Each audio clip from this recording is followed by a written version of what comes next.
Hekig just resubscribed for 9 months. GMEOW. What? What do you mean you do that right there and then? Welcome in, Turkey. How are you? How was your weeks? You haven't been here in 2 weeks, I think. Thanks a lot for the resub. I appreciate it. Welcome back. You got some confettis dropping off. That doesn't happen often. We have so many issues. Everything is broken. Can you believe that? Everything is broken. Oh my God. It is so bad. It is so bad. I don't know. I don't know what to do. I don't know how things are going. I just know everything is broken and it's so bad. V2 is out. Congrats. Congrats. Congrats. That is great. That is great. Nothing to complain about. Um, what does V2 entails? Like, what did you change specifically in there? All right. I see. I see. Um,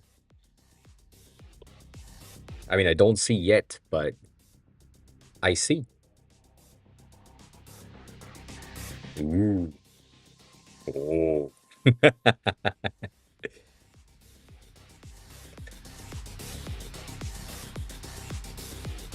These are cute as fuck. Not gonna lie, the loading animation is really cute. That's really cute as well. Like we like that a lot. The teeny tiny animations in the background is so cool. That is great.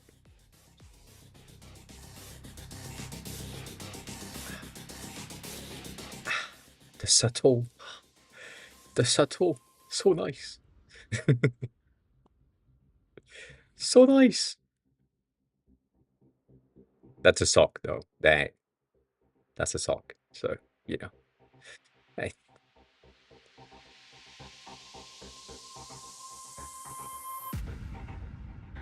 you did great.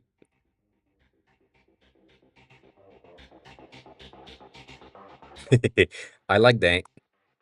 I I I like that. Like Android, you're not. I mean, we don't care. That you deserve a text link, nothing else. Feels, we're calling. Congrats on the streak. Um. Oh, oh, that's neat. All right. So if I was on an Android phone looking at this website, I would see download on Android, and then I see. I see.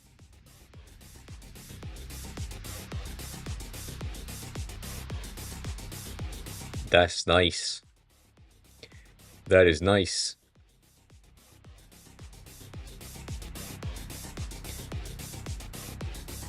I, uh, you know,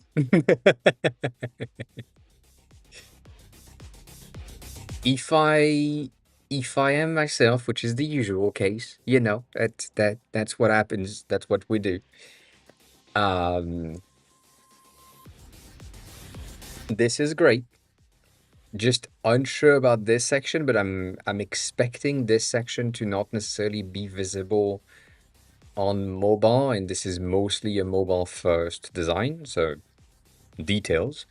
But it's there when you load, right? The animation on loading is mostly on the home screen, and I'm expecting that like a mobile first thing might not necessarily be. It's kind of there, so maybe that is the only thing that I would potentially change. Nonetheless, the rest is good. The next section, that section is really cool.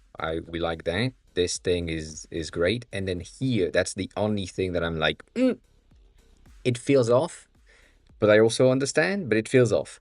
So this one with the static titles that don't change, like doesn't change with what is currently highlighted on the side, is a bit of a weird thing because it's a pattern that breaks the rest of the site in a way. But I kind of understand, but it feels off. That's the only thing that feels off. The rest of the website is really good. Everything is properly aligned. I'm looking at fields right now. Everything is properly aligned. Everything is properly rounded. You have coherence in all of the sections, so that's really good. These ones are really like that. I understand that this is taking a lot more time to put in place than these, obviously. But if you decided to do a similar Kanban bento-ish, Kanban, bitch, bento-ish layout with uh, that title, that image, image 2 and image 3 right there, it would uh, it would probably help to keep the same behavior because you have like enough that layout specifically. You have enough space here for the title, you have enough space here, here, and here for the other images, and it would be, you know, it it would be more interesting and more on brand with the rest of the website. But again, I understand that these takes a lot more time than just a screenshot or a design that you do and then you're done with it. So, eh, nonetheless, good. Um, nonetheless, good. But yeah, this is the second thing or the first thing that I'm like, maybe not, maybe not. And now that I looked a bit more closely, I see something else that pissed me off. Don't worry about it too much, but it pissed me off still. This one is upside down.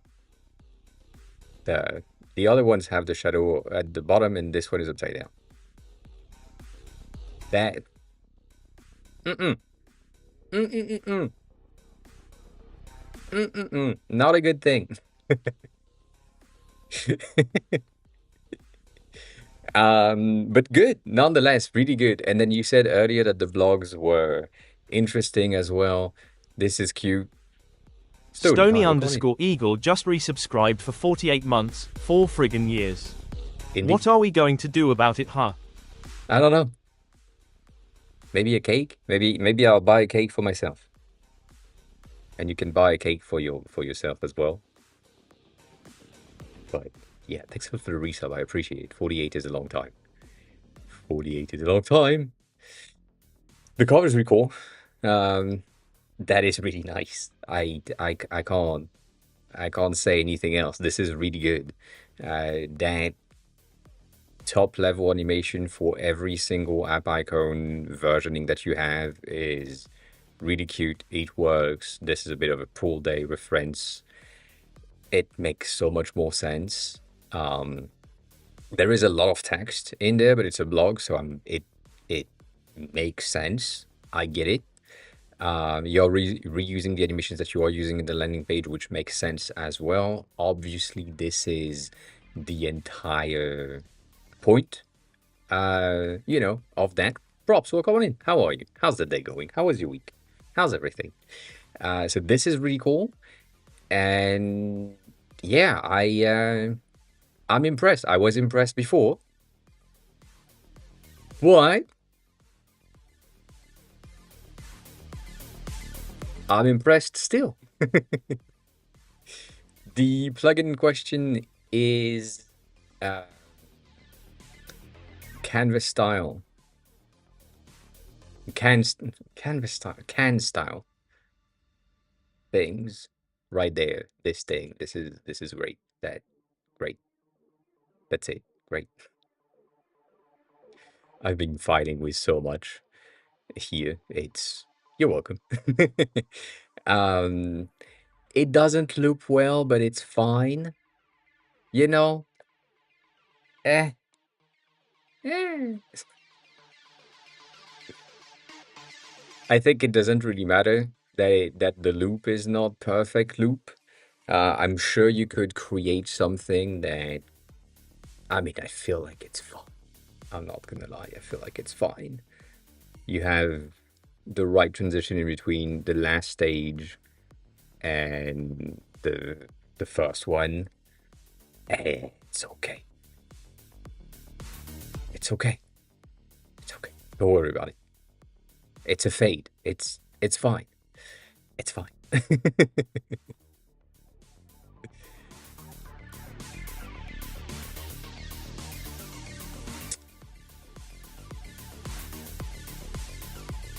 I'm so sad, by the way. um, Speaking of rating on App Store, Perfume is down to 3.6, and I'm so sad about it. I'm so sad about it.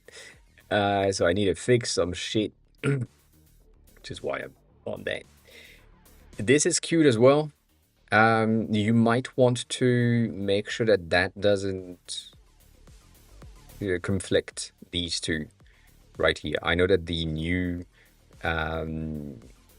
like the new App Store screenshot things are basically scanning the content of the images, and therefore that one and that one might be a bit conflicting. Same thing as I said earlier, this shadow is going up instead of going down. This is just a shadow issue, not a rotation issue, so you do whatever you want. But yeah, maybe put that stickers and that sticker a bit just a pixel or 4 pixel down so that you have enough space in between the curve of the C and the tail of the N, just to um why? Why did they say that? I don't know. There might be some readability issues with the Discover and the role play because they are darker on like the contrast ratio is passing, but it's not necessarily the best. So they might need to be a bit darker, like the dark blue here is darker than these, technically speaking. But it's pretty good. This is wild though.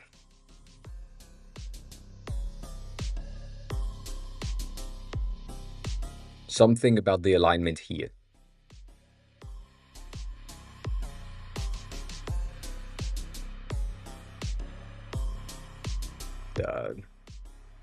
The emoji is basically breaking the alignment with the your interest in network.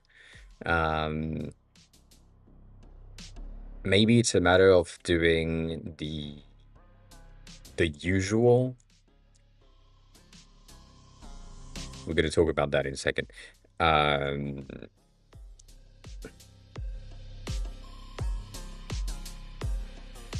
What is this? Shooting star?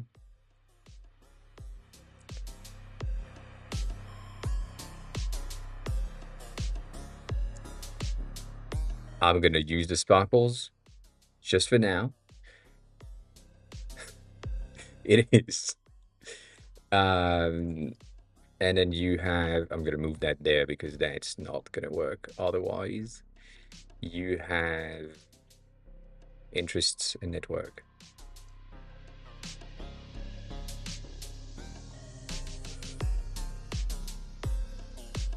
So you currently have something that is along the line of that, and they are as centered as they can be, but for some reason this one is bigger than the rest. Am I?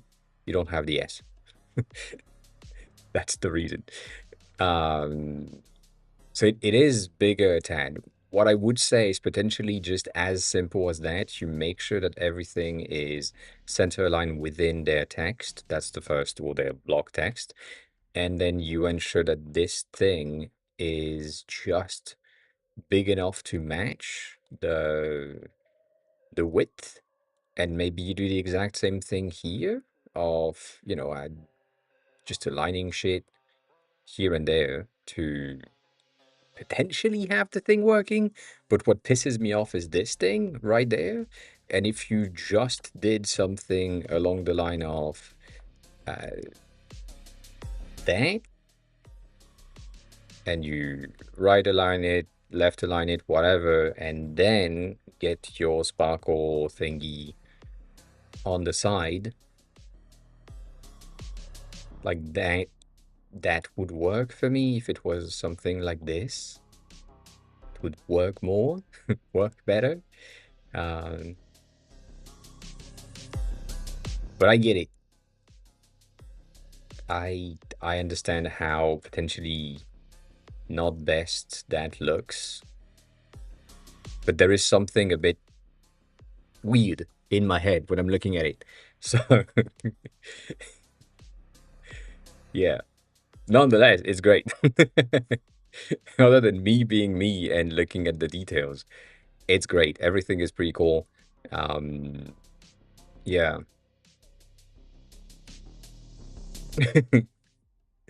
it is. I also, the word network might not be like understood anymore.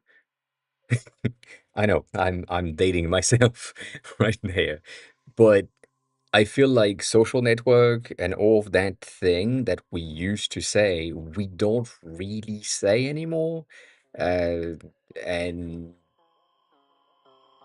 network doesn't it's not a word that we use other than for networking, which is very different than what you want to have here, I think. So I don't know. There might be a bit of a rephrasing to do, which I don't know what would make sense for your interest networks, your interests network. But yeah, um,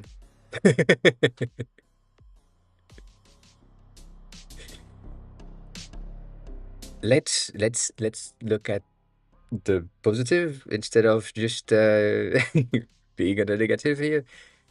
It launched, and it's just a V2. And obviously there will be bugs and there will be other things that you need to work on to ensure the survivability of the app.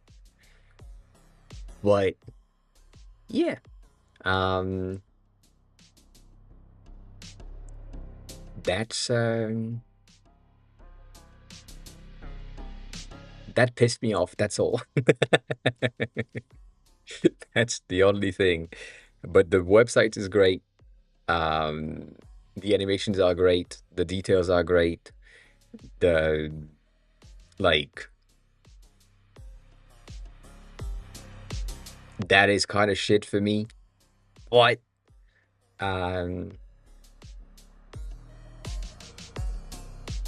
it's overall really good. And I like it a lot. I like it a lot. So you did good. You did good. As always. I feel like um did you have app? You have app, yes. That's the one in question. I'm expecting you having reposted the thing, at least. At least.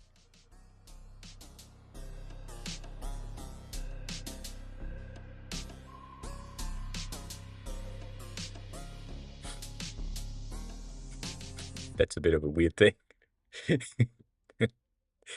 That is a bit of a weird animation, not gonna lie, but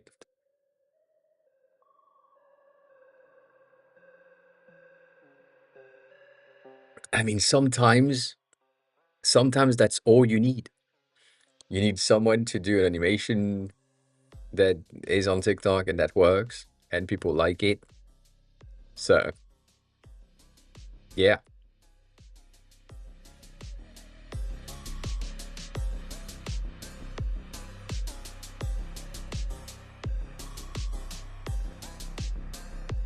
it works.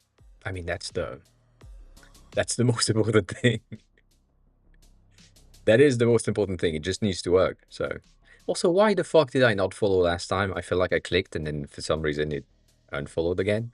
But yeah. Um. Oh, I see.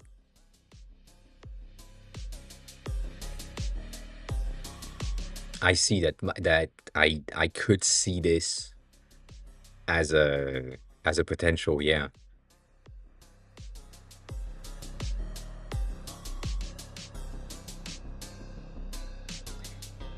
Is it?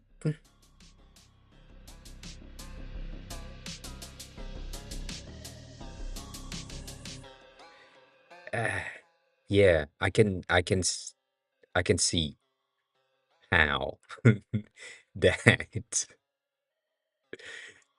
that translation might be a bit of a misunderstanding. Um, but yeah, eh, eh, it's fine.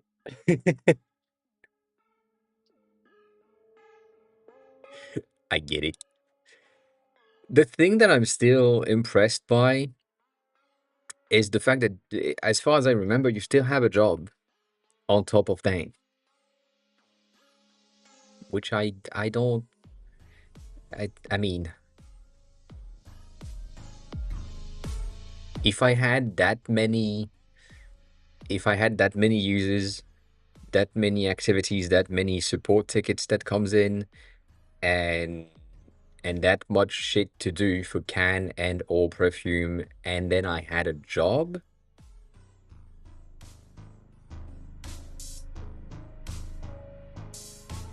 No, no, I wouldn't. Um, I yeah, I wouldn't do that. I wouldn't do that. Nonetheless, website be good, very good. Small attention to details. There are stuff that I see that are fine, but yeah, that I mean that's such a simple addition that you can do to any vector, any SVG path, and just have the shakes added to them.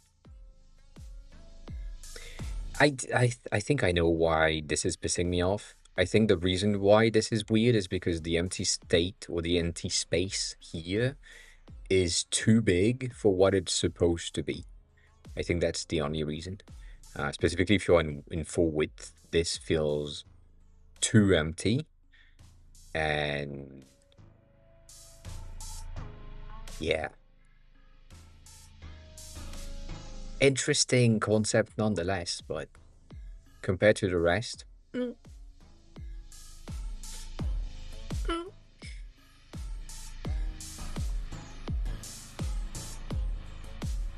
it could be centered vertically. It could be, as I said, it could be the exact same pattern as here. Like you, even if the last one is longer and you have a bit of a white space around here, it wouldn't necessarily bother me because you would have the next block underneath. So you would end up with something like this, maybe, with that amount of white space. It would be fine. To me, it would be fine. But I mean, I don't know. You do you. The rest is really cool. That's the only thing that I'm like, not the greatest, not the greatest thing. Let me again, as always, give you some small things. That animation that you have in the wink and the first one, like this one, it could happen on hover right there. You could have when you are hovering the logo, it does animate. You could have when you are in the close range of that, the eyes are following the cursor. You know, the regular thing, um, that behavior, like that. It could, but yeah, you know, just vicinity thing where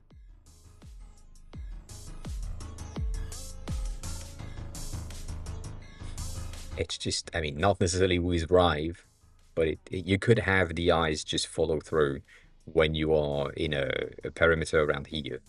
Maybe just wink on hover and eye tracking there. It might be kind of weird in some cases, but yeah, you know, why not? Why not? It's great. That's all I have to say. But congrats on the launch on V2. That is a great milestone, as expected. The app looks great. The website looks great. The Figma file look great.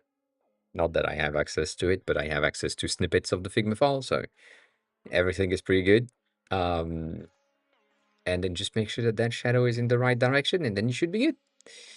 And then we should be good. What is this transparency thing right there? You have a bit of a star on the edge. I see. I see. Yeah, that's it. That's a detail. Um, age verification as of today. That's kind of. Oh, I mean, I get it. In order to remain in business, you need to have what the government is asking you to have. Age verification is one of these things that right now is pushed to every app.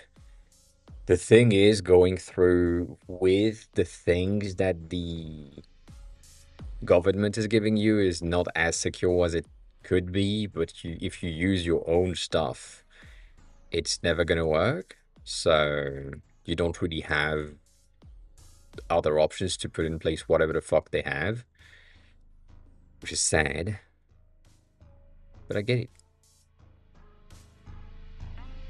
Dang, didn't trigger. Why did that not trigger?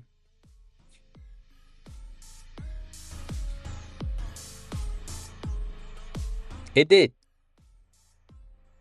It did, but it didn't. Interesting. Weird.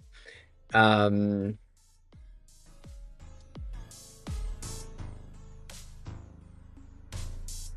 I see that. I didn't know that. Um,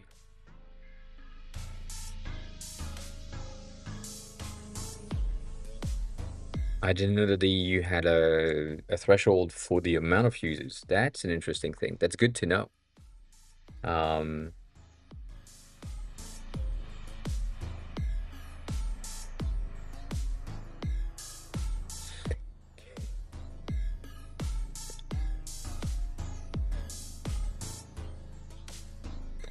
can you, and yes, you can you implement a screen that is a prototype of the age verification thing of Brazil that doesn't do anything?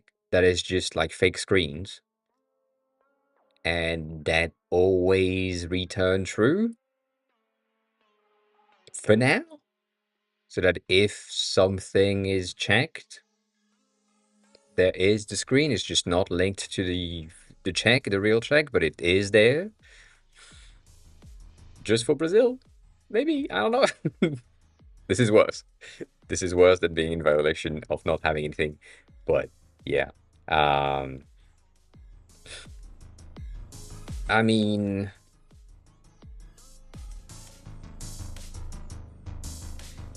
uh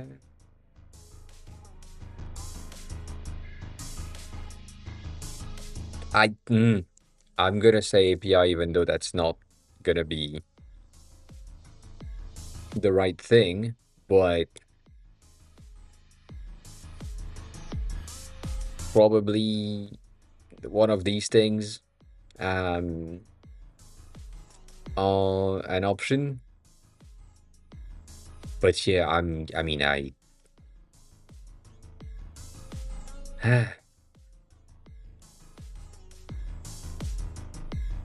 I'm expecting the price to be very, very high.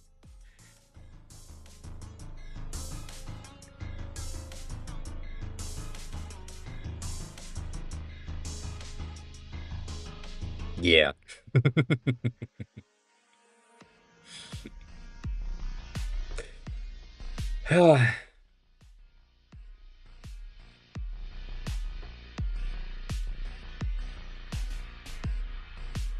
I mean, I get it.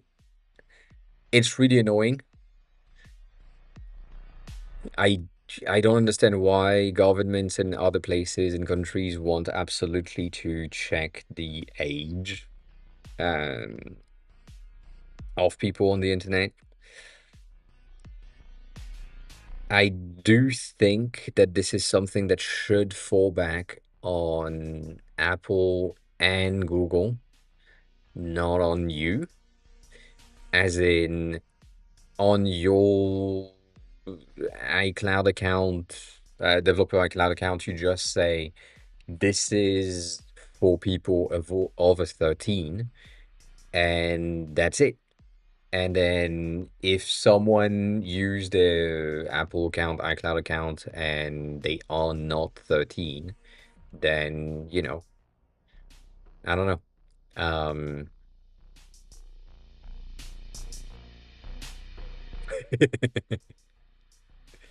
um,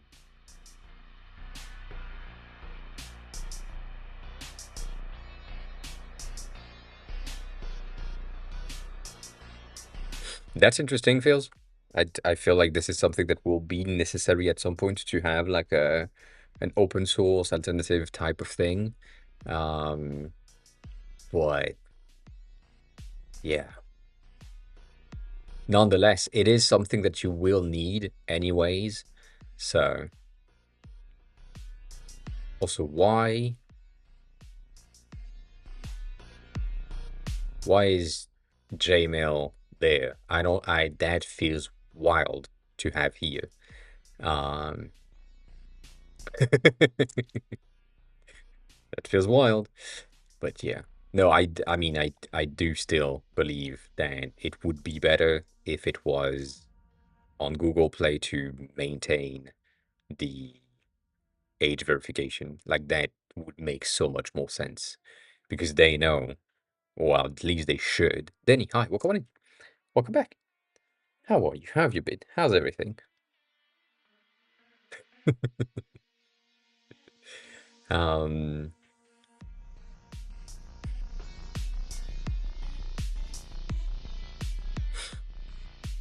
yeah, that's mm, bad. That is bad.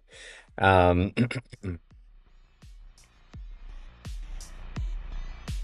what do you mean you need?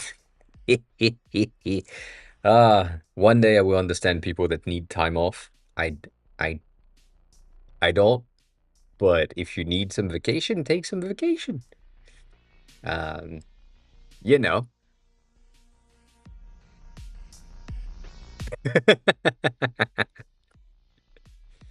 I have been on a bit of a cycle for the past 2 days of trying to figure out why the sync system didn't work, and I'm almost done, but also it's not working, and all the changes that I have here for the past 25 days, so from 10 days ago to today, I feel like I am this close to potentially revert everything because something is broken. And also, I am this close to figuring it out, so I don't know if reverting is a good idea, specifically because some of the things that I've done here are good, aka getting the chart being circular, which is something that I wanted to have in the beginning. Bitch, can you stop? Not that. Like having the text being properly aligned with the chart makes a lot of sense. So that took a while to figure out, but now we have it. So it's still bad though. It's still very bad. Um, but this is really cool. I'm not gonna lie. This is neat. Um, I feel like it would have been easier to do in other system than Swift. I'm not gonna lie. There are stuff in there that just make no sense. Um, I did that, and my ability to figure out branching is lower than my ability to revert and redo the same work. So, yeah, I uh, I usually just revert because it's easier. Like there is something about the way that my brain is working that it, let me explain because it will make sense. It will not make sense. If I'm here and I do a branch right there, and I create a new branch and whatever, this is the easiest thing. I've done like so many variations in the past, and it just pissed me off mostly. Um, and what happens is I do a new branch, I go back to main, I revert everything that is now in the new branch so that I can try again. And the thing is, while I'm doing things again, some of the parts of the new thing are a tad better, and some of the parts are a bit better in the previous branch. So it is a bit of a merge situation that needs to happen. The thing is, my understanding of the branches is so bad that I don't know exactly what to do when I have a diff view because I can't read the code. I mean, I can read the code, but it doesn't mean shit for me. And cherry picking and all of that makes absolutely no sense to me. That's the issue.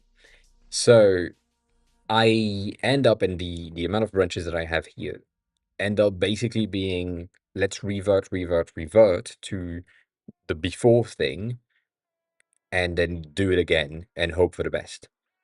And it's just so bad. So right now I am better off just remaining on the branch that I'm currently at and saying, let's go check this commit and revert with what we've done here because that broke something, which basically implied reverting all of that, but keeping the other files. So that's the first thing.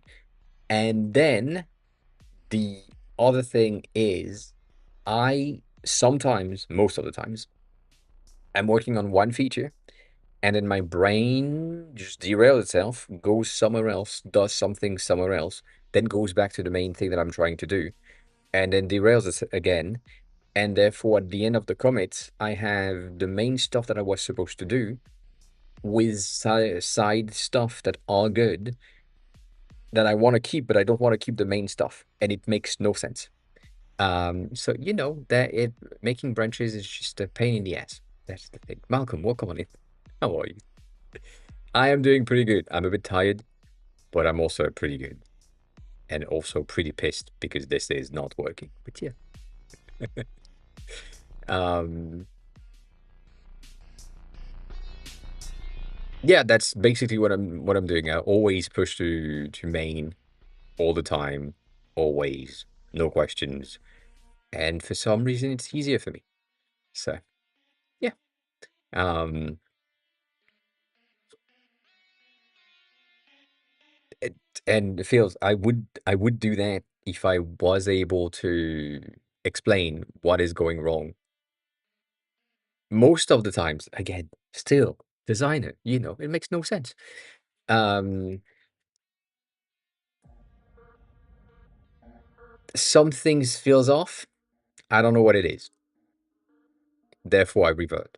That's basically what it is. And it's usually a matter of small details. Like, for example, in the sync system that I had, because I had another ID at the same time, we ended up with something. that is a lot better for the addition of perfumes. But right now, the sync system is not as good as it needs to be. So I'm working on the sync system, but in the middle of me starting to work on the sync system, doing the new thing that I'm about to show you, and then going back to the sync system, I need to keep that thing in the center. But I can't because it's kind of linked to it, but not necessarily. So it is a bit of a weird thing. But this thing that I just added is basically when you are clicking the plus to add a new perfume to your collection. In the past, you were directly going into the form where you need to have all of the questions and all of the things related to the perfume that you are trying to add. And it was a bit confusing for a lot of people based on my 3.6 stars on the App Store. So I decided to revert that and give you directly the database search right away. So now you look for the perfume. If you find nothing, we tell you maybe you made a mistake in the writing. Maybe we don't have it. So if we don't have it, maybe you do the thing manually, and then it's the thing that we had before. So that's fine. But if you have something and you have the entirety of the perfume that you want to have, uh, going there is going to give you something that is simpler, and it's just like, do you own this? Do you not own this? And then whatever the fuck it is, that is the next steps. That's it. It's way easier and much better than what we had before. And then based on that, if you save and you are in the free tier, you have the ability to upgrade right away, which is not something that we could do before. Nonetheless, this is now the case, and therefore it's better. But I've done that in the middle of creating a better sync system that is working in the background. And I need to keep that new thing for the addition of perfumes, but I need to revert the sync. And so it just makes no sense because they are in between multiple things. Cat, hi, what on it? How are you? So it's a bit of a pain in the ass, and yeah, I'll figure it out one day. But for now, I haven't. For now, I haven't. So yeah, that's the type of shit that happens, and my brain is so scattered all around the place with so many viable things here and there that I'm like, does it make sense to just run this through Cloud Code directly or Cursor directly, or the thing that I've been doing today, going straight to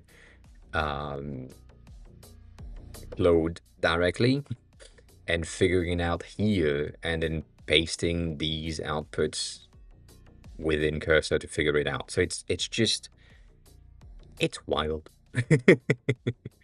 it's it's a mess, and I am a mess, and I don't know. I have reached the point where my brain is kind of all over the place for that project, and I don't really remember where things are, which is kind of bad.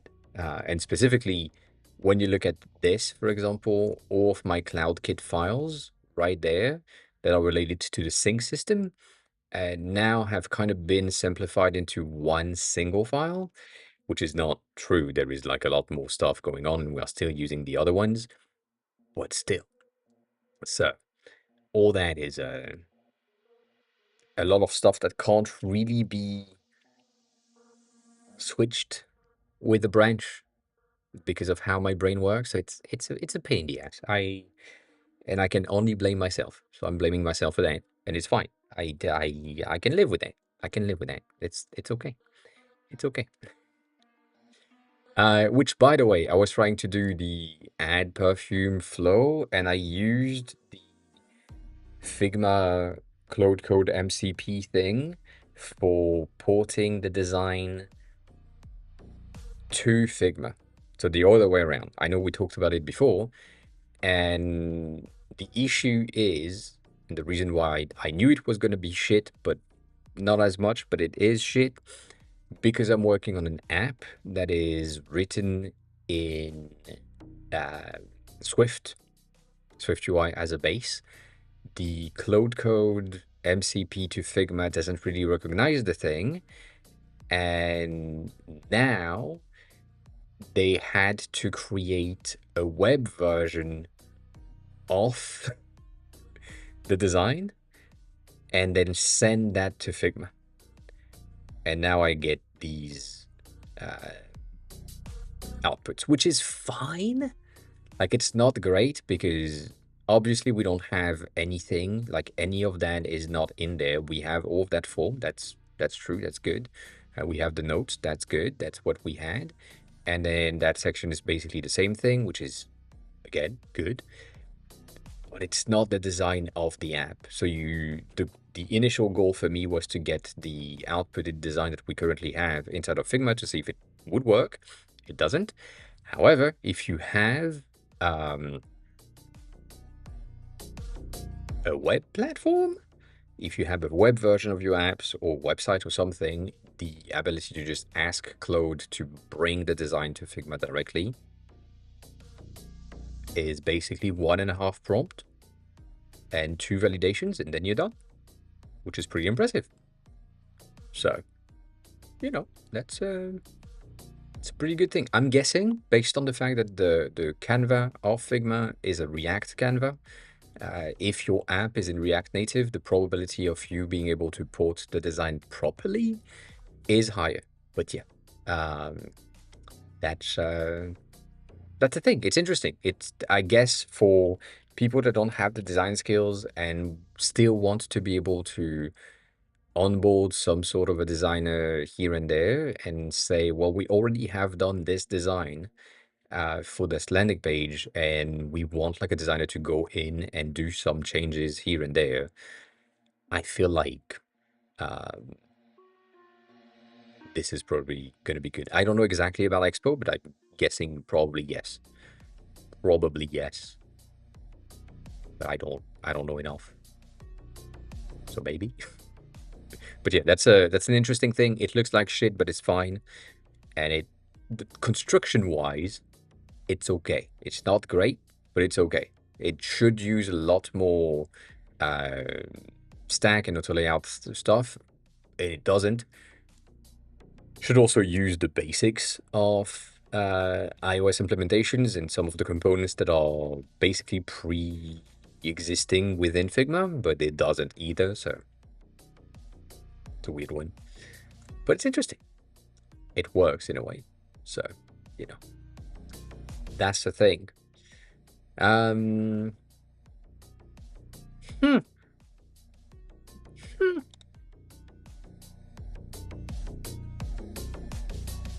I saw that you changed that in the screenshot that you shared last time, which is good. Alignment is better. Oh, I saw something for a split second that was kind of weird. That's because it's disabled. I get it. I get it. That's good. That's good.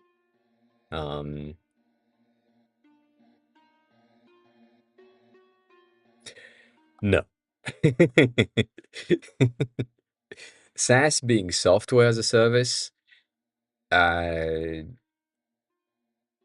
agent SaaS is something that will happen. You will have, as we said, we will have OpenClaw as a service, which is basically a SaaS.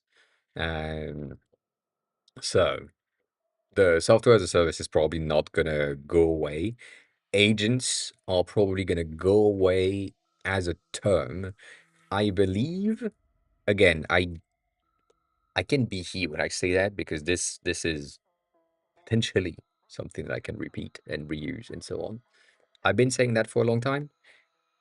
An AI report is just a report in 2 years. Like, you want your reports, it's done, it's generated by the software that you're using.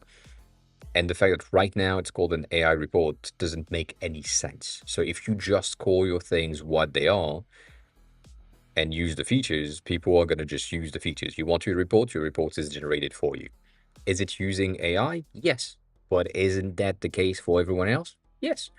Therefore, it is just a report. Agents are just automated and semi-autonomous AIs-ish. And therefore, at some point, you just have automations. So an agent is an automation. That's it. So the wording is going to rechange and go back to the automation, the what the fuck that is. So if it's a report, it's a report. If it's a review, it's a review, and not really have any ties to the AI. So I don't think SAS is going away. I do think that the term AI is going to go away and the term agents are going to go away as well, based on the fact that it's just doing the task like it was before, but now it's automated or it's generated, but that's it. So, yeah. All right, hi, welcome on in on YouTube. How are you? How's the day going? How have you been? How's everything? So yeah, that's the thing. For me, that's what I would say will probably happen. People are already fed up with AI everything, that if you just say that you are doing a report, people are more likely to like it.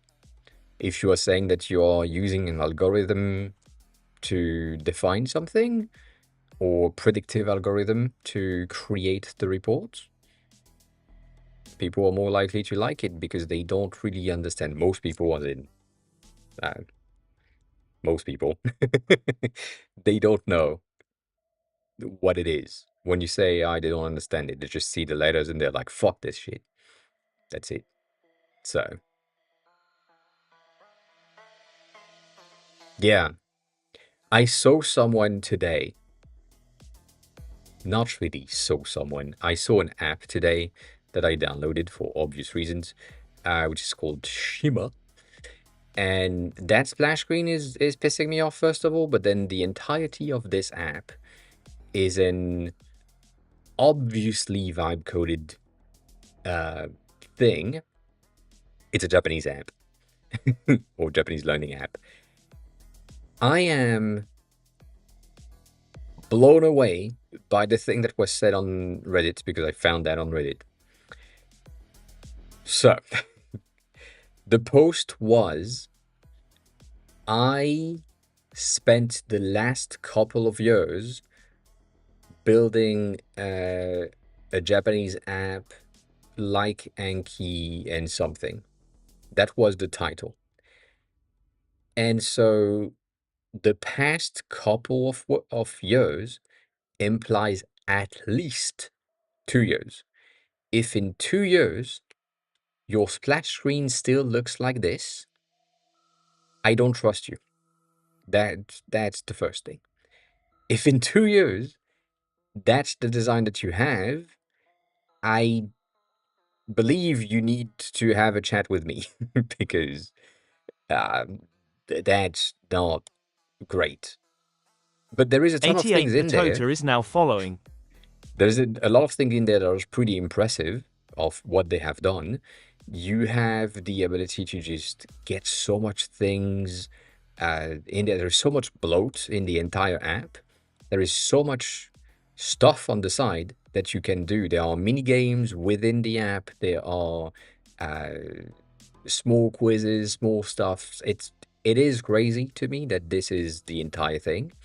Specifically because when you go into that person's profile on Reddit, the only post that they have made about the app is this, like the last post that they have. Everything before that is anime titties, which I'm fine with. You know, anything is hentai stuff, and when you go to their profile, it gives you the banner of this is an 18 plus profile. Please don't go there if you're not 18. So that's a, I knew I was on for something good. But there's nothing else about the app. And if they have been working on this for 2 years, they would have talked about it, I guess. But yeah, I mean, to me, it's kind of crazy that you have mini games like this, where you need to speak the word in question. and then you're gonna be like hit by that character uh, to get like through the thing. That's like one of the games that they have, which is pretty interesting, but like not really good. The design is really weird compared to what you have. You have the regular grandma flashcard things. They have this mini avatar that is speaking to you in Japanese all the time that has the exact same animation always. Everything looks like every app combined into just one, which is crazy. Like this is a Duolingo thing. The previous one was a bit of a keyboard, whatever. I forgot the name. There is the regular Anki cards for stuff. You have reading capabilities right there. It's impressive the amount of content that you have in there, but it looks like shit, and it's so sad because I'm sure that this app could be really good. They have so much microtransaction all over the place. Like you can change the design of the cards. Like your skin stores have skins for the decks, the cards, the streak. You can have like a skin for your streaks, the header, and the avatar that you have, and they all cost microtransaction things. It is crazy that they have all of that. Obviously, right now, this is test flight, so everything is free. But goddamn, this is crazy. Anyway, Patora, welcome on in. How are you? Who are you? How did you find the stream? Thanks a lot for the follow. I appreciate it. I hope you're good. Let me read that fat ass message. Without giving up too many details, I've been seeing people switching their product to AI chat instead of UI first. To be honest, I really don't want an app to make me type to get what I want. That is true. I want the things to be already on the screen, like Netflix does for the movie selections, as an instance. For me to type to do something as a default experience in apps, I think it's waste of time. Yeah, that is streamlined to get the job done. Yes and no, I agree to a certain degree on that point. Yes, just transforming the entirety of your app into a chatbot is a really bad thing. But in 2014, I think, 2015, around there, I forgot. It's been a while. There was a time where a new type of product came in and said, hey, you can do stuff with your voice. And there has been a bit of a hype of everything is going to be voice controlled, and there is no other point. The Google Home, Siri, sorry for triggering it, all of these are going to be the entry point of your interface, and the UI is going to be the voice UI. And voice interfaces, so VI was a thing that we talked about around, I think, 2014-ish. And we all were so certain that this will happen, that by now, 2020, we should be all speaking to everything and have everything done through voice. And it turned out that the models that we had to understand speech was, and still is, kind of shit. It's much better than what we used to have, but it is still kind of shit. That if you have an accent, if you are from a very specific type of country that have a weird language, if you are like, I mean, weird language as in there are a lot of words that sound the same, but it's context based, so you need to have the entire context first before you can process the text or the voice bite, which makes the thing have a delay, which means that the adoption is really low because it's not as a conversation is working. So, the usual thing. All of that is the friction that people didn't really see coming. But if you go back to like 2013, 2015-ish, you will see a lot of tech influencers and so on that are like telling you that voice is the future and that everything in the future is going to be voiced. And that's not the case. So the fact that right now everyone is doing chatbot makes sense because it's the easiest thing and it's the thing that everyone is trying to do. And it seems to be the direction in which we are going, but we are all aware and we are all in an agreement to say that chatting as a typing experience is not as good as if these chatbots were voice controlled, which means that if you go back to Whisperflow, which we talked about last week, and last week before that, and so on, we're talking about it a lot because it's pretty good. It is one way for you to just get anything work with voice. And it, even if it's text as something else, like for the chatbots and so on, you can input the text with your voice. And the good thing for this is that it works really well. And if you make a mistake or if you say something like, no, scrap that, start again, it will understand and it will just make sure that the outputted text is always going to be good. So that is one of the apps that I do think is pretty neat and works. And much better for someone like me that doesn't like to type, makes mistake when they type. So yeah, that's a way for you to transform your chat kind of thing to like chatbot typing experience to more voice-based experience, even though you can still type. So it's one of the things that is pretty nice. Nonetheless, so at the end of the day, to go back to the initial start of the conversation, I do think that the SaaS is going to remain the same, that everything is going to just be a word change, as in an AI report is just a report, an AI workflow is just a Max's workflow. 00M is now following. And so on. Max, welcome on in. How are you? Who are you? How did you find the string? Thanks for the follow. Appreciate it. Welcome on in. You have 2 zeros, but I'm guessing it's Max Zoom, which makes more sense. Does that Max Zoom work? It does. It does. It does. And Gaurav, then that's good news that you have like previous work done for your portfolio. If you have a link for that, if you want me to take a look at them, you can't share links on YouTube. I'm sorry about that. But if you want to share a link within the Discord, that's an option for you, since you're on the YouTube chat. Otherwise, you can just do the usual thing. You put the dot with a space in between the two, and that should work. But, you know, the usual thing.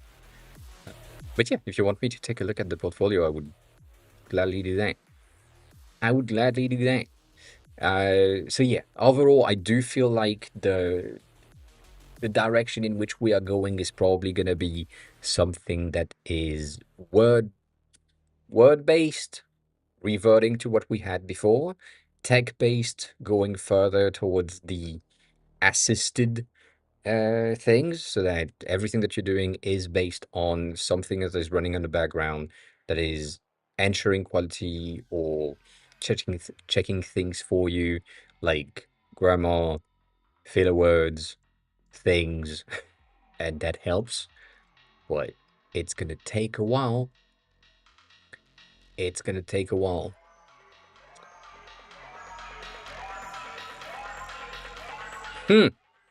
Stony, what is that?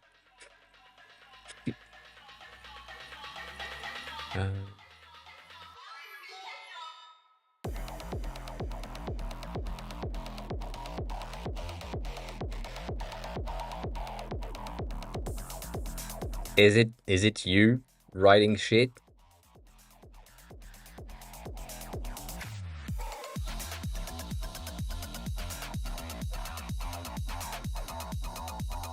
Is that the agents thing that you talked about last time? Yeah.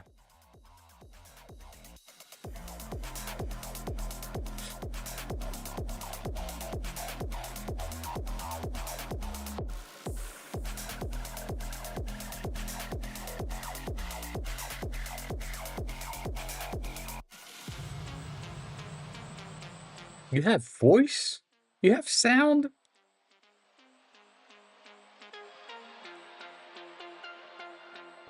That's crazy.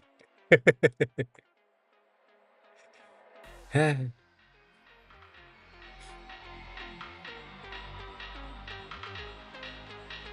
mean, it's an interesting thing. That's a lot of agents. All of these are running at the same time and writing at the same time. Oh my god. Oh my god.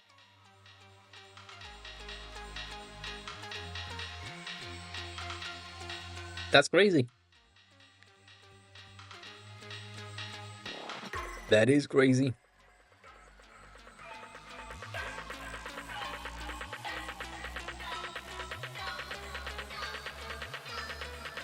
I see one weird. Why is it not pink? We are pink. I mean, you all kind of. We are pink. Why you yellow orange?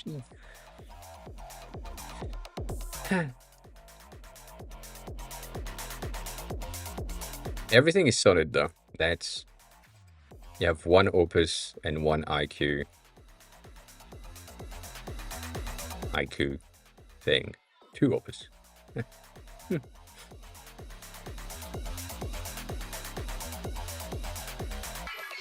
I wish I could, but goddamn. I talked about this type of things with my sister last weekend. I mean, when she was here, and there are things that I wish I understood and I don't. The whole AI agents are working for me while I'm sleeping and automating my life is something that I don't understand. And there is this weird sentiment of I do understand what they do. I do understand what they can do.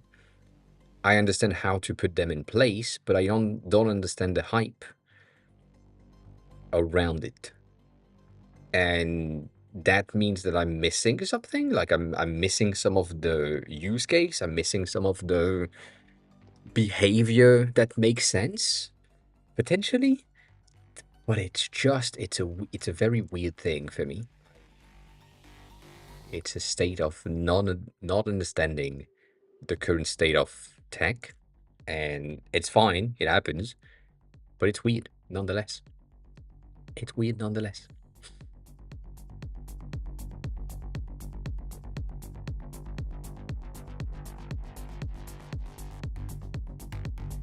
Also, these are fucking long, like 12 minutes, 18 minutes, 17 minutes, 23 minutes is crazy for very basic generated stuff. But yeah.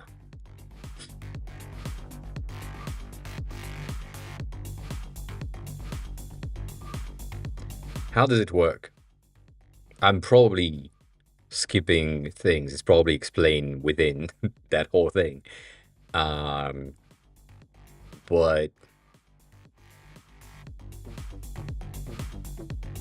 yeah, how does it work? Is it something like the heartbeat system where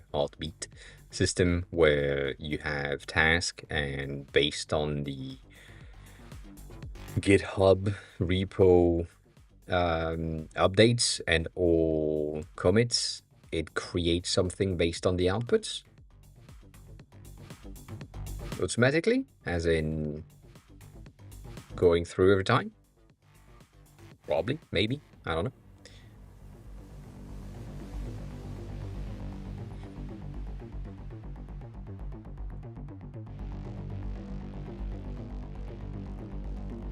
Is suffering from rapid delusions aggravated by a moronic mentality. Fuck.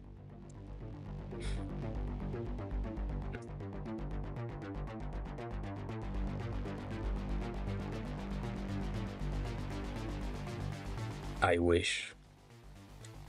I wish that made sense. It doesn't.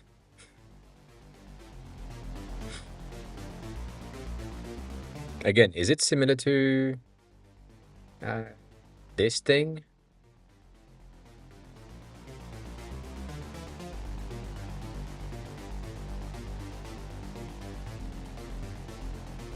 You know, where I have my dashboard with paperclip that is just doing all the work when necessary. I'm not using it as much as I should because I mean, I tried it and then I'm like, it's not as useful or good as it needs to be. So yeah. Um,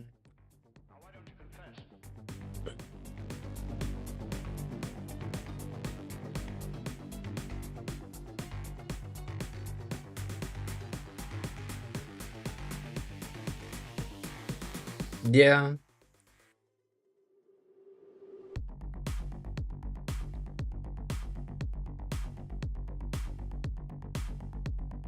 I see.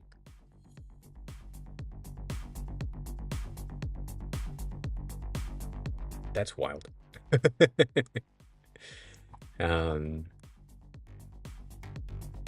but yeah, this thing is kind of interesting as well, based on the same system. I'm guessing creating a new project slash blog documenting is potentially a good option, and it would need, yeah, I know, but it's interesting. I don't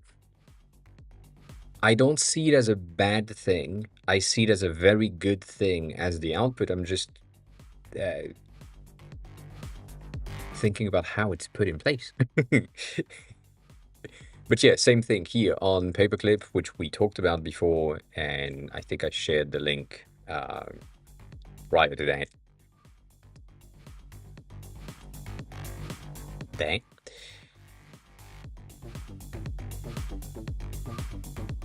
Yes.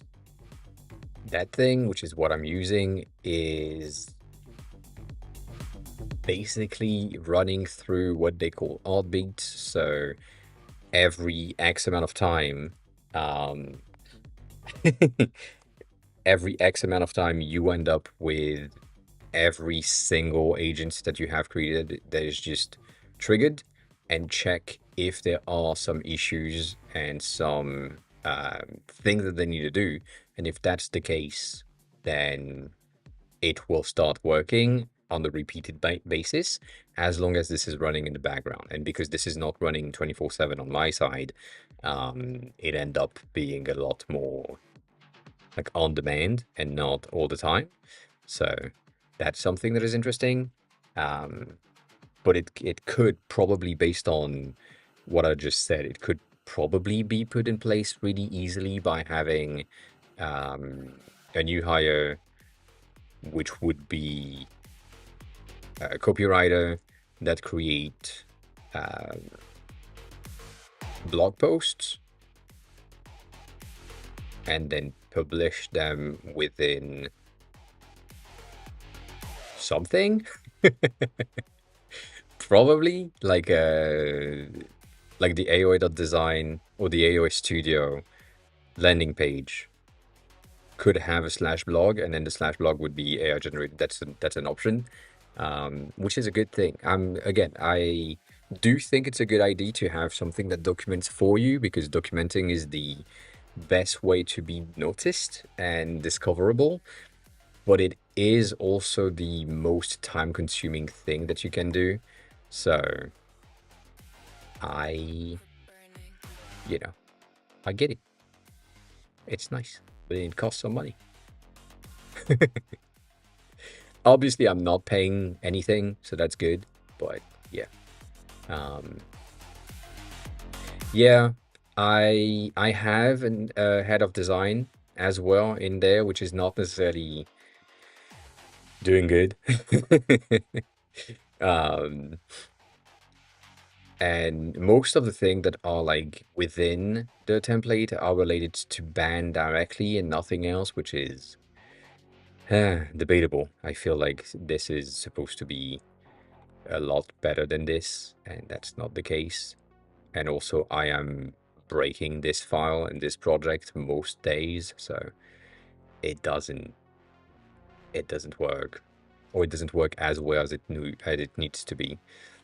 So,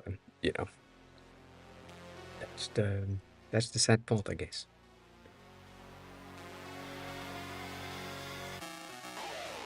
But one day it will work. I don't know. Maybe this is something for you, at least to check how they have implemented it, maybe. But I'm guessing it's similar to what you have already. So, you know, just stuff. But that's cool. That's a very interesting concept, not gonna lie. You do need a bit of design in there to make things make more sense, but yeah. Not much, to be honest.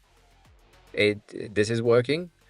I would say it's mostly an arrangement situation where title needs to be bigger, tag needs to be somewhere else, and the small details needs to be at the bottom instead of being at the top.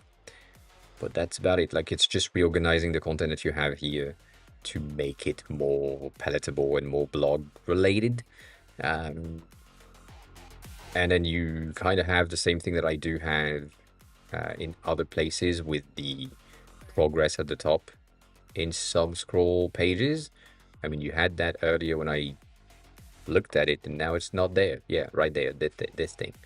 So that's interesting. It's the same as the Mom UI kit has the same scroll bar at the top. And then same thing for layout. This needs to be a bit bigger for accessibility's sake. And that's fine. That is fine.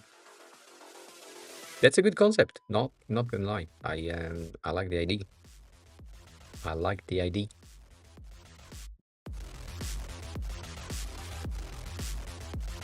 I don't know. Debsy, hi, welcome on in. That's an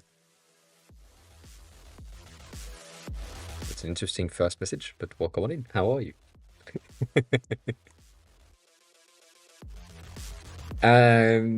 Feels. Anything specific that you encountered when you were working on this thing? Yeah, that's good.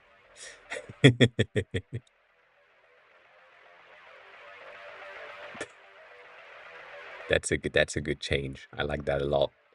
I like that a lot.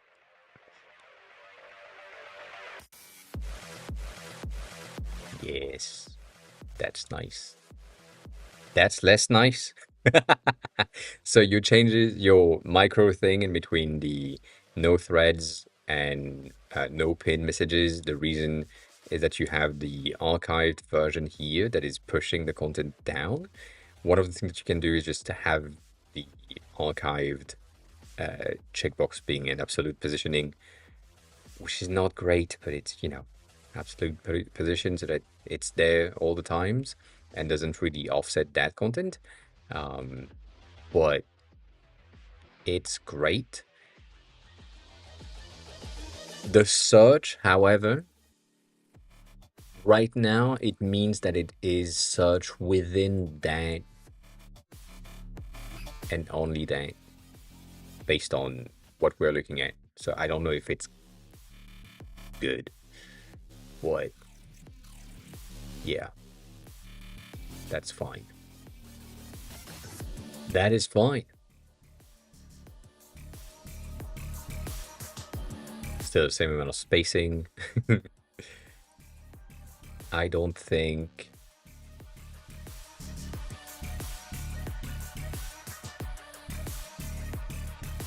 I don't remember if I did that.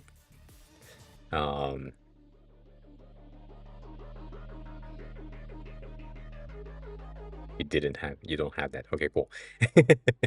All right, so this is something that I'm using on Discord a lot, and it depends on you and what you want to do, as always. But within Discord, if you have something, let's go into one that doesn't make any sense. Let's go back up in a long time ago, like a long time ago. Here, if I want to delete something really quickly, I can press the Shift key. And when I press the Shift key, I have quick access to some of the tools that we have as additional elements while hovering. This is only gonna happen if I'm the like main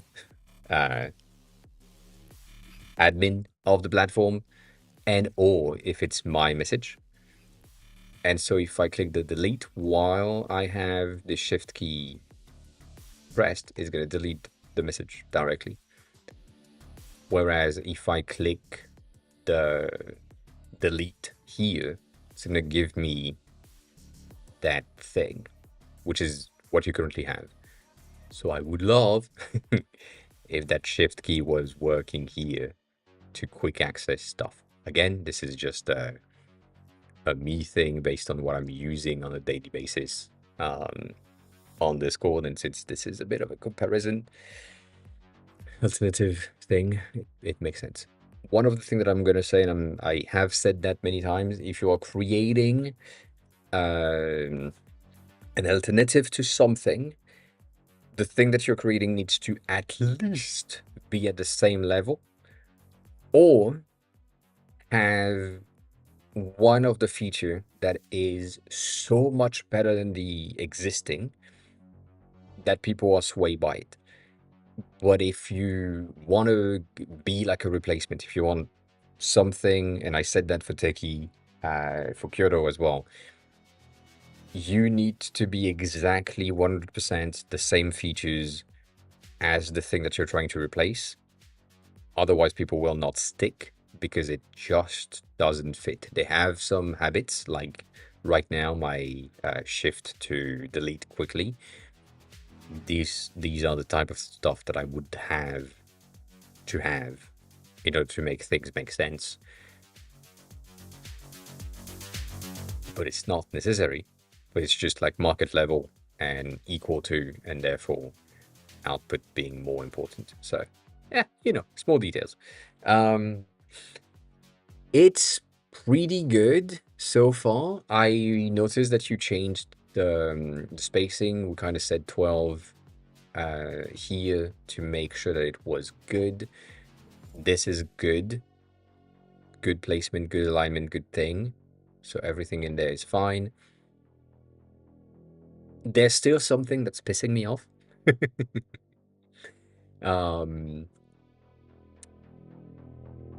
It's not much, but it's still something.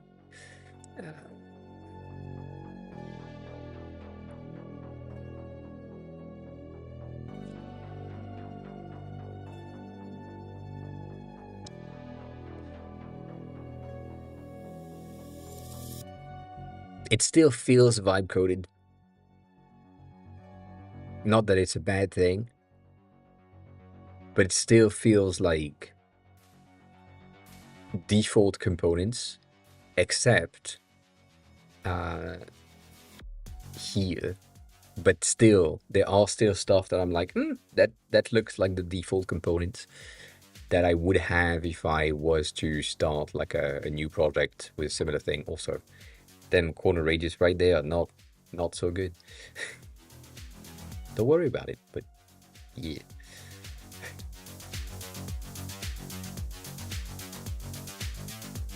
But then again, I don't know. I don't know what is doing that, by the way. That's the thing.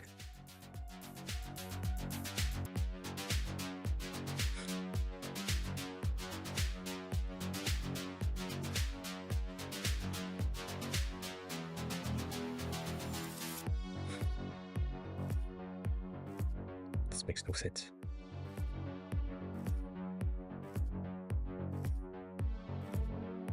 It is crazy. It is crazy. That delay is crazy. I tried to type the fucking bold and I was dropped out of streams. Good job.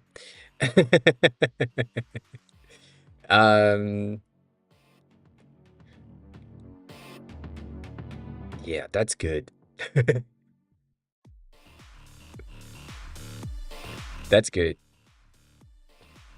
Are you currently on the channel for the reads to pop in so fast?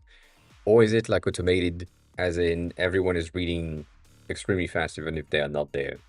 I know you're online officially, but yeah, that's That was fast. Fast, fast. Okay, cool.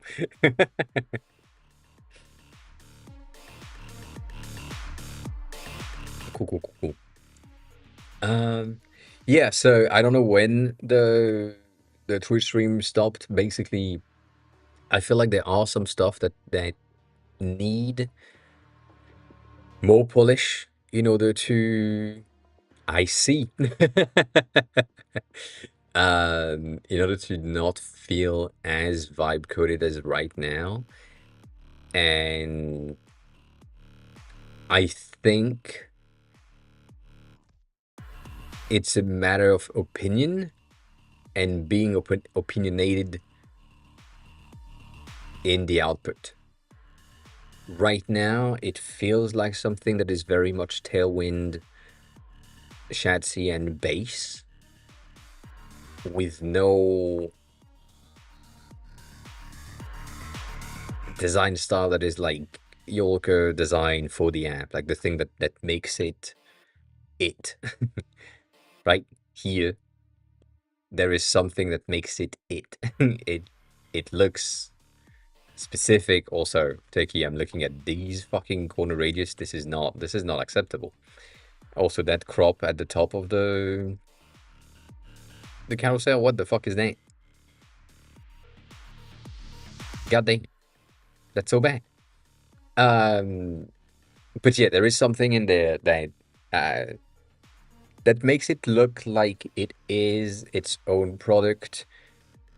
And even if you're using things that are basic, like here, I'm using a lot of things that are technically basics. It's one of the basic fonts that is currently very trendy. It's the basic rounded input fields, but I'm still making sure that most of the elements that are specific to the app have interesting, non-common elements here and there. Like the icons are really bad. They are the lucid icons, the basic ones.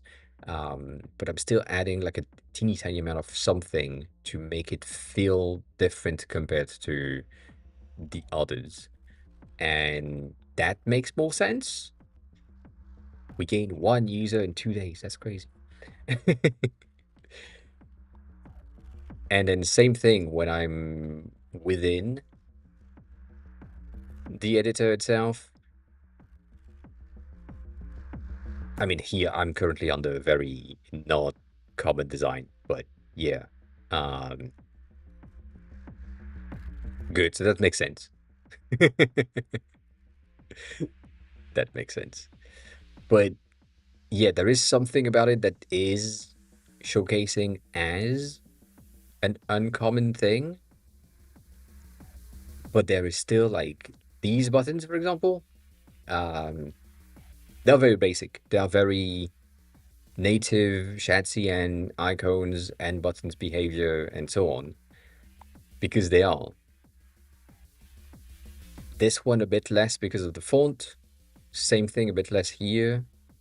And then that is not common. That is not common when it comes to the animation. But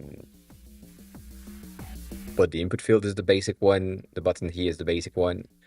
That is not a common thing, but it's still like basic design. So yeah. I feel like that's the thing that is missing. How? I don't know. That's the question right now. Like, what is the direction in which you want to go toward, and how would that impact the design to make like, do you want to go extremely friendly? Do you want to go extremely security and sharp and so on to keep that encryption and security thing vibe all around? I don't like it, but you know, Authkit, which is the one that we use every time, if I can type, that will help. Authkit is something that is very much security related, so you can see how the design of it has these very thin lines, small dots on the edges. The buttons are very square, and you have like all of these things that would render the app a bit more strict and potentially a bit more aligned with the encryption thing. Again, not necessary to have all of that, but getting a bit more encryption based might be interesting, but I don't know exactly what you want to do. Well, why not? And I guess I would need to do that, which is fine, but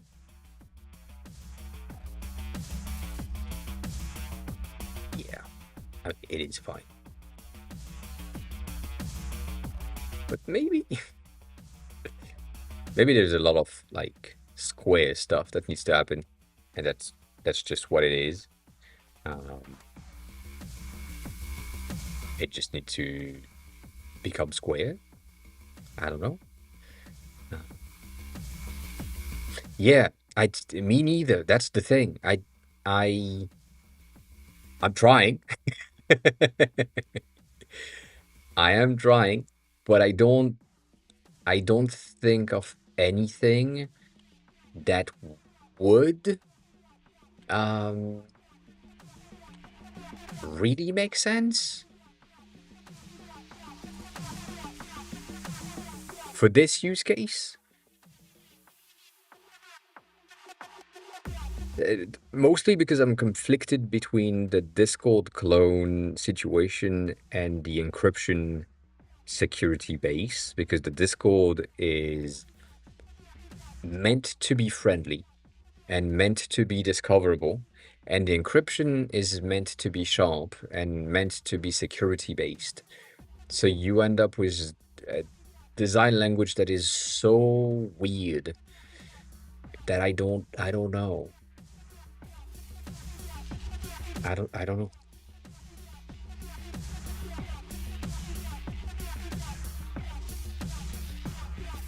I don't use WhatsApp, so I don't have any reference for that.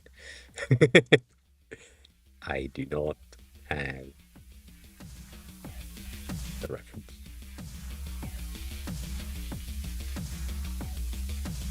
That's probably not a transparency-based things, but I'm gonna use a transparency-based things for now. If we do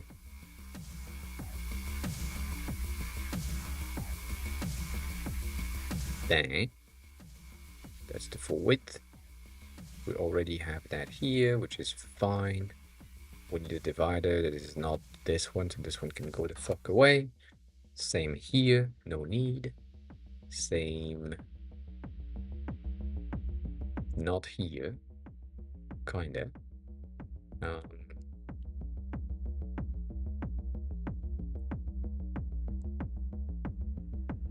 Should have used that, but it's fine. Then this is here.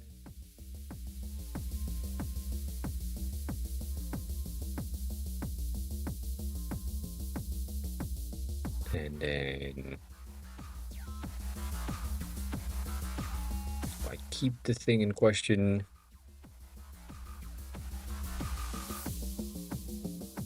that's the placement.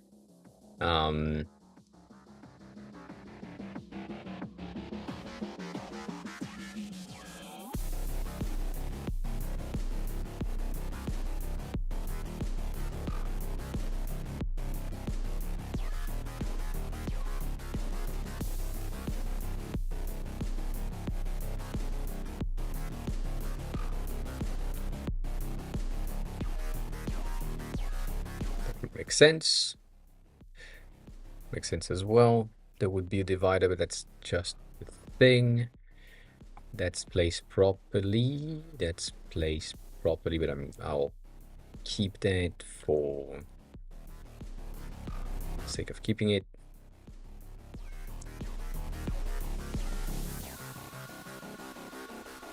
I guess this could be a thing.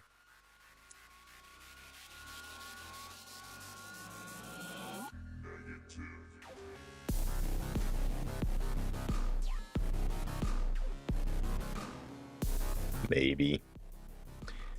Maybe.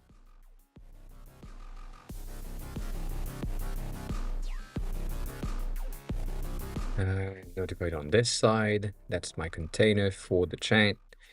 And we should be pretty good if I say this. I need this. So right now what I need is the sidebar here, the text that you currently have, so that we have something that makes sense. Your direct messages are here. This is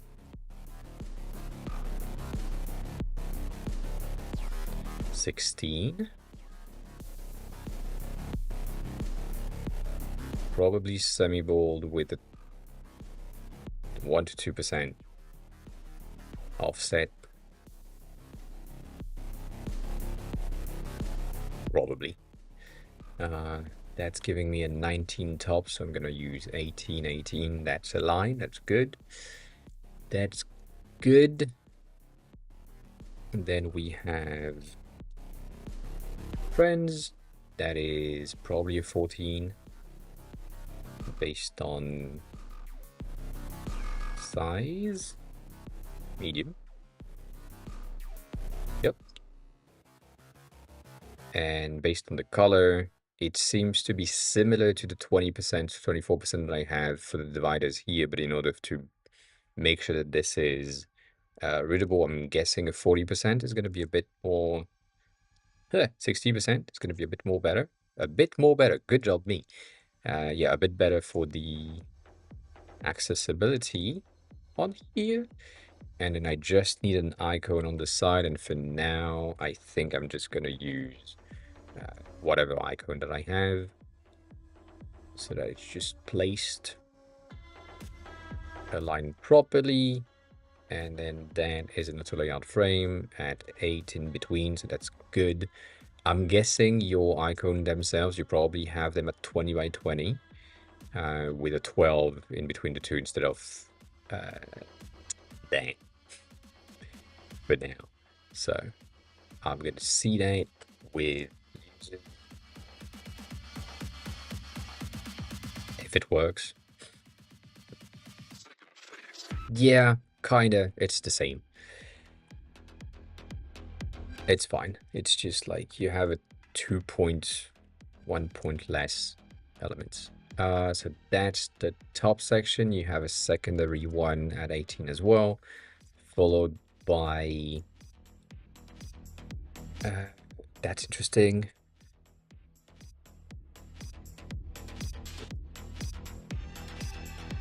Yeah. You have a direct message 2 right here, which is a 12, if I'm not mistaken, and caps. So I call it 4, 6.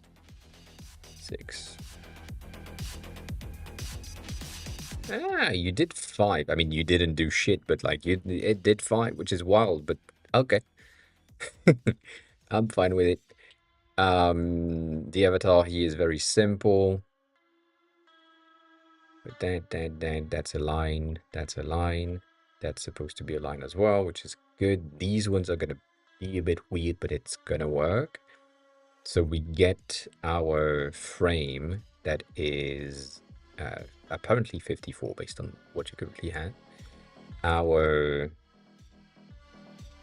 profile pic is 36. 36?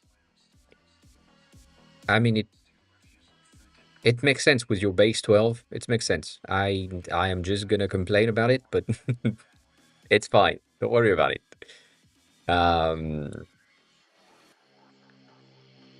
And then that element is 8 by 8 on top. So the offset is going to be wild.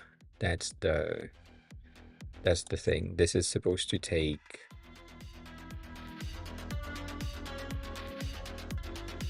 the element section.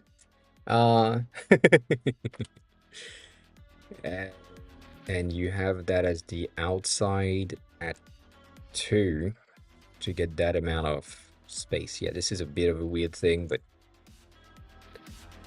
I guess it's fine. Your name is probably gonna be at 16 as well.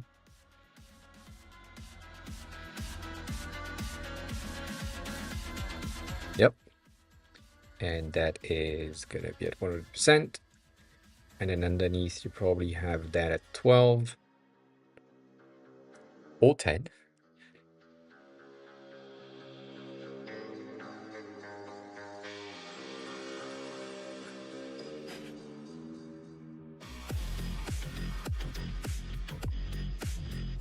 And you have 4 right now.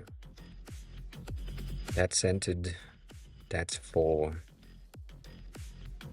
If we do 0, so that we have the thing that I talked about earlier, this is going to be at 60 as well. You have that. That's going to take the forwards that it's supposed to be taking. So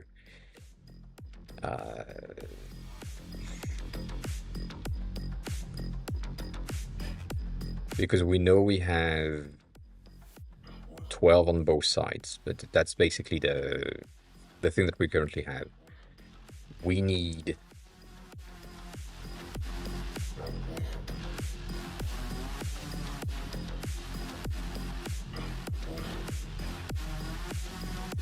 yeah. No.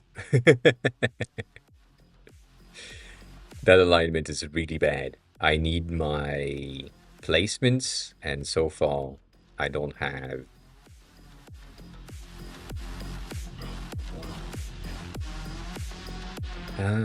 Okay, that's the issue. So I currently have 20. Not the same on the other side. Okay. Based on this, because we know that our height is going to be 54.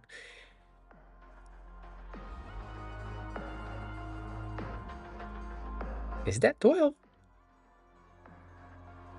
No. 9. Sorry, I'm going to use 8. It's going to be 52, and we're going to be fine with it. I'm going to be fine with it. Don't worry about it. It's going to be okay. It is going to be okay. We said, that's true. We said that it would be better if we had 8 on this thing. And in order to align that properly with that element that is supposed to be 228, we need to create that output with an outline compared to what we currently have. So 228 is going to be here. We're going to have an endpoint at 52. So a 4 all around is probably going to be the best option. And so my feel on this is going to be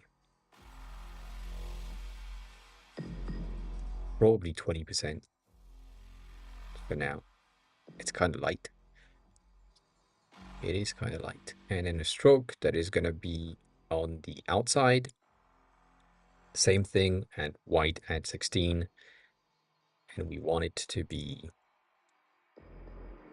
I think, 8 point. It's going to help. Yeah. And so then to have our corner radius to be good on this, probably the corner of 4. So I'm currently using the outline trick to expand the zone, which is really bad, and you should not do that. That's the way to do it in order to get the alignment with the rest of the stack to be proper, so that this way we can then probably properly place things at 18 from each other right there.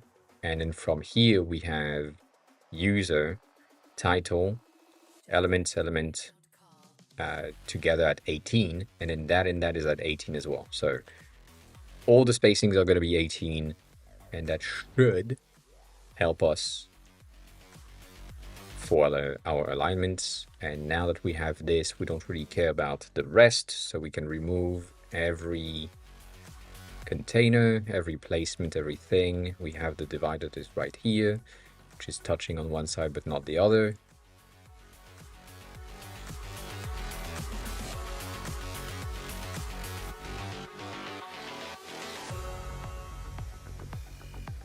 Buttons are there, placement is here.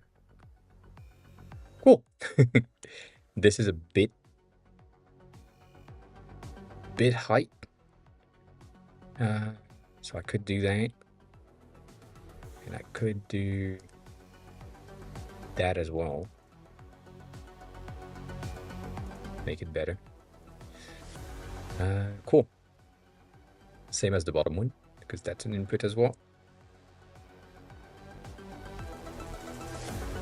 And that placement is here.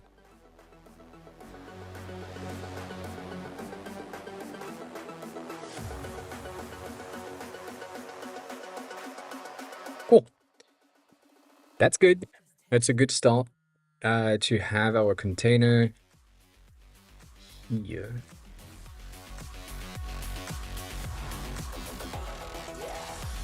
Align with everything.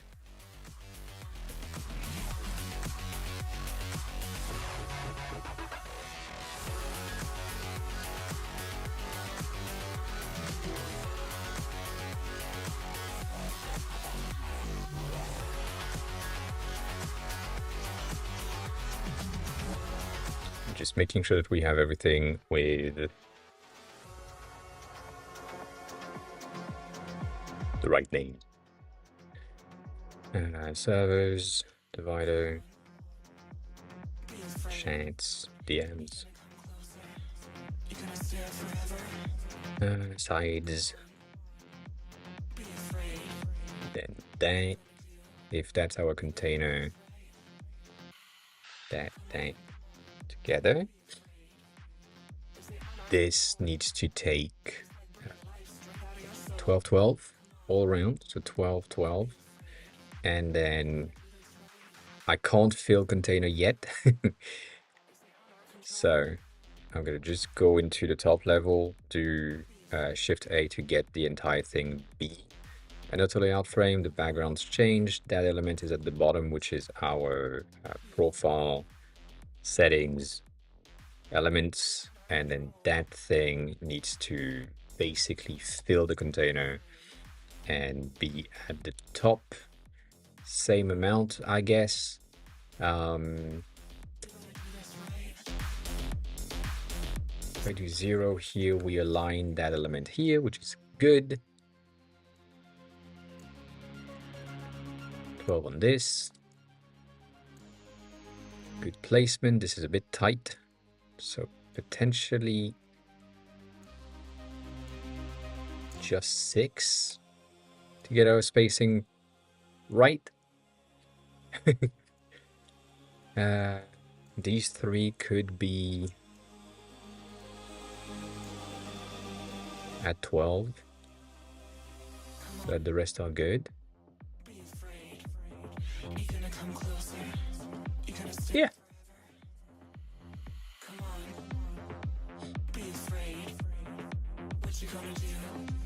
That's not supposed to be here. That's supposed to be there. So, what is... Why? Why do we have padding at the bottom?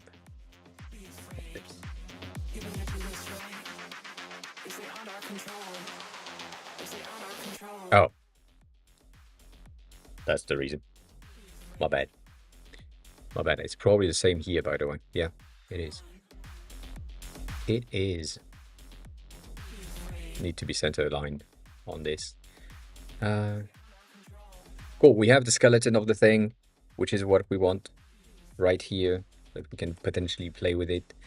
And this whole thing, so that plus this section, which we haven't done yet, needs as well to be properly made, properly placed, properly things.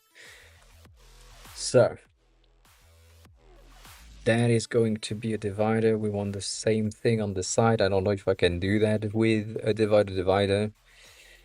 So I don't need that. I kind of do.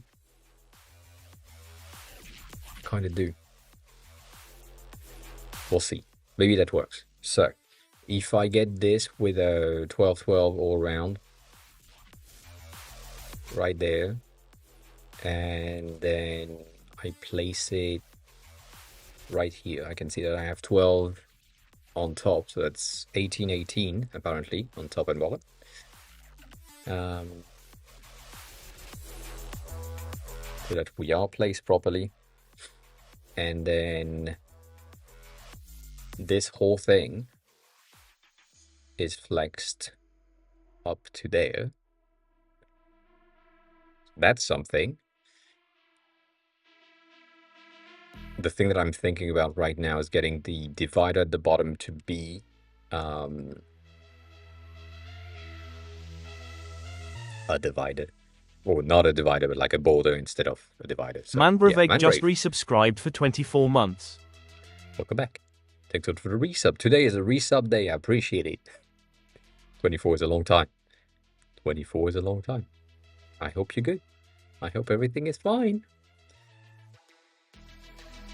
Where the fuck is my divider? That's my header. That's the divider. If I take it, I'm so sad. And I put it in, that's crazy. And I make it floaty. I make it center bottom with left and right alignments. Like so.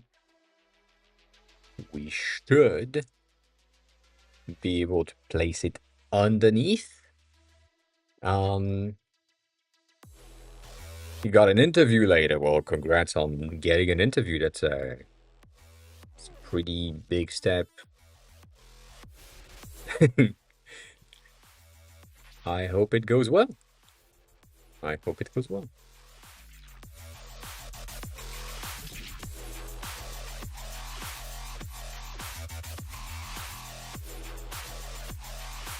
I am pretty good. I have issues, but we knew that. I have issues with some of the behaviors on this thing, and that's about it. Don't worry about it. It's fine. It's fine.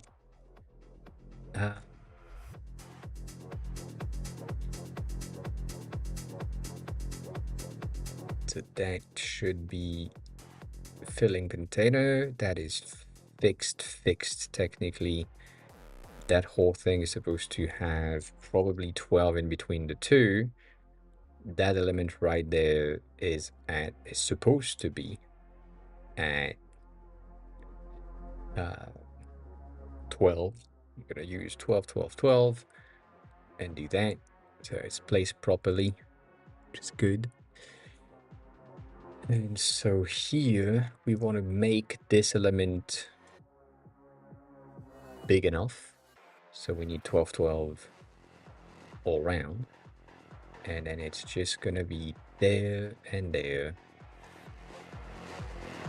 Extend it to match, and I feel like if I do this, okay, with this filling in width, this being filling and filling, probably it's going to be the easiest thing.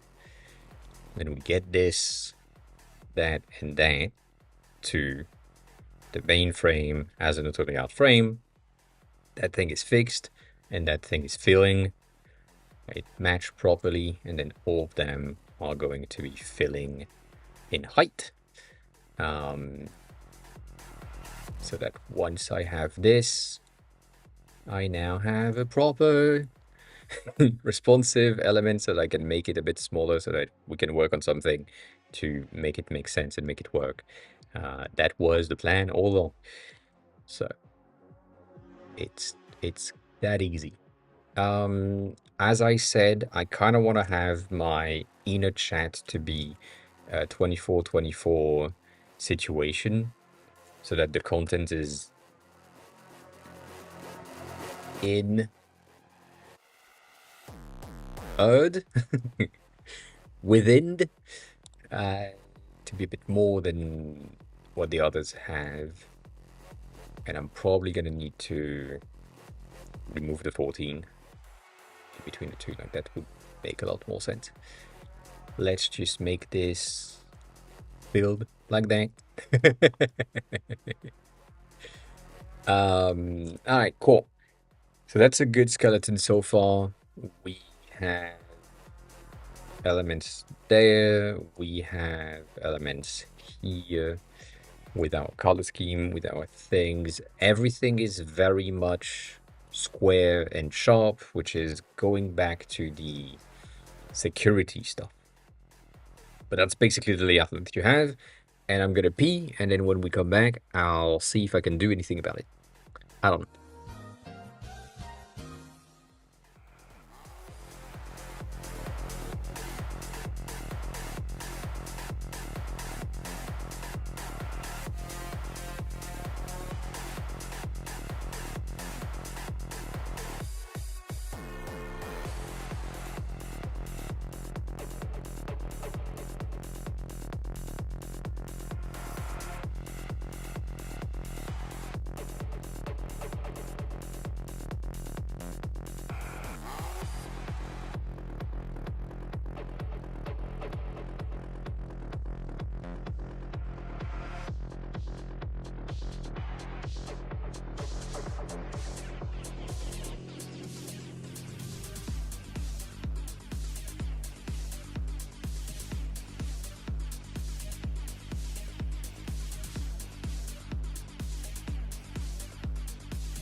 Also, it is 16 degrees outside, and I am too hot.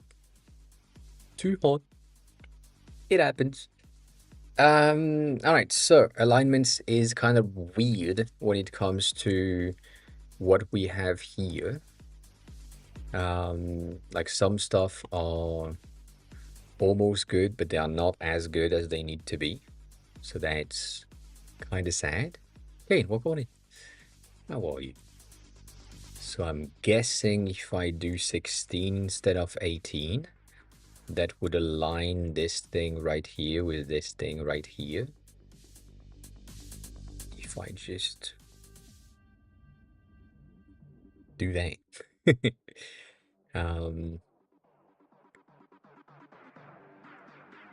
16 degrees on Celsius. It's hot for me. 16 is hot. 16 in Fahrenheit, I would be freezing. Because 30 degrees in Fahrenheit, you are kind of freezing, which makes no sense. No sense whatsoever.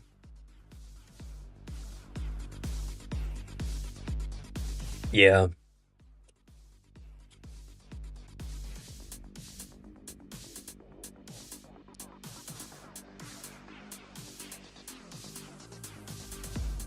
I think, yeah, 30 degrees is -1. So 16 is 60 degrees, which, yeah, that.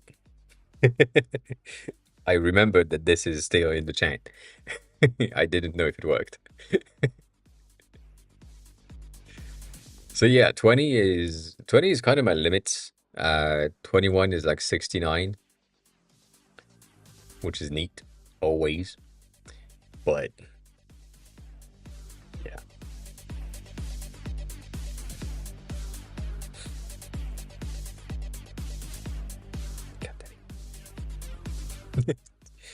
nothing for 69.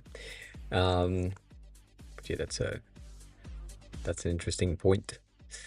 Interesting point. But yeah, it's too hot for me. 16 degrees in the sun is just like I am dying.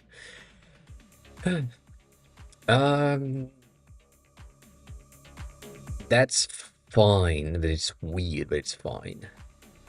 Giving a 16 on the side and not 16 on the edges. I'm tempted to do that.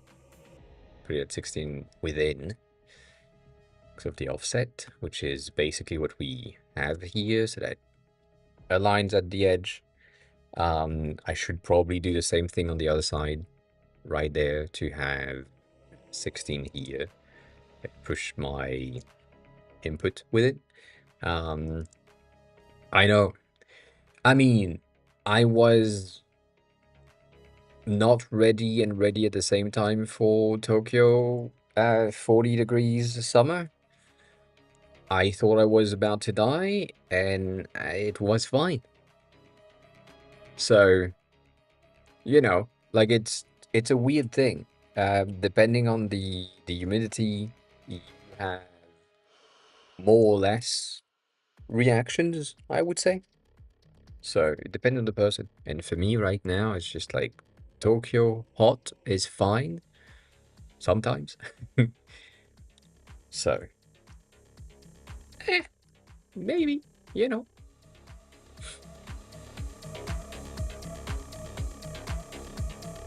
Yeah, that 24 is pretty good.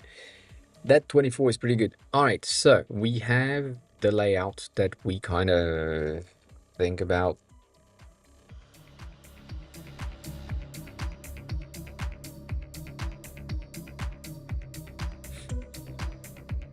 Right here.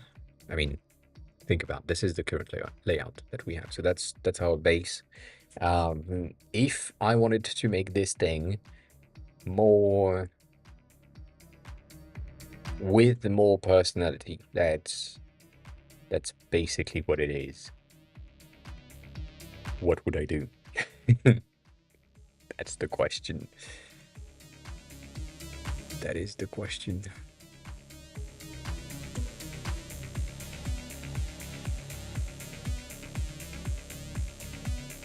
I don't know.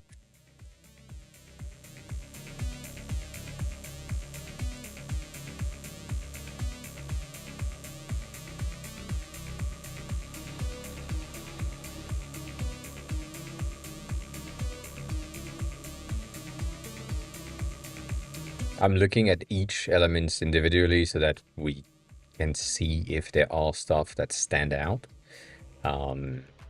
Again, knowing the fact that this also exists, there is a secondary sidebar on this side that will contain stuff, which is a title and some content, and in some situation, an input field. So I'm just gonna keep that on the side as well. And I also know that there is nothing at the bottom. So I'm just gonna put that here and call that sidebar for now. So it's in the thinking that we have. That makes our center content really okay. Not great, but pretty okay. The send button is pissing me off because it stands out. But it makes sense. It's the most important button in the chats. So that's fine. This could potentially happen, which is not great, but it could.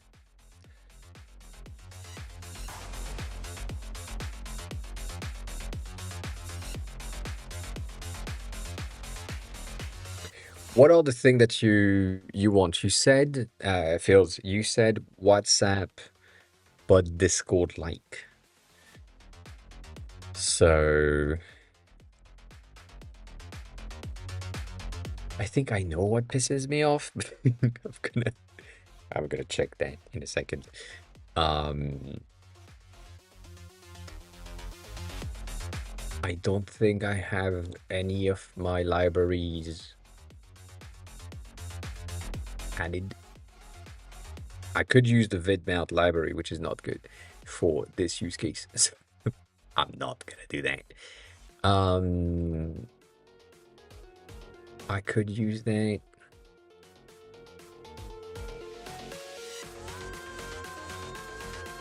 I might. I don't know. That might be the way. I feel like if I do that, it's gonna be a pain in the ass to figure out and put in place and use and so on. So it's going to be an easier time. You're using Tailwind, right? I mean, AI is using Tailwind, right? So I'm going to super palette my way through and use Tailwind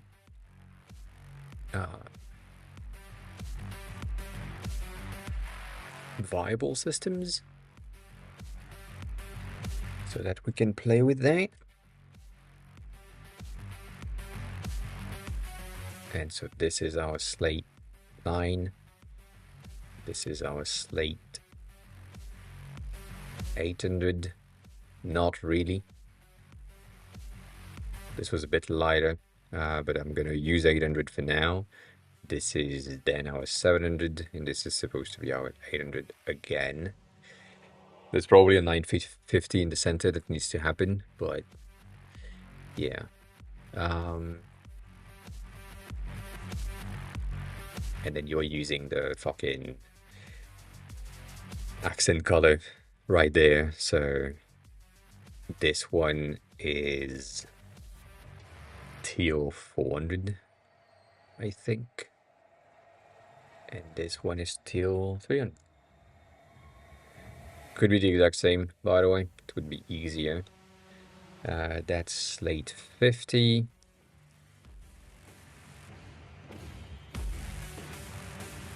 That's 60%.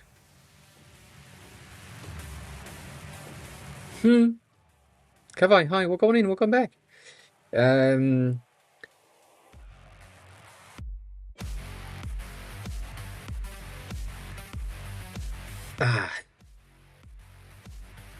It's really complicated. And I don't really know. But I can potentially help on something. So currently, and that's the sad part, currently the designer job as a whole is put to the side for similar job that is not doing the same thing but still is doing the same thing. There is a lot of startups right now that are requesting and trying to find what we call designer in the beginning, of graphic designers, meaning people that have an understanding of everything that is graphic and visuals and can put into words the direction, like an art direction for their product. That is the current state of things and the type of design job that I'm seeing most of the times. These are taste driven people, so the people that have a lot of taste when it comes to the visual stuff. So if you have that in the UI side of things, you should be good, and that's basically what you need to focus on, making sure that your tastes are good and that you have good taste overall. This is a bit subjective and it depends person to person, but you need to be able to have taste in every dimension. So the examples that I'm gonna use right now on Pinterest is gonna be very simple. This is one of them. If you're here and you like this and this is tasteful to you, try to find something that you think is similar but untasteful. So maybe I'm gonna click one that is random. Maybe this one is a similar realm, but the taste is not there. It's missing something. It feels cheap. It has alignments that are not good. Whatever. It depends on you and what you perceive as. But having the ability to explain that is going to be some of the skills that people are requesting right now. And you need to be able to go into things like this and say, I have taste for this style. I have taste for this style. I understand why this is tasteful, and so on. And so you need to have a greater range of opinion and a greater range of skills across all design styles, because soon the only thing that would be differentiating from the competition is going to be how good or how like easy to use the thing is. So how good is the UI part and how easy to use going to be the UX part. So that's the first section for the UI things. Anything else which is on the UX things for how things are supposed to be working, there is a little bit less demands, but there is still some demands. So it's more going to be the analysis and the research and the user testing and so on is going to be AI driven. So you don't really do the thing, but you need to be able to understand the outputted data and express the outcome of that data findings to stakeholders and so on, and then trigger some changes within the product to make sure that it's aligned with the goals. But that's the thing. So the UX part is going to be automated with AI for the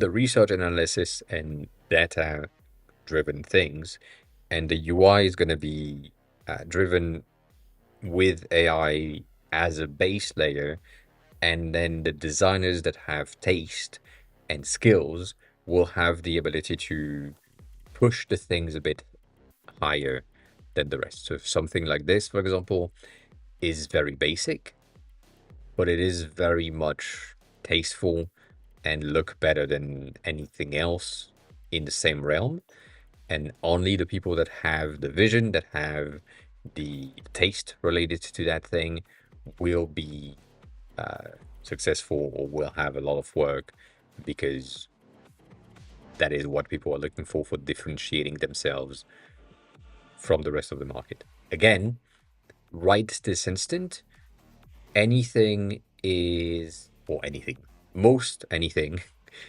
is recreatable in an afternoon by anyone. That's the situation, and that's why the design is going to be the differentiators for most companies.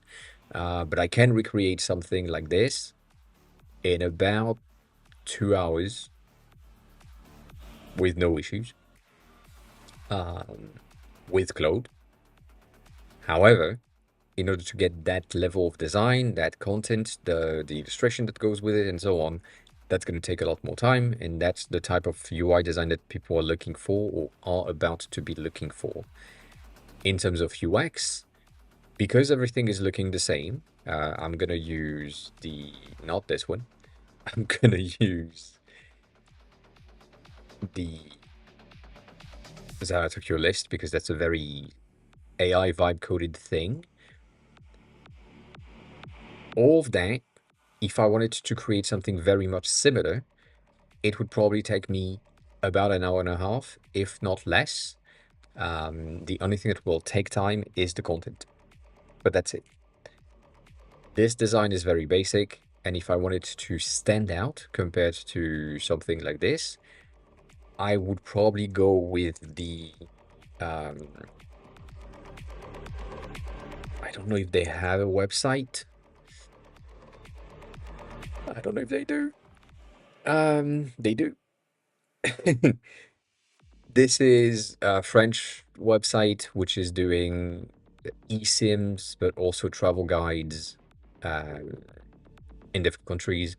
And so they have things where the design stands out compared to the rest, but it is very much the same thing as Saley, as Arallo, as other eSIM things, what stands out is the design that they have and the presentation.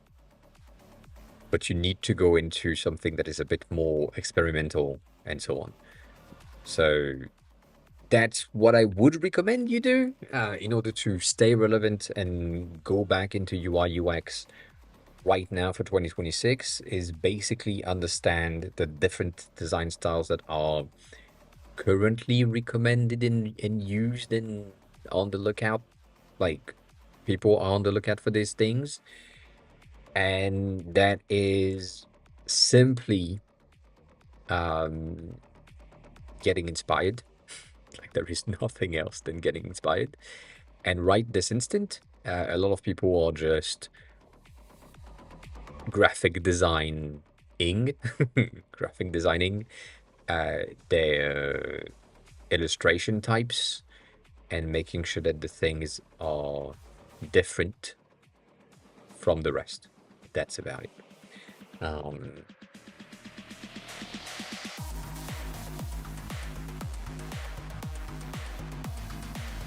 Kinda.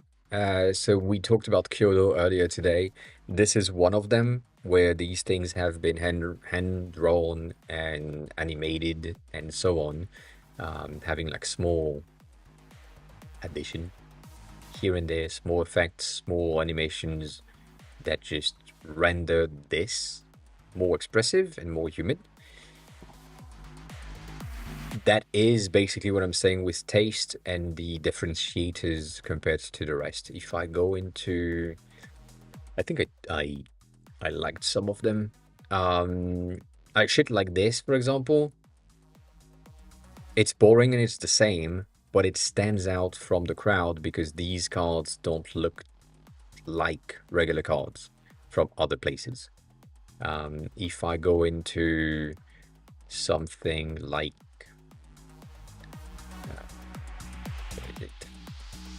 I mean, this one, yes, but that's not the one that I'm looking for.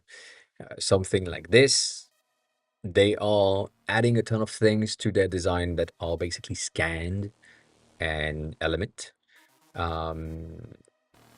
to bring humanity back into the AI generated elements of everything.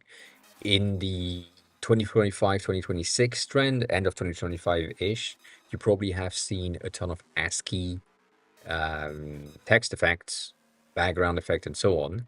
And then right now, Bao is creating a ton of really cool things on their own website, which is a duck pond. When you click, you add a duck. When you click on the duck, it does something. And then there are like other experiments that they have done. And at the bottom, you have right now the sea. It used to be a duck race, and it's interesting. It's simple. It's fun. These are the type of thing that are currently standing out. But as you can see, everything that is in the center, basic, simple, easy to understand, and so on. The only thing that kind of changed is the container. It has a bit of an effect at the top and on the edges, and the corners, but that's about it. So simplicity is still a thing, but it's not as a thing as it used to be, which is kind of sad. But yeah, that handmade design, for example, that Bo is doing and creating and posting on Twitter all the time is really cool and really useful as a reference. But this is what people are looking for. Like these fucking ASCII things are all over the place, and that was the generated by a human kind of thing. And now it's not the case. Like everything is basically going back to print. Like you want print stuff. If we go into the portfolio section, the one that comes to mind is this one, which is print-based portfolio. And your harvest state is going to highlight something within the architecture underneath, which is a bit of a weird thing, but it works. It's fun. It's not exactly what you were expecting, and you get like a more handmade thing. So going back to the simple illustration, yes, that works. But you can see basically the thing is you want your designs to look as human made as possible, and not as AI generated as possible. So going back to the app that I showcased earlier today, this one, this is an obviously vibe coded thing. And you can tell. And there is so many issues and there is so many errors here and there that if you are someone with taste and you can see things, then you would be good. But if you can't see that this shadow that was supposed to be here is cropped by the next element, then you have a bit of an issue with this. If you can't see that this look like, again, is a bigger font than new, it's not the case, but it looks like it, then there is an issue. Like there are so many small details that would make the app much better, but because it is a vibe coded things, or at least it is built from a template, you will stand out. If you recreate this thing with a better design direction, you'll be good. So, as I mentioned before, an app like Can isn't the most groundbreaking things ever. Like, the design is very boring and so on, but there is taste in the background for the navigation. These things are very basic, but they work. The transition between pages, the presentation of how the elements are, appearing, disappearing, experimenting, see the elements sliding and so on. These are the taste in question, having like a bit of a blur effect at the bottom. It doesn't need to be that drastic, but it needs to be different enough from the base. So that might be like sometimes it's that easy, sometimes it's more complex than other times. But yeah, doesn't need to be that complex. So it is overwhelming. Going back to your last message, there is a lot of things to be learned. But if we go back to what Designer Tom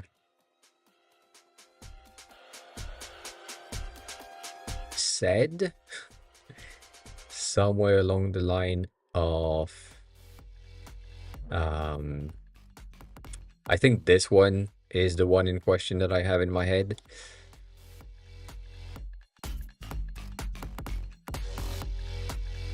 Yeah. So that one specifically, I don't know if that's going to work. It's not going to work.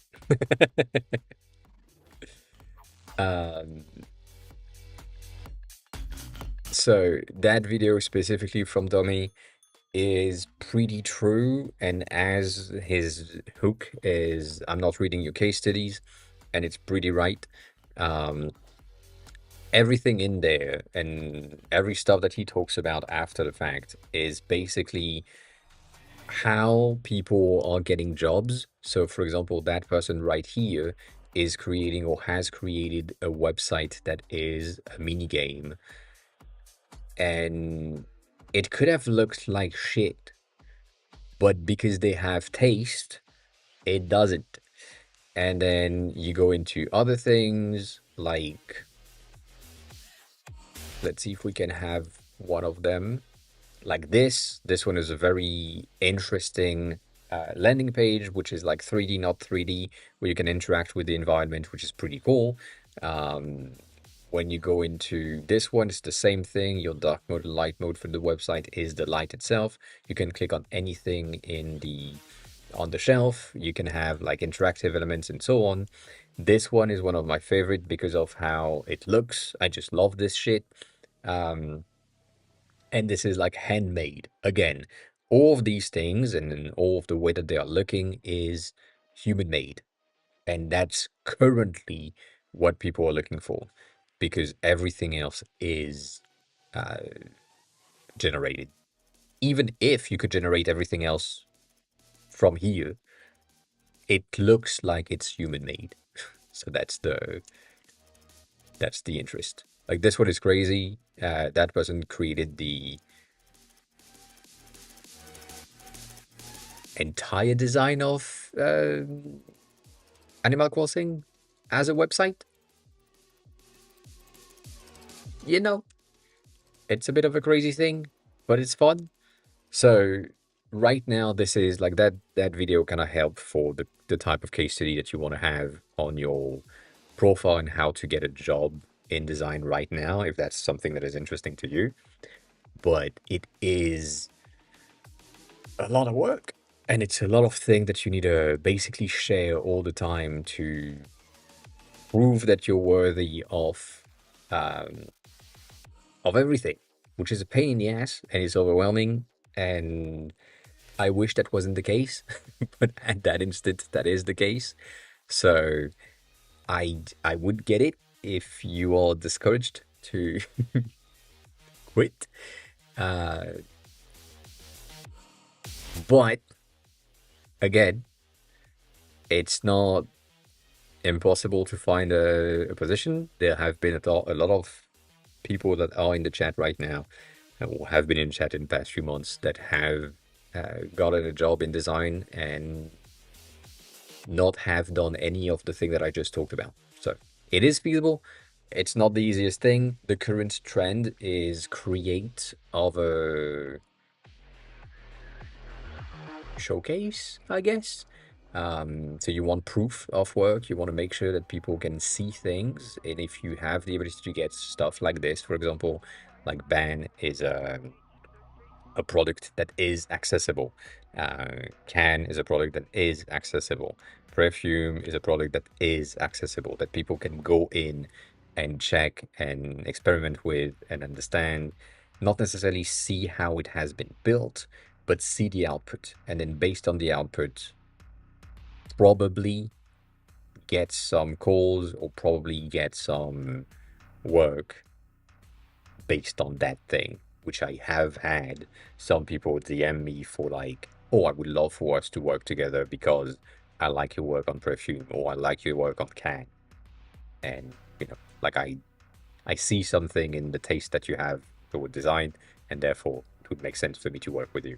So I've seen that happen for myself. But it's a lot. And then the third point, which I know I've been rambling for an hour almost.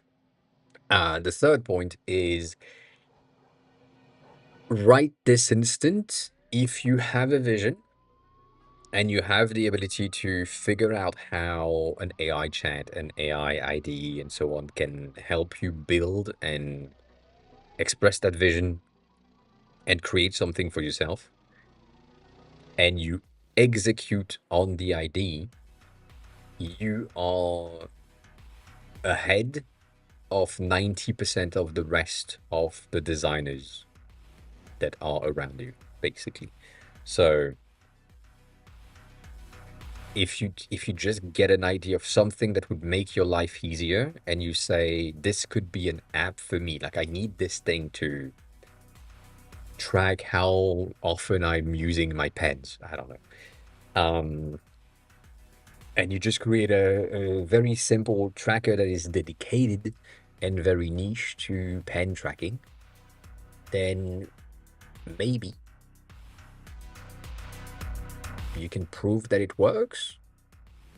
And that's just a simple thing that could work for everyone else. Like, for example, I don't know if I have, no, I don't have any of them.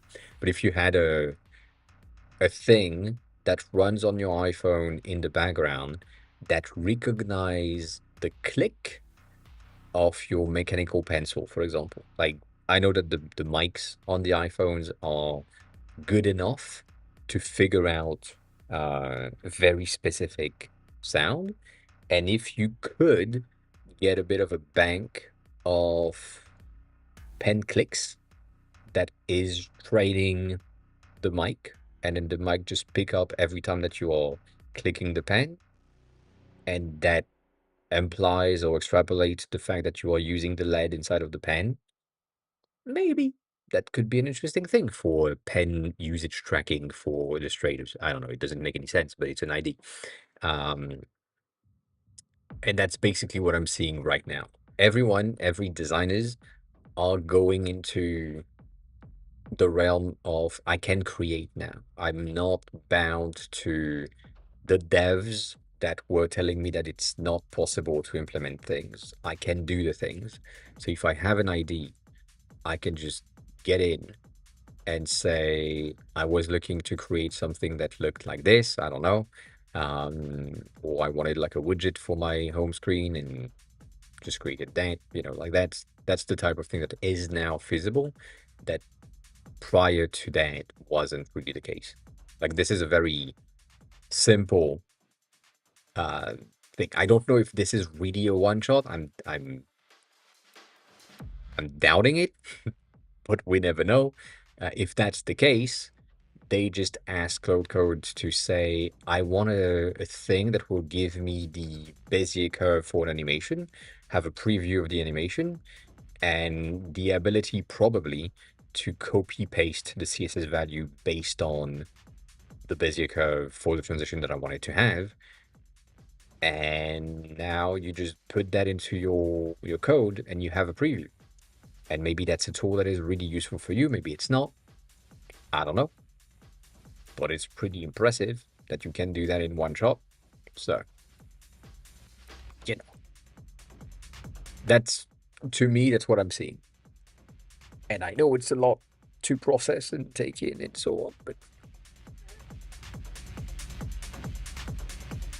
just like most designers right now are just creating things. You have an idea, you create the things. Like this one, for example. Yeah. I mean, the one that I saved from last week, which is the Makeathon from Figma and Contra. This one is something that has been created within Figma directly to create stitch patterns, and you can play with that. It's kind of basic, but it's fun, and it works, and it was made in an afternoon or more. I don't know. But that's one of the things that is creative enough. Like this one is excellent craft, which is a bit debatable because I feel like most of this is old style and old design, so it happens. But all of this whole thread is containing a ton of things that have been created and generated directly through Figma Make, which again is really impressive, but Figma Make is not to the level of capabilities than the rest of the AI generated tools right now. So Cursor is going to be better, Open Code is going to be better, Cloud Code is going to be better, but you have the ability to just port your design from Figma to Figma Make directly, and that's a bit of a better, easier thing to do. So there is, you know, a plenty of things that you can do in there that just makes sense. Most of the designers that I've seen post in there and kind of win are people that have been using gesture-based animation because they just wanted to create something that used the cameras to control whatever.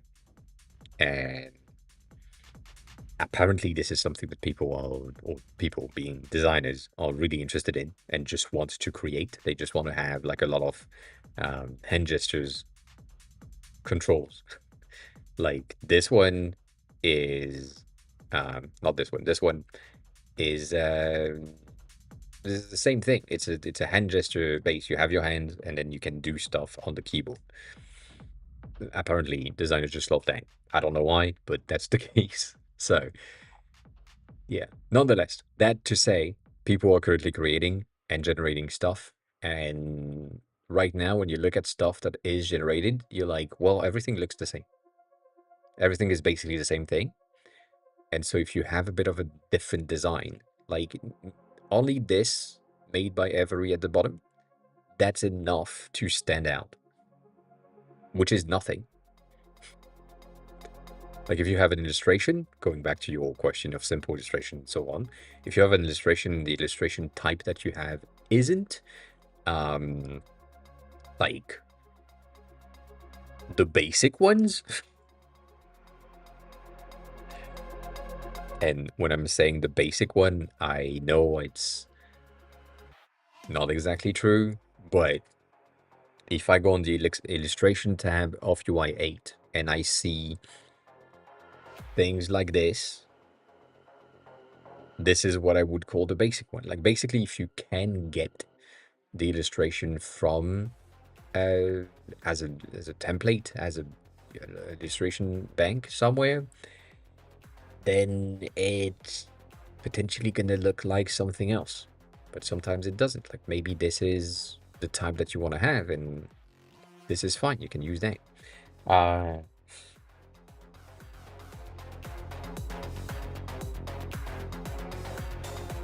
There is one guy on Twitter that is talking about creating mascots and shit. Like again, just as a delay, like these illustrations are from the human pack, and I know that. But the design here is different than what an AI would do. Like there is a very low probability for an AI to go with the brutalist with rounded corners. By default, they would go with brutalist with sharp corners, small details. But that combined with the illustration type that is extremely rounded, work together, and you have the taste for that. Let me see if I can find. I doubt it because I usually don't like or save their own stuff. But if you want a mascot, there is a very Chinese AI model. Let me see if I can find it. Let me see if I can find it. I doubt it. I doubt it.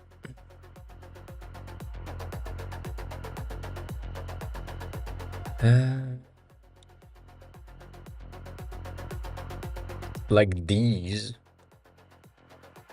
are old 2025 AI generated, and these are kind of impressive for what they are. And there are stuff in there that are really groundbreaking, you know? But what you're looking for is basically this.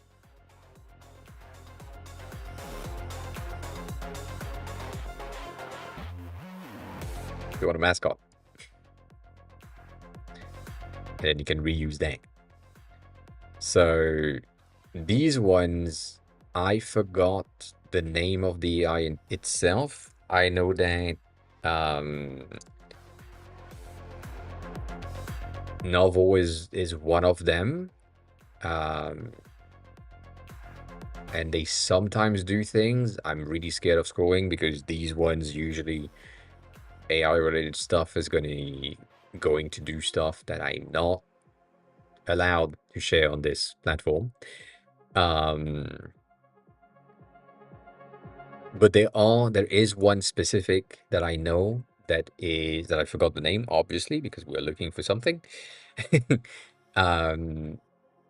That is known to be able to generate things like this, for example. Like these cat illustration are the type of thing that you would probably be looking at or looking for your progress, for your whatever. And that might be the case. But then again, if you just want some illustration with people and so on, you might find one of them in there. Um,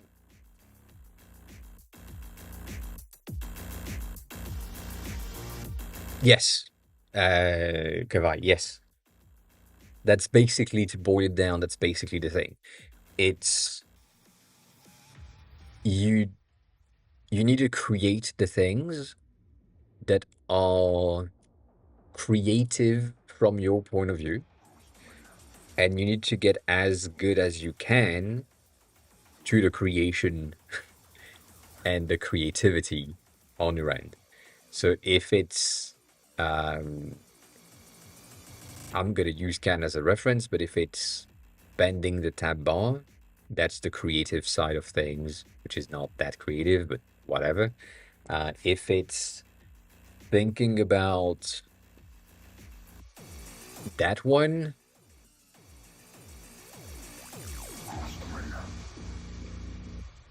this one is a very interesting thing. In the number pi, there is always, or almost all the times, the date of the day or any day within the number pi, like all the decimals of pi. And so if you're looking for a different date, it's going to go through all the numbers of pi and then find something, which I don't know exactly if this is true, but as a concept, it's an interesting thing. You know, so it doesn't necessarily need to be visually interesting. It might just be the concept is cool. The concept is bringing something that we didn't see happen before, and something like that can potentially help.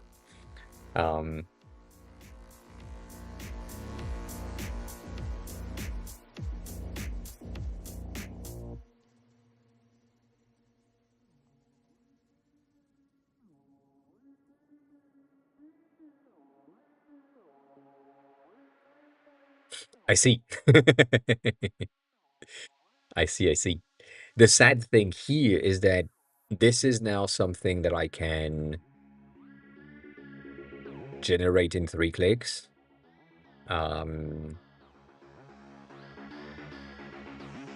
And it's kind of sad. But yeah. And also, actually, that's the type of mascot that you want to have, right? But this is good. This is what we used to call off-grid. So these elements being off the regular table, off the grid, and so on, is interesting. Chris, hi, welcome on in.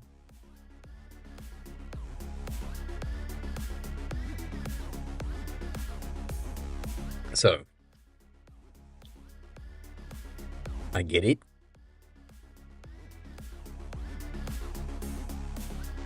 But you see, something like this is pretty cool. Like, something like this is a pretty interesting system. It's a pretty well-designed preview of these cards. And in today's day and age, this needs to be 3D, and you need to be able to interact with the card. That's it. And it doesn't cost you much. Like in Framer, for example, you use the 3D transform, or in CSS, you use the 3D transform, and use that's it. You don't need a lot more than that. The thing that you would need to do, though, is change the typography here and potentially the buttons placement and so on to feel more 2026. But other than that, it's pretty good. Again, it's something that I've said many, many, many, many times. And if I go into, let's see if I can find something. I wish we had like a landing page that I could take as a reference, because a landing page would be the best presentation for this. But also in my likes, that's not gonna be. Also, that's we need to talk about that. Uh, but the god dang, obviously we are looking for a landing page. We can't find a single landing page. This one is a good base.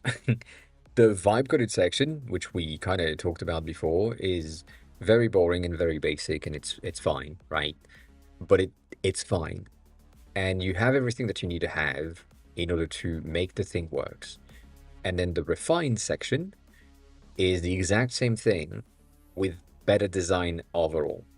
And the better design overall is just something that is better suited for the current trends that we currently have, which is simpler design. So everything is mostly minimal, but you see the thing that you want to see right away. So you have these numbers at the top.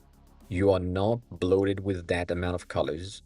You see if the thing is blocked or in review or working. And then you have your actions that are at the bottom, compared to having the actions somewhere around here plus wherever. Like you had the numbers, but you were bloated with the layout of this thing. So that simplification is the type of thing that you need to do in order to stand out nowadays. And there are a ton of issues with that design on its own. Like from my point of view, there are stuff that just needs to be in different places or have more space around them. But that's a personal thing, and that's my design touch that I would do. Like for example, the more buttons needs to be in the far right at the end of each of the rows, not in the middle of something, because that makes absolutely no sense. There might be the need for a lot more space around the buttons, making the buttons a bit bigger to make them more accessible so that they are closer to these ones, which are a tad bigger. Like that type of thing might make sense. And it's just a matter of tweaking things. But yeah.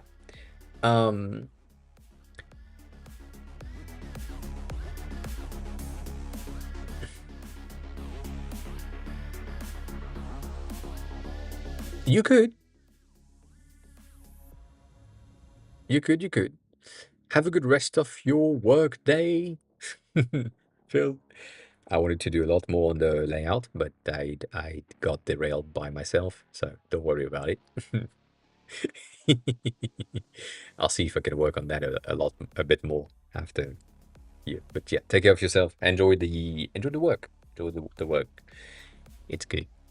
So yes, you could 100% just create the videos and not have the things presented. The issue is you end up with the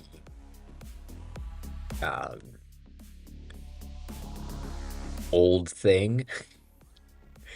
The old thing that we used to say, which is when you are looking at design on Dribble, you are looking at designs that is not feasible. You are looking at the eye candy for designers, but these things are not good and all feasible. Like this is unrealistic design, and people don't like, they like them because it looks good, but it's not something that's gonna convert or have some business impact and so on. And so if you just showcase the video itself, you have the same feeling, as in it could create something in the viewer's eye that is, this is nice, but it's an After Effects video, and therefore the reality of how the app is going to work, or the reality of how the thing is going to behave, is not really that.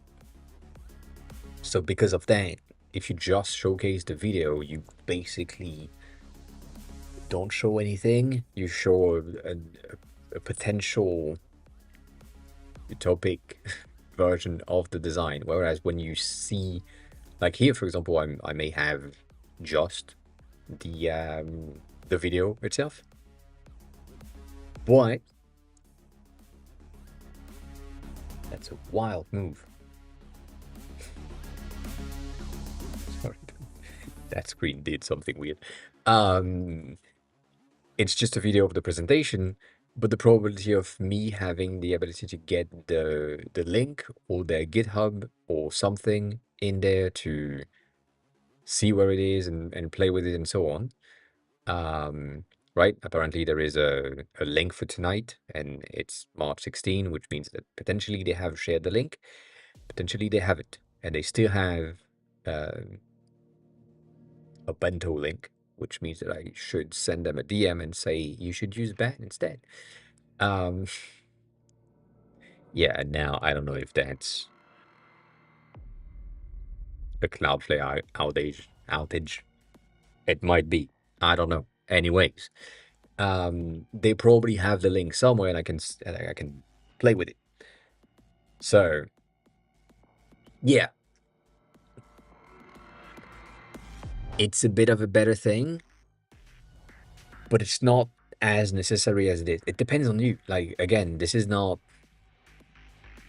the most useful thing, but for example, Radiophone here is creating these interactive things within SwiftUI and Metal shaders, and what they have is this.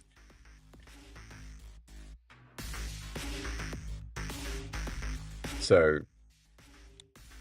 they have a test flight app, and that test flight app is providing something that I can experiment with. It doesn't mean that I have access to the code itself. I have access to the output.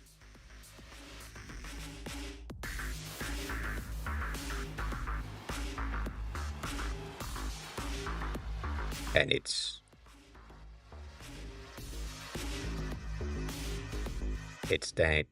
basically that easy.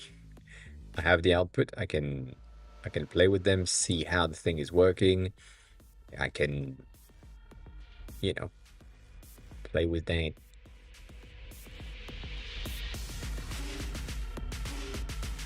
Let's see if it makes sense to me. If it doesn't make sense to me, but like with someone that has the understanding, which is not me, but kinda, I can see what's happening, and I can kind of see what needs to happen for me to recreate something similar to this. I know that missing is sometimes talking about the fact that it would be interesting.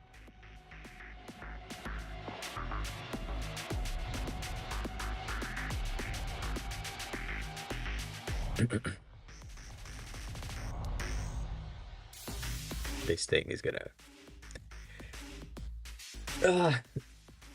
This thing is breaking so bad. So bad.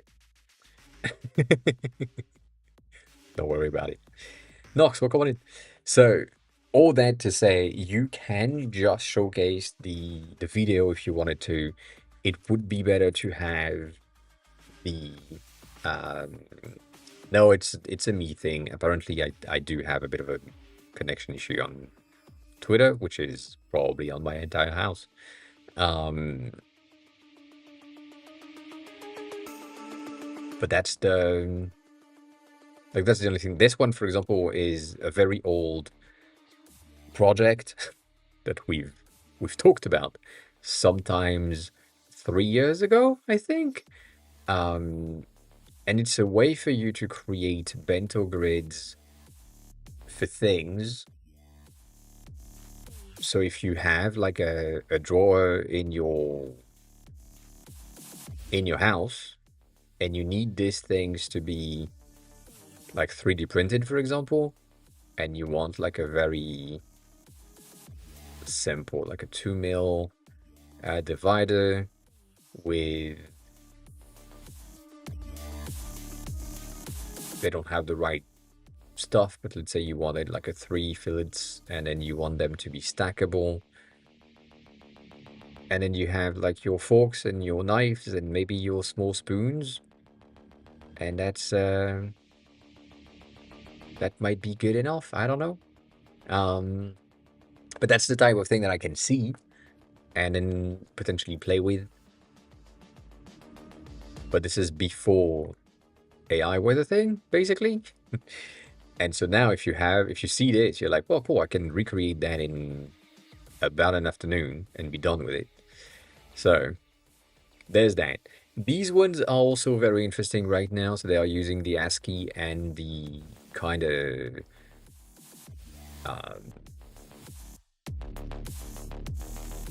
sunset at the grocery store type of thing, you know?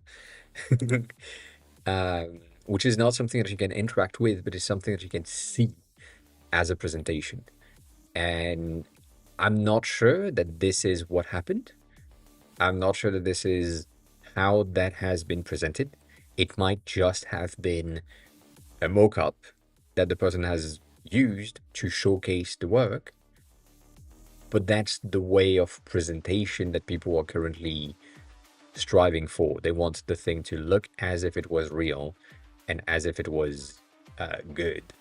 And so usable, not necessarily. That we have a lot of users. Let me see if I can find it. I will not be able to find it because apparently Twitter is dead. So, like, shit like this isn't something that is interactive, but it looks interesting enough so that people can be interested in it. I don't know. But yeah, it doesn't mean that you need to create something that is interactive to stand out. It doesn't mean that you need to create something that people can access at all times to stand out.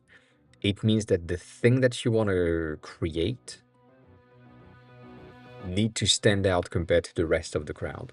So obviously right now I can't really access the thing that I have in mind, but if you are going back to this, because we talked about that earlier, if you like have a good time with the dog, but if you are like into that design aesthetic, use that. If you are more of an ASCII person, like the rest of the world right now, use that. If you are someone that like extremely minimal interfaces like this or that, do that. That will stand out in the environment in which these things are not there yet. So if you are creating something like a language learning app, and it looks something like this, with micrographics, with extremely minimal design overall, then that will stand out. And then if here and there you have some interesting visuals like this, then maybe that's the way to stand out. But it doesn't need to be the most groundbreaking stuff. It might just be, oh, cool, I like this idea of a concept. Like, I like this charts rendering, or like that different thing, or specifically for me, because obviously I have my old stuff. I wanted to have a background animation that was tied to the perfume and the perfume notes. So the perfume here has a lot of green, orange, purple, some white, and therefore my background is going to have like some purple, some green, some orange, some white, which is black on this on the dark theme. But that's like tied to said perfume. If I go to something else, it will have something that is tied to that perfume specifically, and so it is unique on its own. And the design on its own is unique because it is based on what the user will have. So there is some creativity behind this, but it's not that much thinking. It's just like, I know that these notes have these colors, and therefore we're going to use that. So you have like a bit of a muddy green military thing for concrete, which makes sense. I think the one that have the most interesting thing, like this one,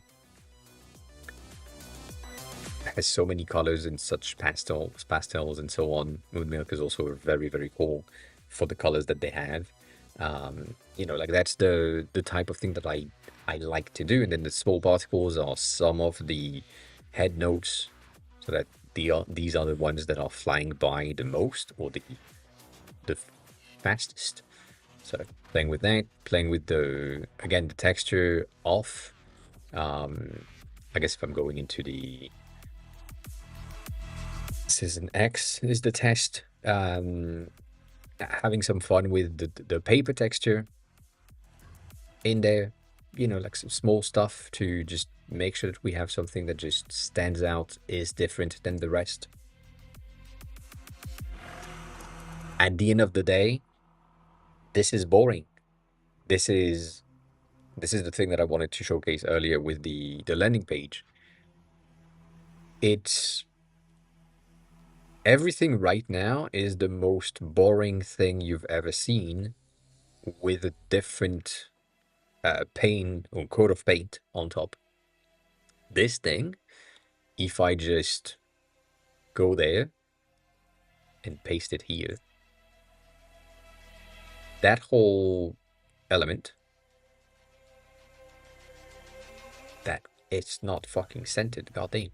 That whole thing is just that. If I remove the visuals, because that's what makes sense,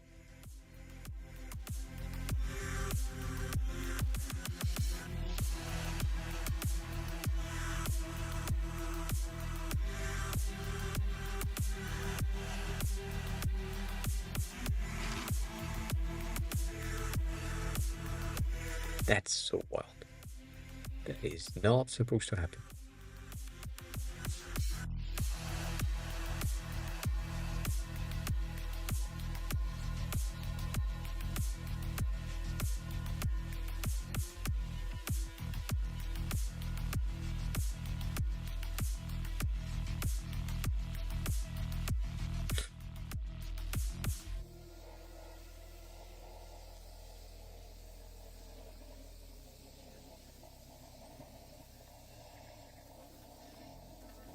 That's it. Like that's the whole design.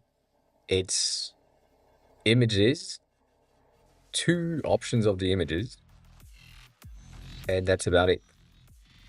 And then there is like a title at the top, selector at the top, and then a title at the bottom. But this whole website is just three images, one for the side, one for the front, and one for the VHS that is going in right there, which is probably the same every time, and it potentially takes the color off, like the dominant color off the VHS image that is in the front. But that's about it. And you don't need a lot more than that. So this whole thing is as boring as it can be. It's just the creativity of finding the correct images, having the images themselves, maybe generating the images, like having something that is extracting posters and then putting them into VHS box. But then when you have that, it's fine. Like the only thing that I would have a bit of a hard time finding is this. I don't know exactly how you can get the sides of the VHS tapes in a way that makes sense. But yeah, have a good rest of your day. Take care of yourself. But that's all you need. That's a lot, I know. But yeah, thanks for the question, as always. I appreciate it. Back to the design side of things on this one. I don't know exactly what need to make sense. I know that we were about to go into WhatsApp design. That was my plan, and then I got derailed on a very good question. So let me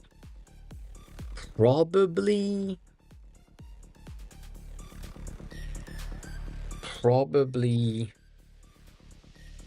WhatsApp redesign on Dribble would be a pretty good option. And then looking at WhatsApp redesign for the web could be a very interesting thing. Not saying that it's good, but it could be a very interesting thing. So that debatable. I don't like it. That's very much just WhatsApp web, so it's not good. And then I'm looking I'm looking for things that stands out that are a bit different than the rest. So far, we don't have a lot. And the one that stands out are the current news trends, so that's not exactly what we want. I think... Huh. I don't think Line is gonna be available here. Like we do have here, but that's never gonna... Yeah.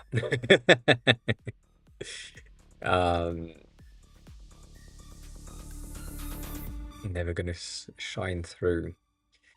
Line is a similar app to WhatsApp, I would say, but it's from Japan or Korea. I forgot which one it is. And it could be interesting to have as a base. It's very much minimalistic. So, you know, if you want something that is minimal that could work.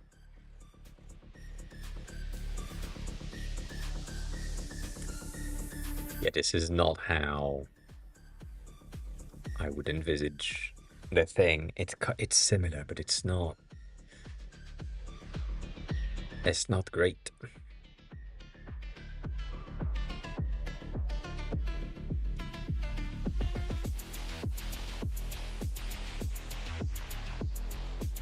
Yeah, it's really bad. It's really bad. WhatsApp overall, it's really bad.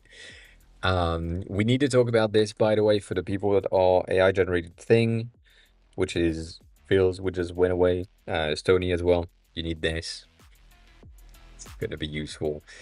But basically, Impeccable is a set of MD files that you can give your agent to go through and not output the regular AI design stuff. So it will just generate the new AI design stuff, but there is a ton of things in there with specifics, and it's pretty good for anything other than using AI as well. So if you are learning design and you are not exactly sure how to go with or what design to go for and so on, going with these guidelines are pretty good. It's a very useful thing. They are very simple guidelines. They work and they output things that just feels a bit better. But all of these things are for Cloud Code, mostly with slashes and so on, and it just helps. So, you know, like that's the type of thing that you could use for anything that you're building because it makes sense. The design here is a very much AI design generated, as I just showcased earlier. Courchevelka is now following.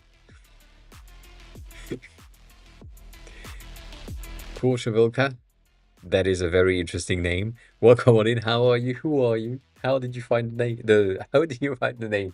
How did you find the stream? Welcome on in. The reason why I'm laughing is because it sounds like a French city of Courchevel. So it's interesting, but welcome on in.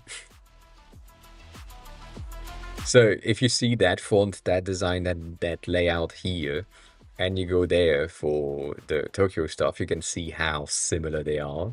Basically, these two are using the exact same font because that's the current AI generated things. They are using the exact same design for the selection of the elements. You have the sidebar that is popping in. All of that is, to me right now, a tale of AI generated content, which is fine, but you know, you want to stand out, you might not want to do that. Nonetheless, this as a base of rules to follow, using modular type scales, making sure that you are using containers, making sure that you have proper interaction with proper delays and interactions and so on. So, yeah. Um,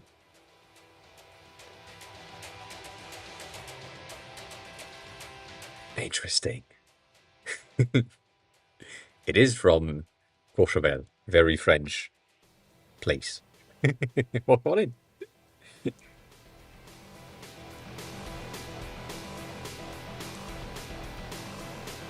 Right there.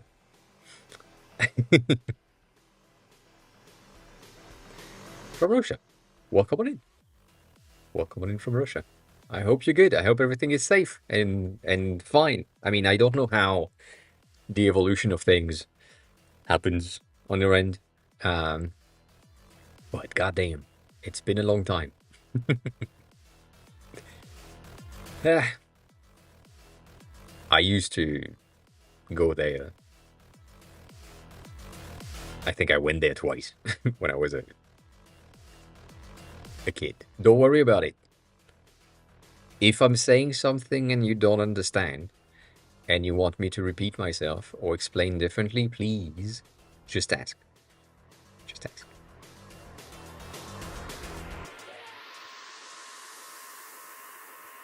I can't speak Russian. As anyone, I Privyet is the only one that I have. That's it. Yeah, that's about it. I see.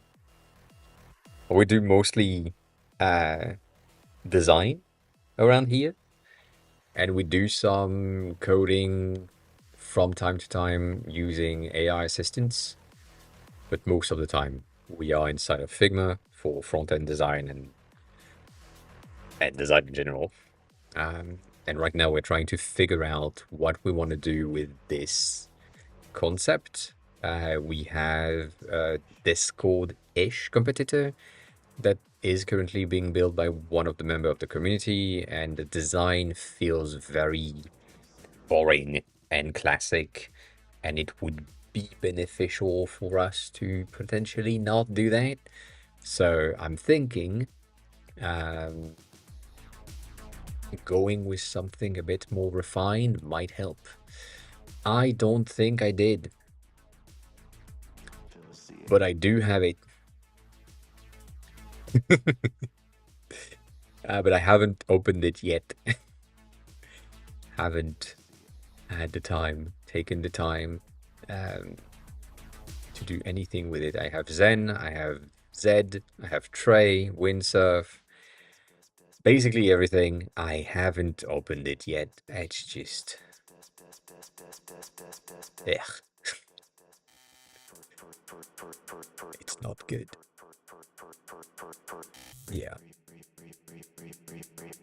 We have others ID that I don't have right here that I can see. Anti-gravity is there, Cloud Code is there. Also, the cleaner for Xcode is something that I need to use, but I don't use. But yeah, I haven't. I don't really know what's the benefit.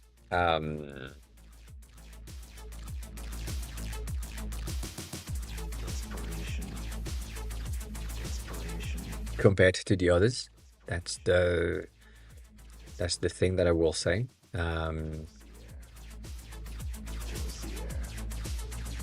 I've seen other people use it, and therefore I downloaded it just to check.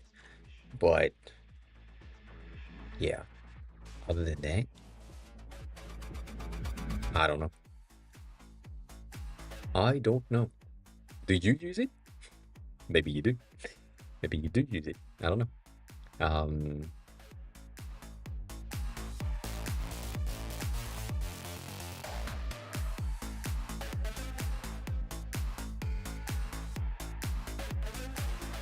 If it's just the fact that it's open source and then you can get the thing for free compared to Cursor that is like not free. That might be the case. The other one is the Void IDE, if I remember correctly. The Void is basically Cursor, but open source. And so it's interesting. I don't really know why they stopped working on it, but they did. So yeah, we'll see.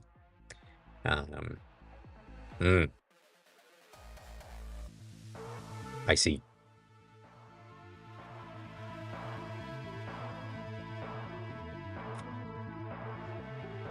Void was a potential good thing, and then it just died.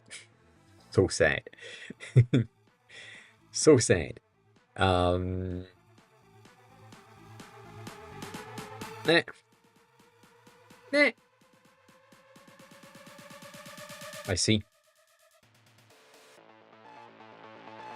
I feel like at the time where Cursor came out, a lot of other IDEs came up. So Z is one of them, OpenCode is one of them, and all the fork of VS Code are roughly the same. The only one that is standing out is Tray with the other order of letters. Tray by ByteDance is it's pretty good. I like the design a lot more than the others, or for their first rendering. Their current rendering, I don't like it that much. I feel like it's a bit of a Google Chrome Edge interface thingy, so it's less good as what they used to have. But I get it. It's a simple thing. The good thing about this one is that it's very cheap.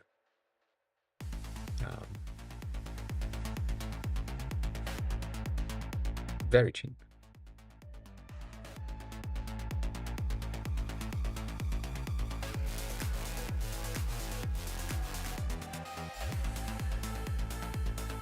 But they just changed their pricing, so, you know, things.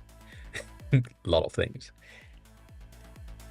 But it's neat. I need to use Z, that's for sure. But for now, haven't had the time nor the option. That came out. That came back. Twitter came back. Anyways, so if we're going here, and I'm going to attempt something, and I don't think it's gonna work, but why not? If I'm taking this as the base, and then I'm creating something that is more along the line of a more square interface. So let's attempt that. So all of our inputs are going to be at 0. I want all of my buttons there, here, here, here, here, here, and here. Same thing for this one. Same thing for this one to be at 0, so that everything is very much square. Square everywhere. This one could be a square as well. I feel like could be a very interesting thing to have. There.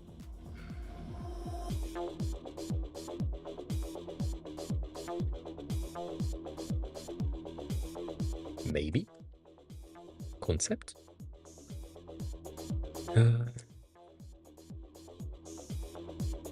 That needs to get away just for not being as visible. And then here, the thing that we want to have is within that element as a frame. We kind of want to have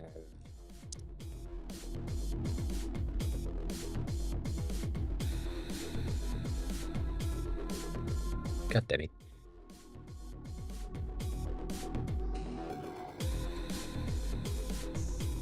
Cool. We kind of want to have something in there that is just... That's going to piss me off. Be bad. Fixed height at 36. I guess 10 to 12 if we want to keep the same thing. 12 here, 4 blank, 4 white right there. This thing, instead of being right here, cool. And then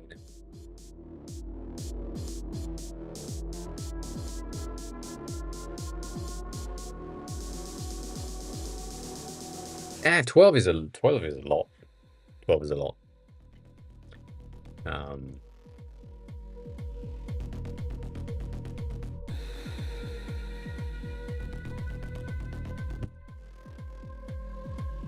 This is pissing me off every time. Every time.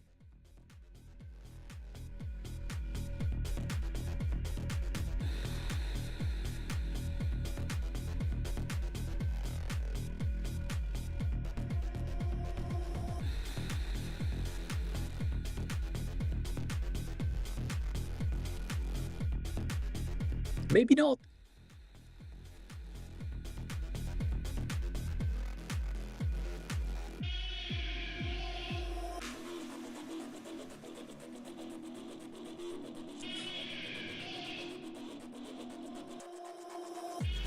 It's a bit big, not gonna lie.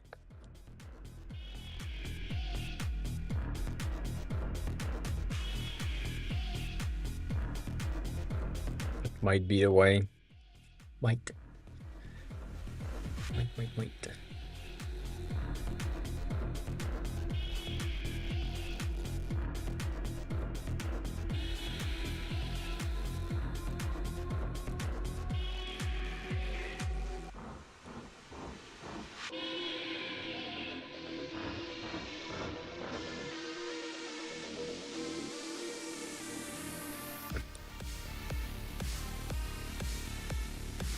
I don't know if that will work. I mean, it will work, but I don't know if it's good.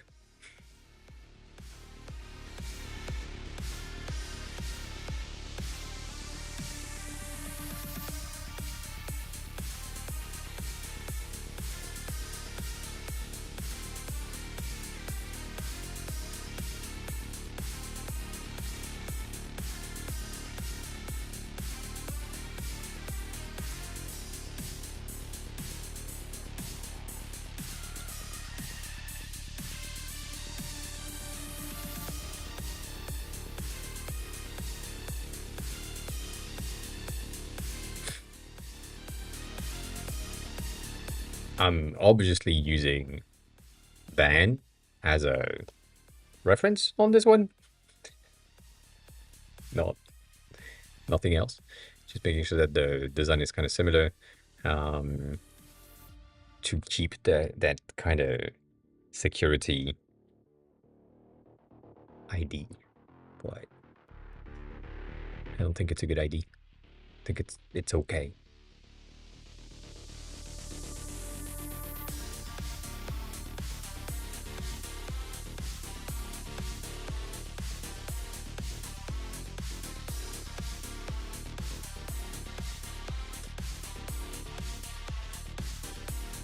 But this could work if we use that as a component, and then said component is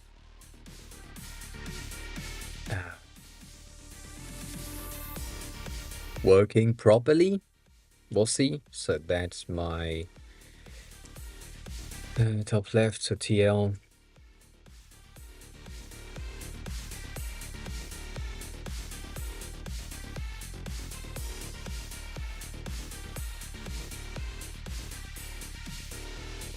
And then we are getting a variant, which is going to be on hover. And we want... Maybe that works? Yeah, no, that's not going to work.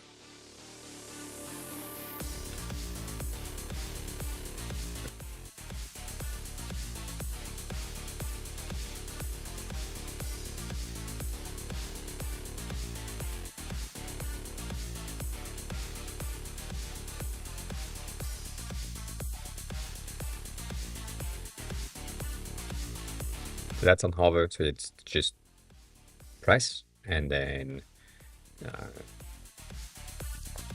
active focus is supposed to be there, but like that's fine.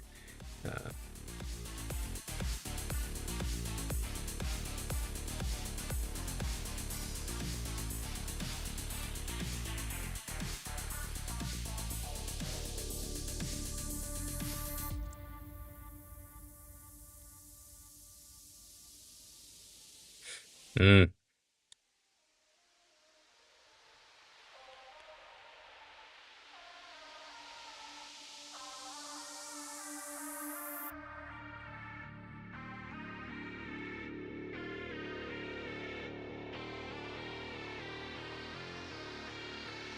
So while hovering, this happens,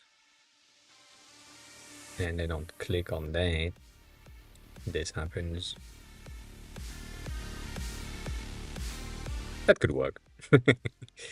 So let's keep that. Let's put that here, and just for the sake of the lols for now, so that I can just check if it works. I have that teeny tiny effect. I mean, it could work. It could work. It's not the best option, but it will do the job. Let's change. Oh, we don't have the clicks.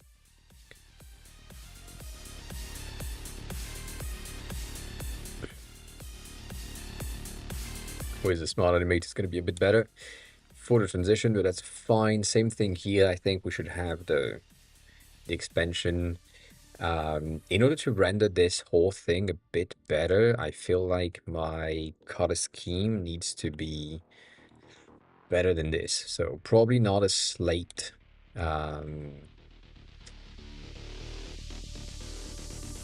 The 900 is fine, which is probably what we currently had, and then this one is probably was supposed to be 800, which is what we had. But I feel like if we want to make this work in terms of rendering, it would make more sense if it was probably more black than this. And I don't remember which gray we could use. I feel like the very gray.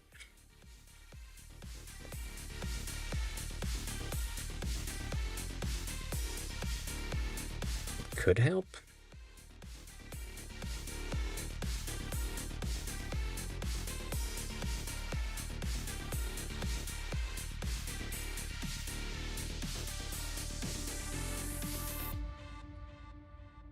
Yeah. Could help, and then it's the teal. The teal needs to change with something that is a bit more different. I don't know if we have moss. I don't think we do. So sage would be the best option, but I don't think we have.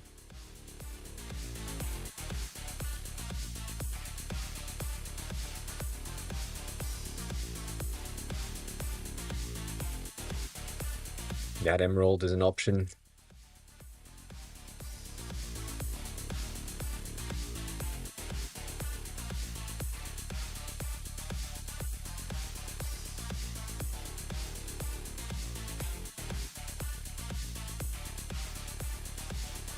I don't know. It still feels out of place. There is still something that is missing when it comes to the design itself. I think it's just the to me it might just be the alignments and the simplicity of the design itself that would need like more,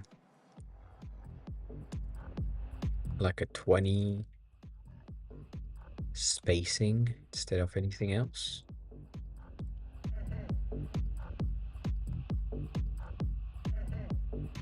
which I doubt. Let's be clear. doubt this is what would make it better.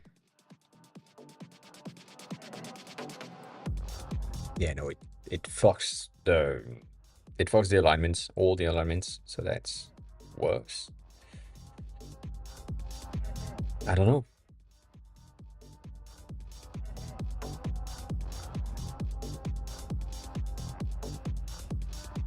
I mean, I do know, but I don't want to do that. I don't want to do that for that reason, for the same reason as usual. It's just like, for me, this is not exactly what I would love to see when it comes to an app that behaved this way. So I would probably go with something that is more along the line of this.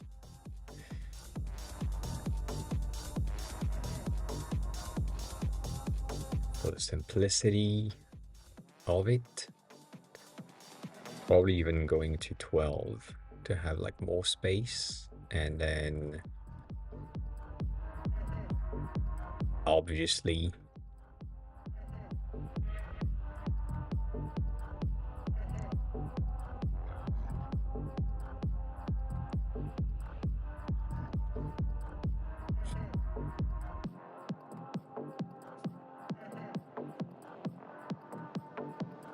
rounding some corners.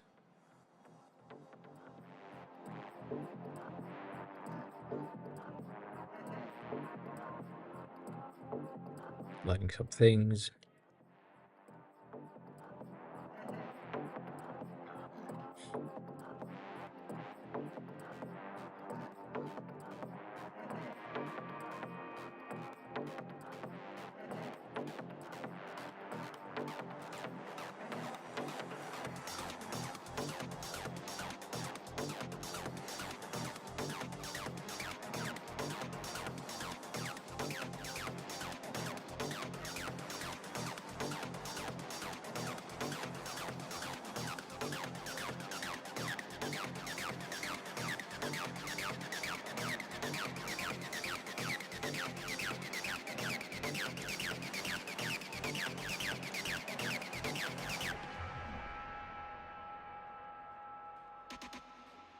I'll show them. Lintik kayo. Maybe it's not necessarily a good idea. It could work.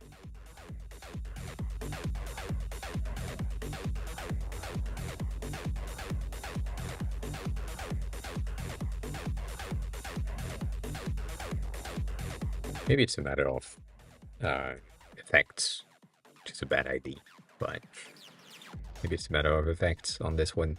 So that would probably give me, instead of going white, I'm gonna go black for the elements, and then on could do that. On the stroke itself, I'm gonna add a linear gradient that's gonna be rotated, with the top being darker and the bottom being lighter, so just like this. It makes sense. And so that basically what it does is it creates this recessed element type of things. From there, I'm gonna add an effect that is going to be an inner shadow, so that it has like a bit of depth. And because we are on dark mode, the 25% is gonna be okay for creating that depth. And so far, that's an okay thing. Not the best, but okay. Could be a bit more blurred.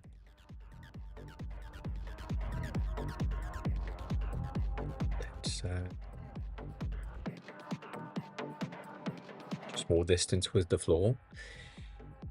And then maybe we could have, this is a very bad idea, but it could work. A radial gradient right here with white, going out to white at 0%. right there, and then we're gonna just place it properly in the first one and then duplicate it to the rest. So this, what we want to do is basically place it at the edge of, and make sure that it's like very slight and very tight. So just highlight the center right here. And so it's a bit of an effect.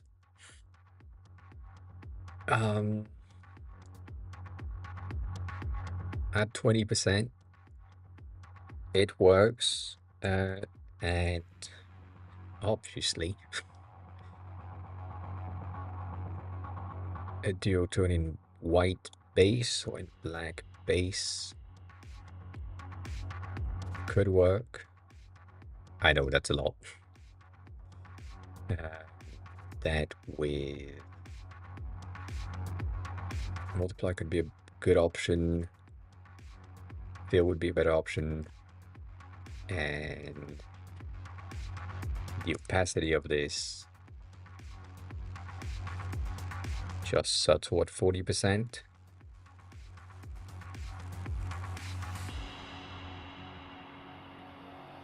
Bring that to the other side, so we just create that teeny tiny amount of texture, which is pretty good. In order to get this to work, I'm gonna use the fill on there to have a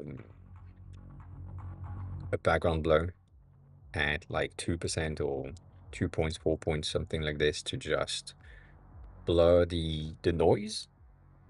I think 2 points is gonna be a bit better.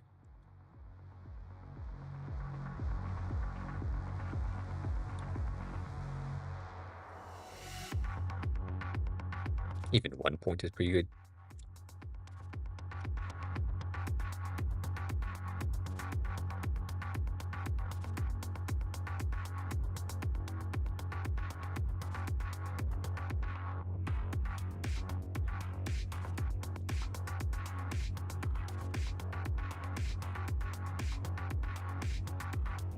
That could help. And then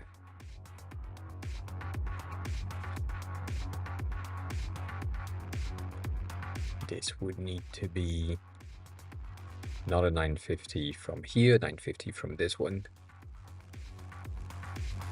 It's basically the same color as the background, but because of the overlay and the overlap, we end up with something that's a bit better. So that's a thing. That's a thing that works. If we have the exact same effect in the center, that's not gonna be a good idea. What if we have a white base instead of a black base noise? Still in fill, and this one then be in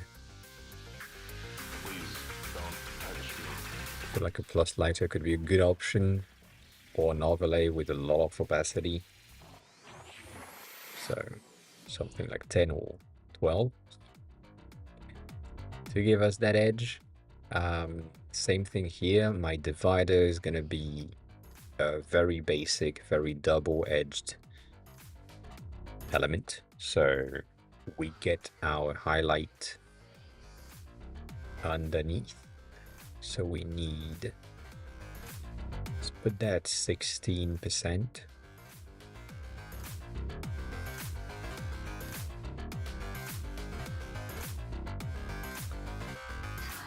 Not even. I feel like we're gonna need something like 8% on this one. And a drop shadow with no blur and a -1, so that we get our very old, very deprecated, but still good dual input for that divider. I feel like that's okay. That's not a good thing, and I doubt that this is visible on stream, to be honest. But it's a why not. I'm gonna use that radial here and place it there.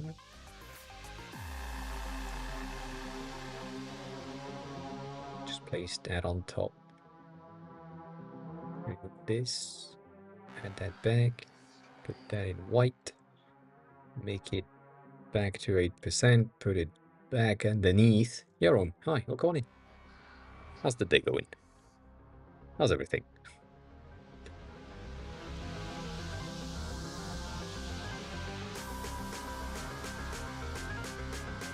It's good?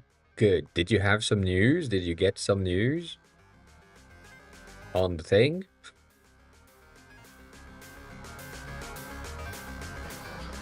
Or that?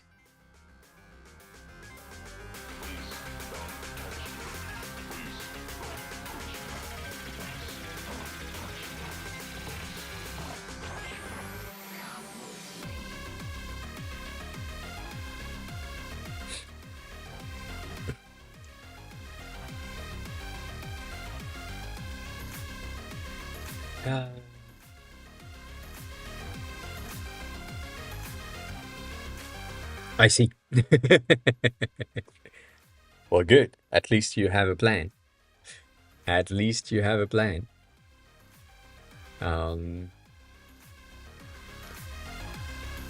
That's so weird. But, I mean, how was the court 10:30?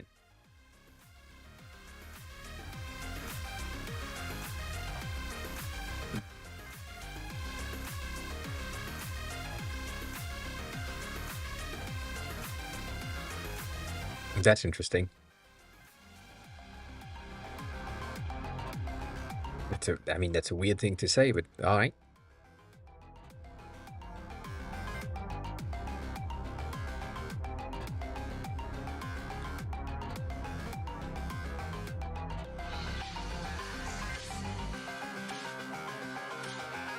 I don't know if I like this ID. I feel like the radio is not helping.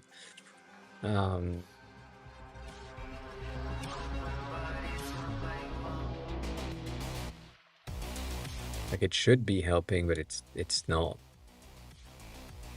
So I'm gonna remove that and just bump this to be a bit lighter overall, even though we are already at 20%, so that isn't gonna do much, but yeah.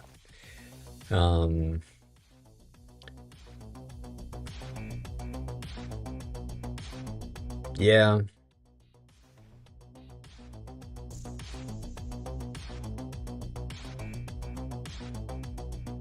At least you have a position with the new team, so that's a good news. Even though the previous client was good, you wanted to stay there. At least that's something. So, you know, let's take the positive where we can find them.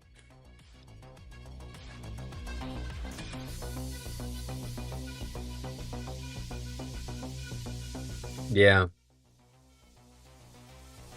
that's good. I mean, I would say that's good.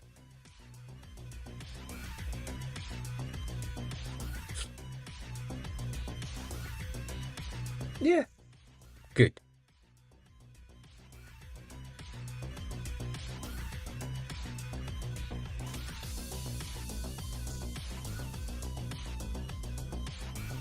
I don't like this. I still don't like this. What is missing in there? Because that's not what's missing. Something's missing and I don't know what it is.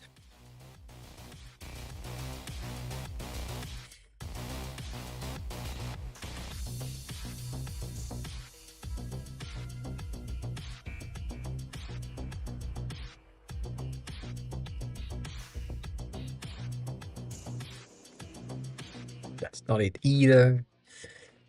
Now alignments give me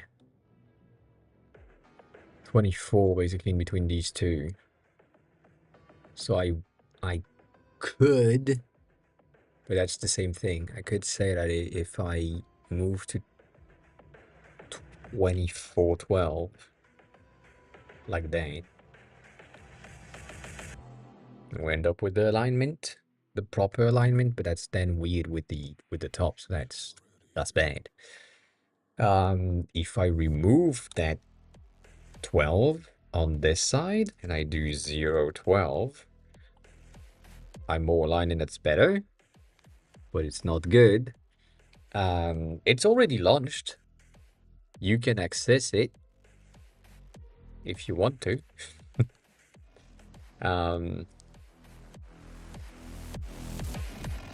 I think right there.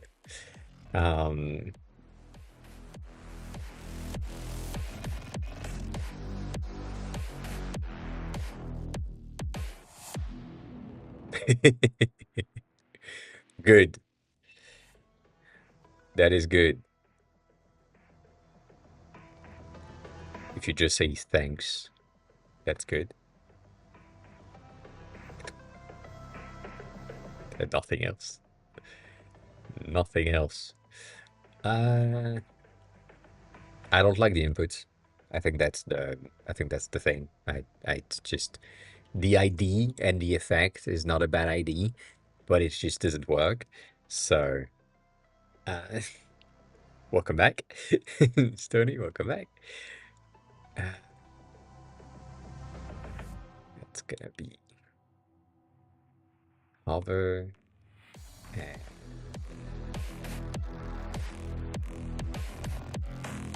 active, and then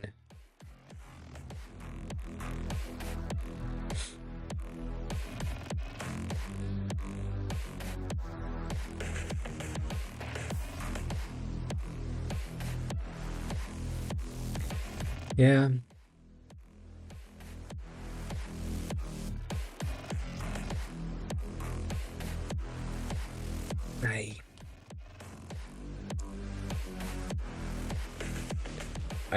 I think so, Stony. I think I am.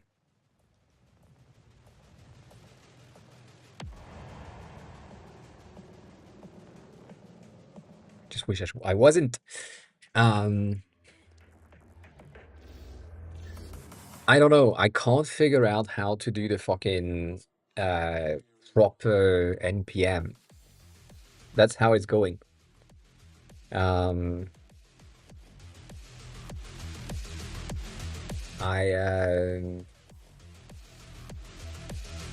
stuck on this. That's the first, and then I'm also extremely stuck on Perfume Sync, and I need to figure that out kind of first.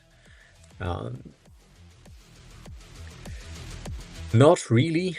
I mean, kinda always, but like not really. I mean, again, I assume. I don't know. But I doubt most of you have the Swift UI understanding that I need in order to make this thing work without being that scary. And there is also a bit of a guilt on my end, right? I feel guilty for, yeah, I know.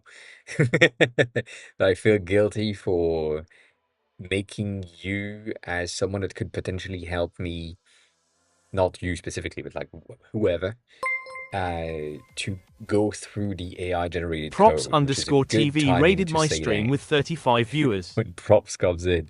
Welcome on in. For those of you who don't know me, hi, I'm Aoi. I'm the helping designer. So if you have any design question, as always, feel free to ask. I'm currently ranting on the fact that I don't have the skills that I need to have. But thanks a lot for the raid, props. I appreciate it. Thank you, Stony, for this shout out. I appreciate that as well. I hope you had a good stream, as always. And if you need to raid and run, as always, do that. If you need a raid and stay, do that as well. Today we've been talking about a new project that is Yolka from Phil's, which is currently at work, so we can't really have access to Phil's, which is a Discord alternative thing. Also, Jesus, welcome on in. And there were some issues with the alignments, so we talked about that last streams on Monday, and then today the things have been changed, which is good. And now I'm trying to figure out why it pisses me off so much. And I think it's the design part. Obviously, I'm the designer, so the design is going to piss me off. So this is the current state of most of the layout in terms of simple layout. It's there, it's working, the channels are working, the things are working, everything is good, but it's just so boring and so basic that it pisses me off. So I want something that stands out and would be good, and currently I'm not in a good place. It's not going great. That's what I'm saying. The only thing that I'm doing right now is just add some skeuomorphics to the inputs, which is not good. This is not what we want. Not what we want. Also, PTZ, welcome on in. I saw your message. I said hi in my head, and then it didn't come out. So now it goes through. And you're working on a new project that is in pre-beta. Good job. What is the project? I want to know now. I'm intrigued. That's never gonna work. that is never gonna work. The reason why I'm going straight square on this one is because the app concept is private, encrypted, and all of that. So going square makes more sense. But yeah, could be good. We worked on the logo last week, and we explored on Monday a lot more patterns with that logo, that potential. I like the colors that we went with. The sticker effect is pretty cool, not gonna lie. So, you know, meh, could be cool. But yeah, the design, I can't figure it out. I can't shake the Discord out of it, and there is nothing worse than the Discord. So yeah, the first has 100% vibe coded. Congrats. Sorry, the chat is going too fast. Customizable Twitch chat overlay for streamers. Viewers can buy activate skins for their chat. Yeah, so it's your chat overlays. I know that. It is. It is the. I mean, the thing is Yolka, which sounds like Joker, with a bit of a Viking twist. So that's the direction. At least that's the direction in which we went. In the beginning, I went with that font, which was pretty cool. And then this came in, and it's really nice. And it had that very interesting KR creation with some geometry splits. And then experimented with some stuff. Ended up with this being the best option. So played with that, created a bit of an app icon thingy with a sticker effect because obviously I didn't have a choice. And on Monday, found out that the K had a bit of a weird thing if I used the J as a centerpiece, and by using that as a repeated pattern, we ended up with a bit of a snowflake thing. So it's really interesting to see what we can do with it. And then simplified everything to get something different, but yeah, we're still on that for now, which is, yes, indeed, a bit of a Joker hack. I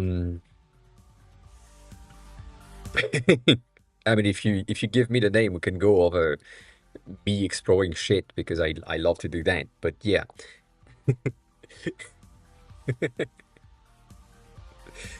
Um, Also, yes, the new website in pre-alpha release is the best moment for me to take a look at it and just trash it. Yes, yes, 100%, 100% the good time. It's called Chat Studio. Hmm.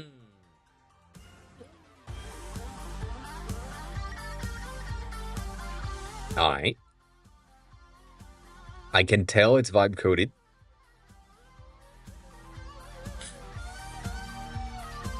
I I can tell.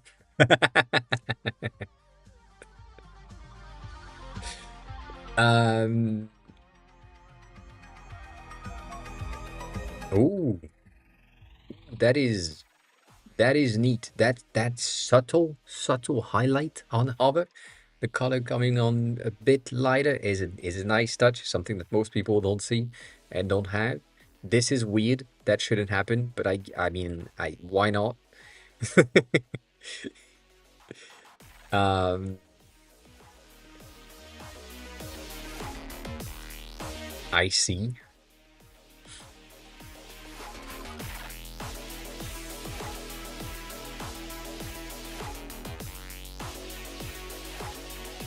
That's me.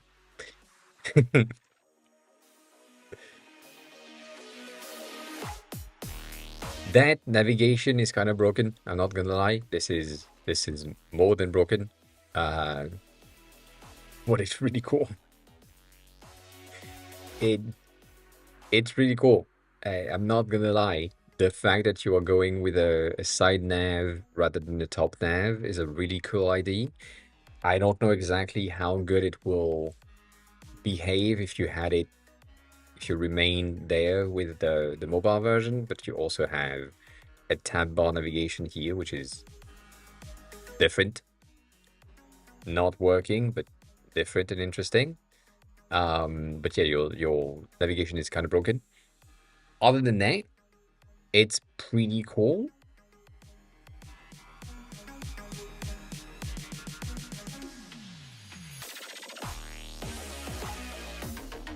Regular stuff, glass effect, browser skin is supposed to be the same thing, which I'm guessing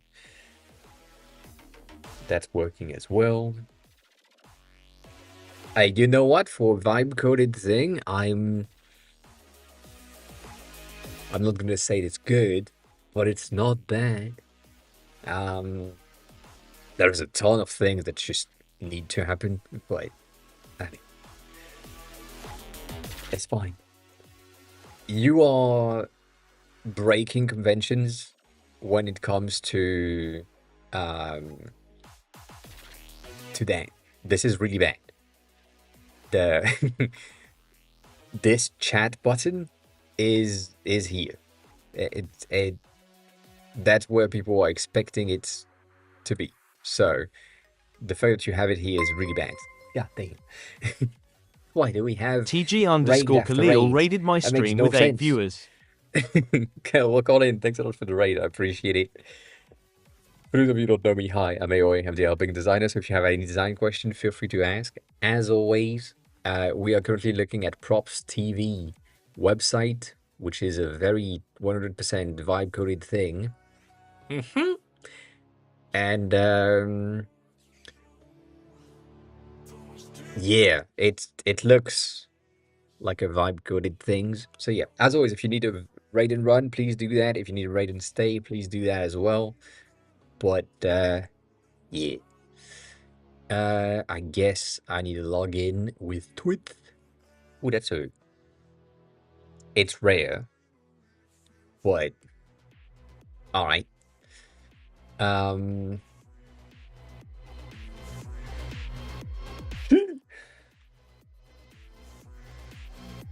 did you design it in light mode? It. Have a good rest of your day, Jerome. Thanks a lot for stopping by. I appreciate it as well. Patco, hi, what got it? I feel like you did. Um, it's it. Anyways, let's go into the designer, which is working but not working. So you have animations to see how it works, which is cool. That's nice. That's good to see. And then you have your container. Okay, this is breaking my brain for many reasons. Um, let me explain. Let me explain. So, if you are a streamer, you probably have used Streamlabs or Stream Elements in the past, and you know how these are supposed to behave. The fact that you have your controls on the right side compared to what these platforms have, which is on the left side, is kind of breaking my brain. But in a way, it makes sense because your chat is left aligned, and therefore you have the Figma behavior of your controls being on the right side. So it's making sense, but it doesn't make sense too much, but it's fine. And then you are exposing thing with the least amount of usefulness as it could be. Basically, you are giving me everything in a drop down instead of giving me everything pre-opened Figma style. So I would go Figma style for this, and I'm gonna repeat myself right now because you came back. So I'd instead of having everything being collapsed by default, I would have everything being open by default to make things make more sense. And I would probably also have these things. It's cool though. I'm not gonna lie. This is really cool. Oh,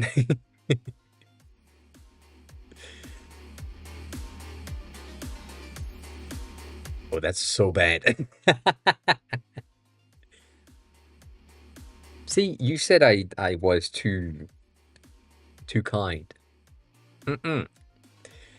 This is a layout shift that I don't want to see. Like, I need to be able to click again in the exact same spot and have the thing not be a gradient, but that moves up. So this is really bad. I see. This is really PTZ bad. __ just resubscribed for 2 months. Well, thank you so much for the resub. I appreciate it. Welcome back. Welcome back. Apparently today is a resub day, so I thank you so much. Enjoy the eyes emote because that's the only one that makes sense. So this thing needs to be at the same level as here and remain there. That's the first thing. The border is probably not visible because I'm here. You have some roundness. You have some opacity that needs to happen to be visible here, which means that if we have that, we then have the ability to do so. Cool, I get it.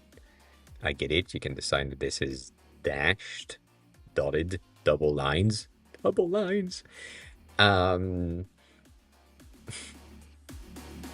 that's weird, but okay.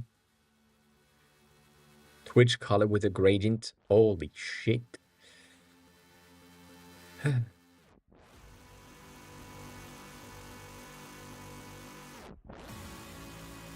That's so bad. It's so weird. Fuck me. Okay, you probably designed this thing at the same time in light mode for the landing page and in dark mode for the controls. So this is really bad. The reason why I'm saying not collapsed by default is because when I'm arriving here on Figma and I have all of my controls on the side, even if it's bigger, like if you make it that fat, I'm not really overwhelmed by whatever I can do on this. Like it's fine. So if you did the same thing, if you did the same design style overall, it would probably work. But yeah.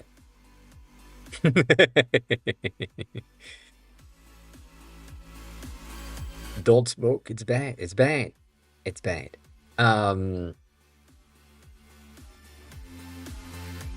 Anyways, this is confusing because of the amount of space that it's taking. And then you have the bubbles, which collapse the chat container. So, fine. And then when you open the chat container bubbles, this is already open, which is not supposed to be the case. So that's kind of weird.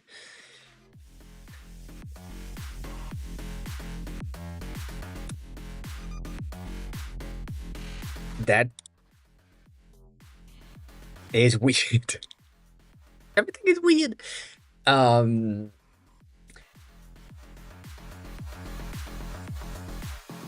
You said it's in beta, so obviously, you know, it's I trust. But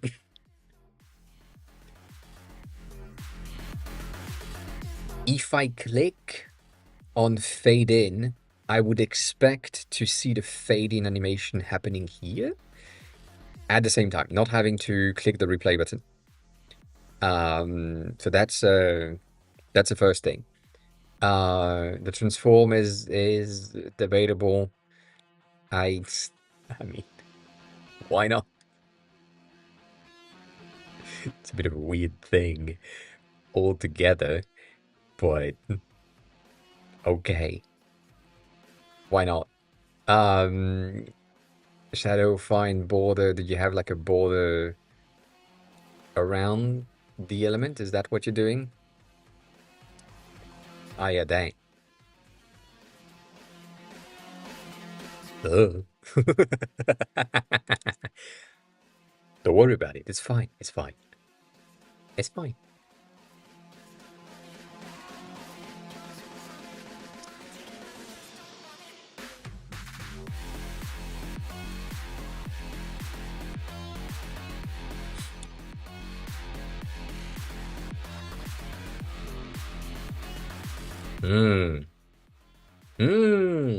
Alright. Okay, this needs to happen. There is no way. There's no way. There's no way I can scroll and lose the visual. What the fuck? If it's a visual editor, I need to see what the fuck I'm doing. So yeah, that please don't.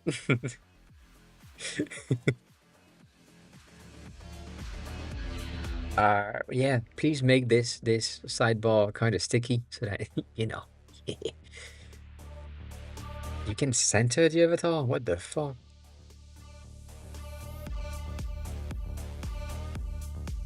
And now you can't see the avatar. Okay, cool. So avatar is not working. I'm not gonna see that. Before the name, after the name. When you say after the name, it puts it after the message. God damn. God damn. I'm fine. It's fine. Look at it.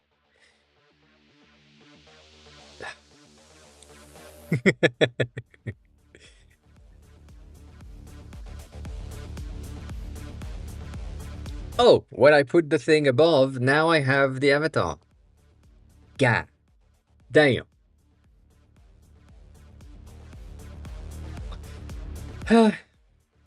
Alright. Cool. I thought I already have the message. But now I get it. Okay.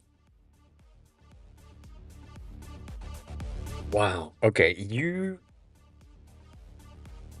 have done a good job at providing all the options.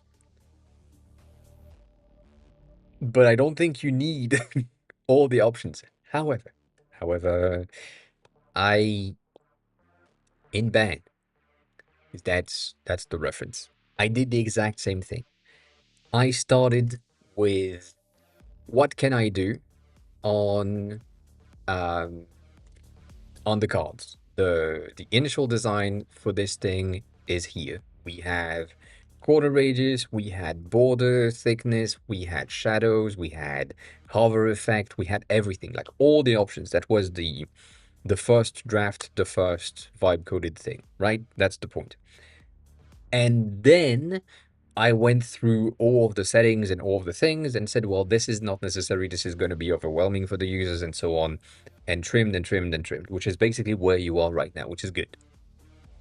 If I'm looking at what I'm left with on this thing, it's just the grid spacing. So if I want to have like more or less space in between my cards, so that's fine. Same thing for mobile if I wanted to have a bit of a tighter elements here and there. And in my corner radius, if I wanted something that was more sharp or less sharp or very much rounded, like the usual. That makes sense.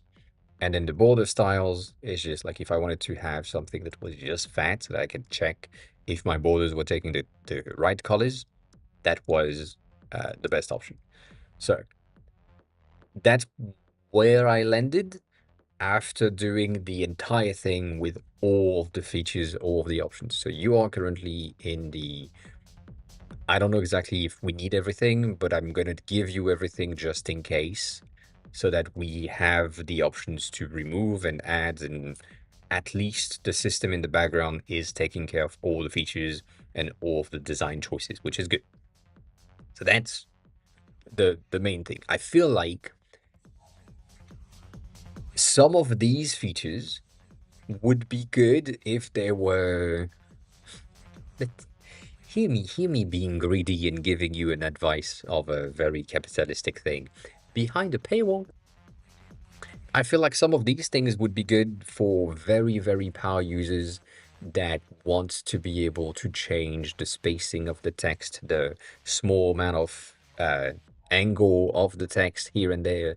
And these could be features that are behind the paywall, behind the skin option, potentially. But in the editor itself, where we are here, or advanced option, but advanced option is a bit of a weird thing. Nonetheless, yes, it could, 100%.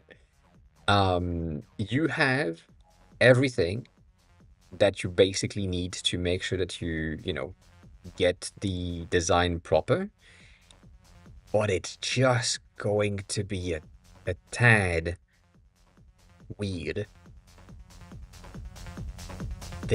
What the fuck is happening here? What? That's so weird. Anyways, one of the things that you need to have for sure, like there is no question about it, is a reset button per section. Because if I'm trying to change this, and it's so annoying to get to 0 pixel, that's gonna piss me off. And I need a bit of a reset section thing, like bubble reset right there, so that it just goes back to the initial. Or maybe per section, like layout reset, background reset, whatever, so that I can see things. But yeah, nonetheless, it's fine.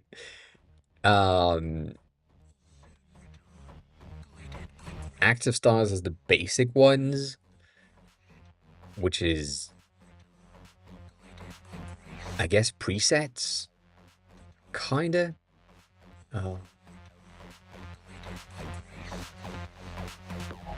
I would get here with the ability to customize by default. Like when I click on it, I would get the customization thing. That's a better side view. That's a much better thing. Uh, sorry.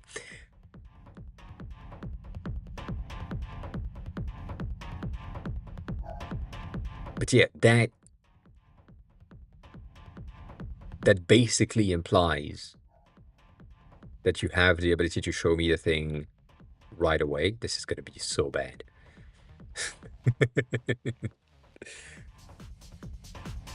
But it is working. So,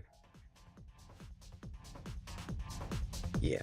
The cursor. Do you really want to have the cursor that Christmas light your entire chat? I mean, maybe.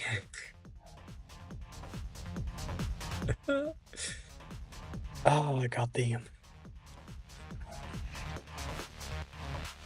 I think you know what's missing. I think you see what's missing.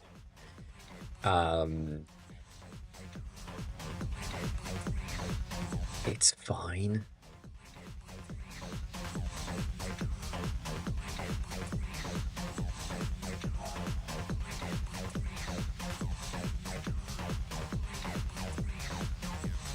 Yeah.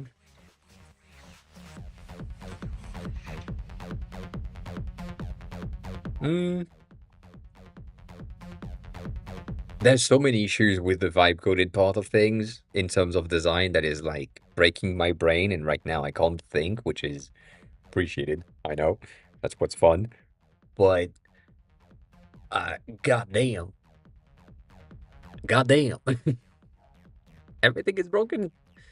Everything is broken, and this navigation still doesn't work. That's crazy.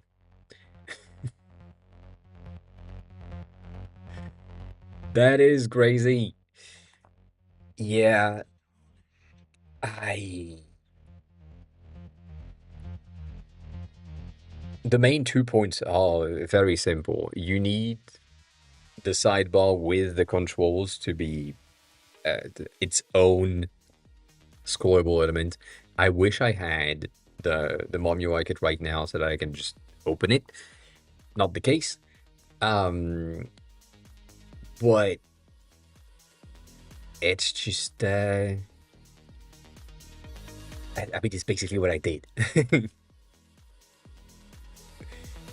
It is. Where is live server? Right there. So in my component thing, when you go into your component itself, you have your controls on the side, which I'm doing the same thing. So that's why I have that kind of behavior where you just see how things are gonna behave, and therefore it's like it's an easier thing. You can understand it a bit better. But yeah.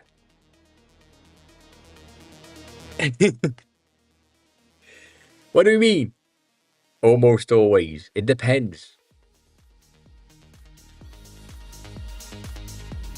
Like, this is not right. This behavior underneath is not right, but this is kind of at the top a bit of a better thing for the chat, which I don't have. I haven't done anything good in there, so obviously it's really bad. But it's supposed to scroll. It doesn't scroll. This entire thing, I haven't touched it.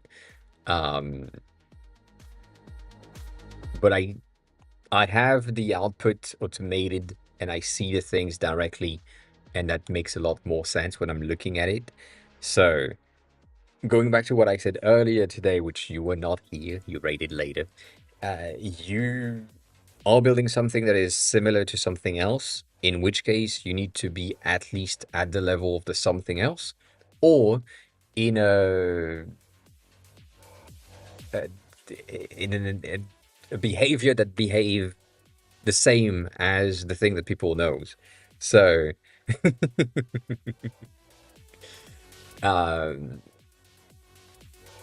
so yeah, if you have something that is supposed to behave a certain way in other platforms, then you basically need to have the similar thing on the platform that you are on, because it makes more sense. And then yes, we did. Most of them are done, by the way. It's just like I still don't like this view, and specifically the section at the bottom. I feel like I need to condense that to only have like preview and the rest of the content, and on the side a new sidebar with the content for the tools and so on. So all of that to me is what I would like to see on your end, to be able to have my controls in a way that is just like more simple, more Figma-like. This is not Figma-like whatsoever, but this makes more sense. Anyways, um,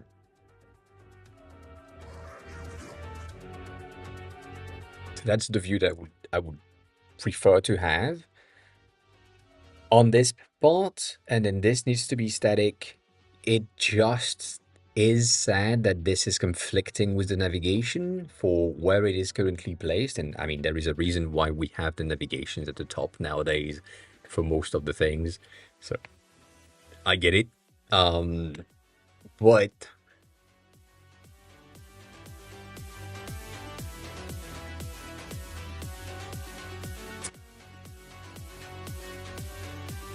I'm gonna pee, and then I have another thing to say. 1 second.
Manu, welcome back.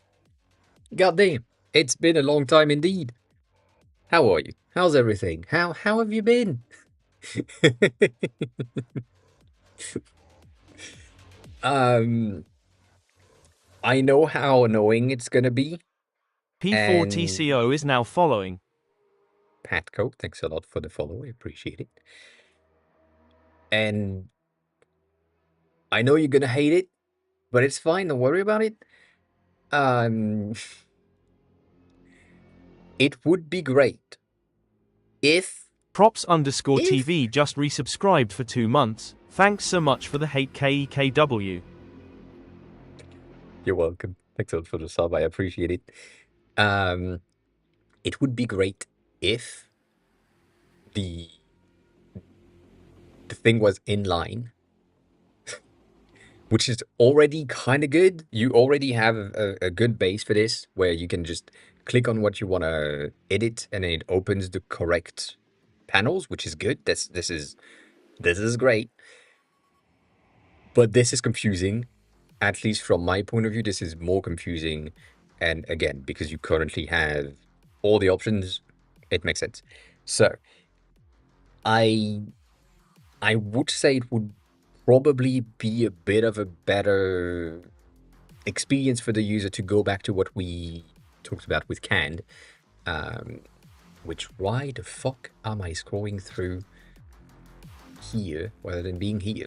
So in the can style thing, when you have this and you say, I want to change the design of this thing and I want a bit of a preset, right?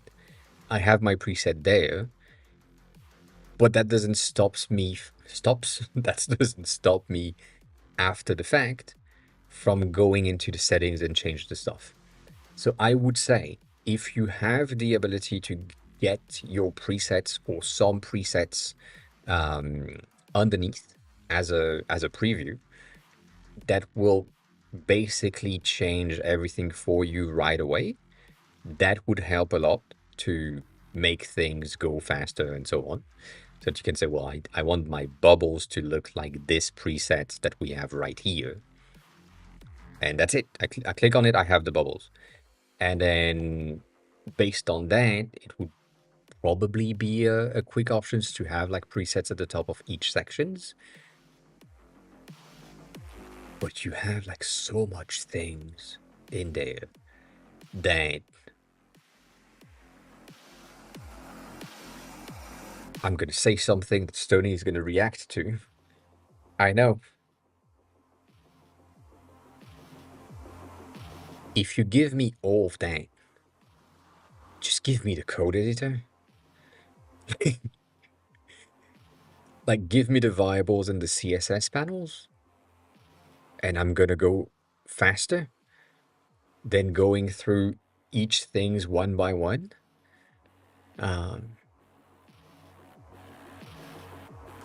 But also, yes, that last message, yes, 100%.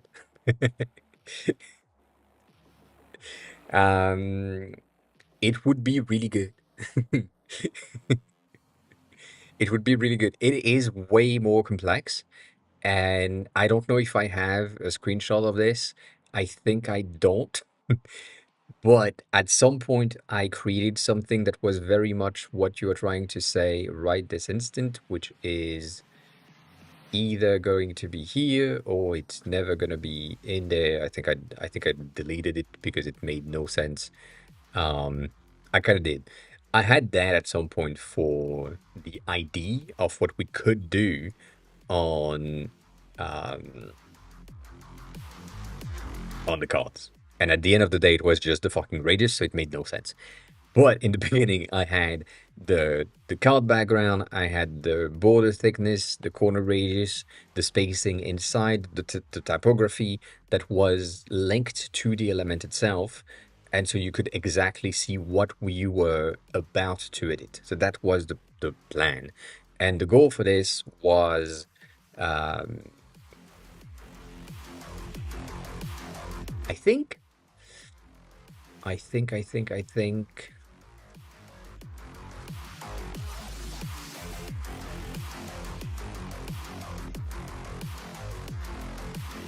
Yeah, no, illustration is never gonna work. Shit like this. That was basically the base that I wanted to use to figure out how the things are going to be displayed, and using some design style like this to showcase like the cards themselves. At the end of the day, it didn't work, but you know, it's fine. But that was the idea. So it's an option. It is just so much more complex to have, and it will fuck with your animation transitions, because you basically need to have the transition and then to have the tooltips and the things that are linked to the elements. That is just going to be a pain in the ass to just either make them flow at the same time or not, and just happen to appear later. Just don't do it. But I get it. It's not a bad idea. It's pretty much a good idea. Not gonna lie. But yeah, that thing is fucking with the mental model of people. That thing being not sticky, not static, and allowing the chat itself to go away is a weird thing. But I get it.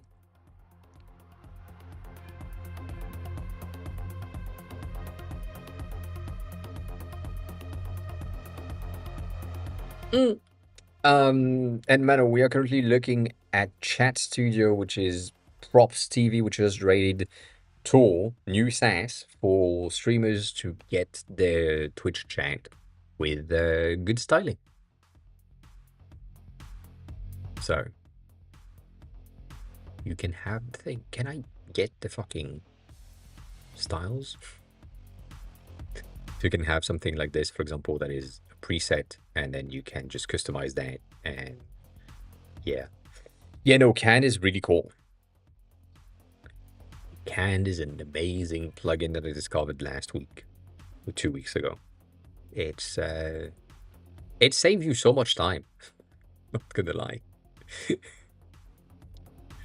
I mean, it's just I didn't know, and now I'm like, well, I need some glass for something, and that's it. It's done. No more thinking. It's just, all right. That's what you need. Cool. Done. No questions. Specifically these kind of peachy buttons that are very Chinese. I love that. God damn. Anyways.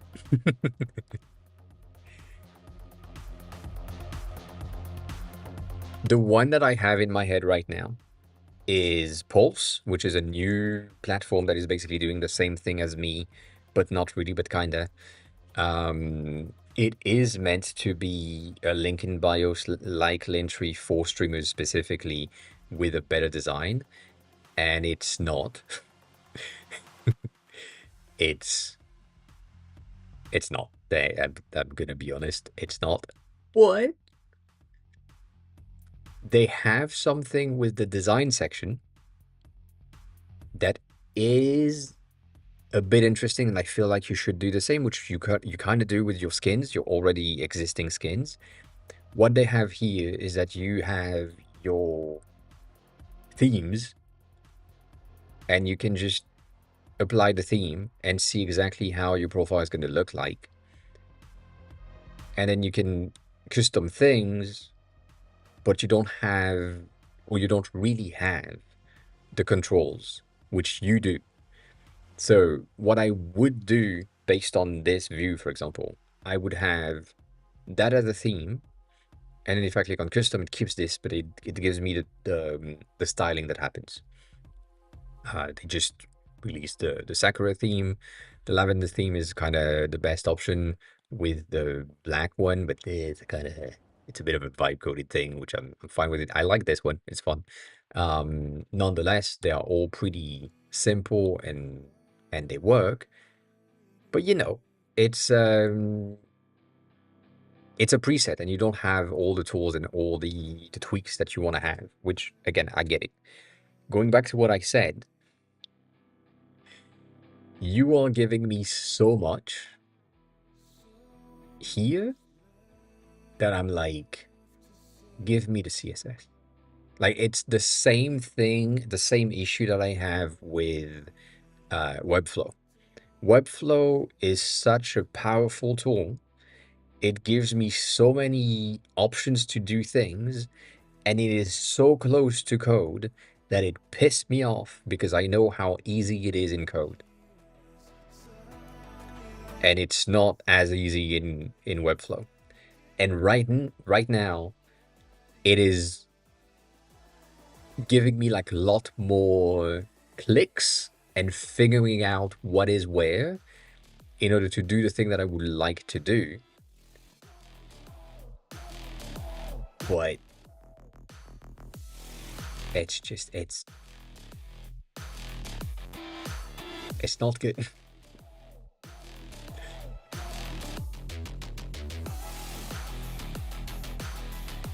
So yeah, that's the, I feel like for the very top tier users that you may have,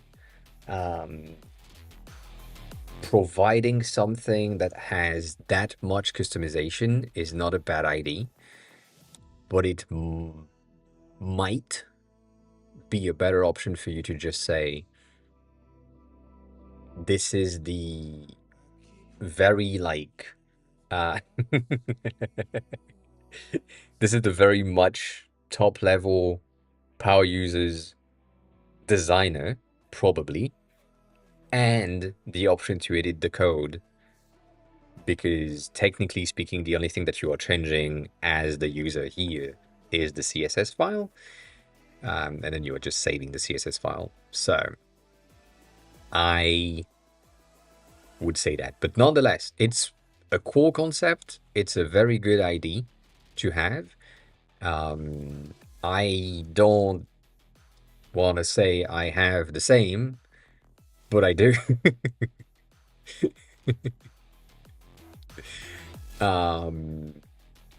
And you have the ability to just, test things out, or I forgot where I did this. Have like your horizontal and so on. All of that is things that make sense and work and help, but to me, it's better if you, with what you currently have, it's better to have the previews for sure. It's better to have like just themes and skins, and limit yourself or limit your users to specific things. So to me, I would say font sizes, spacing between messages, potential animation presets, not necessarily having animation settings, and left to right, right to left writing system or displaying is probably enough, as long as you have the background color or the background effect, the bubble effect, and the text color as an option. But that's like that's six to eight styling options. But yeah.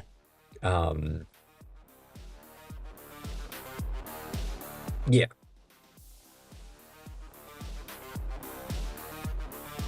But then again, going back to what I said earlier and what you just said as well, I do agree that right now you are giving yourself, and the LLM is doing the thing for you, but you are giving yourself as much options as possible. And now the goal is going to trim the thing that is not necessary, or simplify the thing that is not necessary. I just did something similar. Not really, but I kind of did. In perfume, where basically the addition of a perfume in your collection used to be daunting, and based on the user feedback, it seems to have been a bit of a friction point, where they used to have something where if you started to add a perfume, you entered here. You would arrive there, and you would like it's a bit of a weird thing. I know I can't.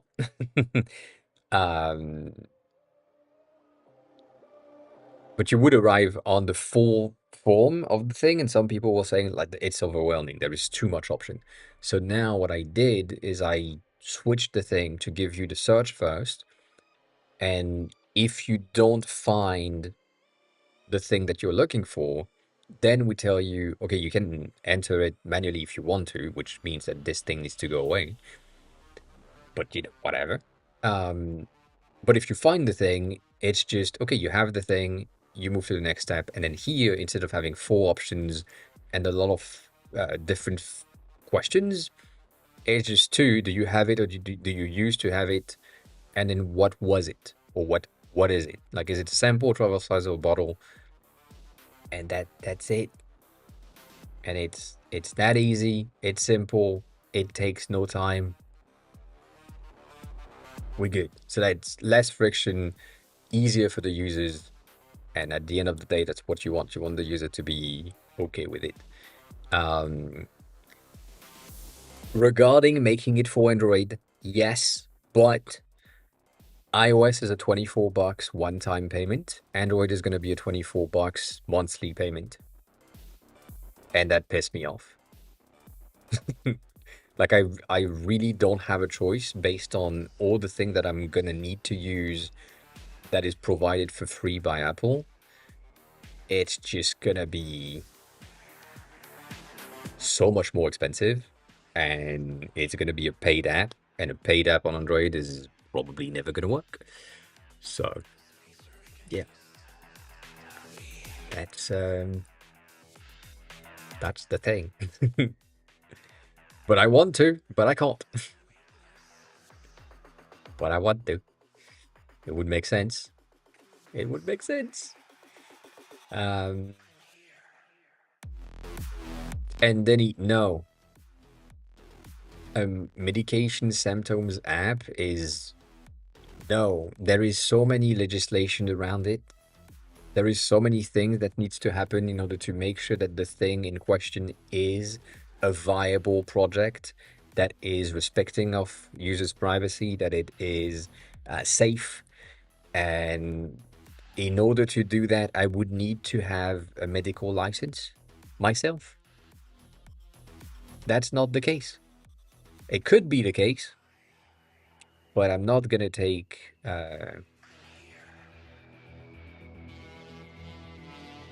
that chance. So, no. If I want it to be good, yes. At least someone on the team needs to be a bit of a medical professional so that they have the license to be able to recommend medicines, unless the only recommendation that I'm doing is something that is related to what's the fucking name? I don't know the fucking name in English. Placebo and all the other things that are not necessarily medicines and drugs, that they are more natural treatments, in which case, fine. You can recommend something because it's natural treatments as long as it's properly made. But yeah, if you do medical recommendations without disclosing the fact that you are not a medical professional and so on, it's not a good idea. It's never gonna be a good idea, and I'm not gonna test it out. I don't want to do that. I don't want to do that whatsoever. So, yeah. Nonetheless, good job on this thing. I still think it's a good thing. I still think it's a good thing. It's gonna be really useful. I don't know if you've seen Brain. I don't know if you've seen Nutties. No, probably have, but Nutty has the multi-stream chat. Is Nutty currently live? The multi-chat overlay thing that he has created, that is made with streamer bots. That's a bit of a, I guess, similar product, and maybe check it out. I don't know, but yeah, it's potentially an option for you to get a grasp of what they currently have. As they say in there, you just have different font, different styling, different sizing. I mean, different styling, different orientation, vertical or horizontal, and I think that's it. So, you don't need to have like too much stuff, but it works. Anyway, that is a good option. So, they've done a good job in this presentation, but that's about it. The rest is really not really. Not really. I do like the speed of their fucking app, though. That whole thing is a very nice thing. They've done a good job. Anyways. Anyways. Yeah. Again, I have made my own chat overlays as well, and they are not customizable much. They kind of are, but not much. Like this chat, for example, the one that is right here is either dark mode or light mode, and that's about it. I didn't want to bother with more than that. And it makes sense. At least it makes sense for that use case right here. But, you know, it's fine.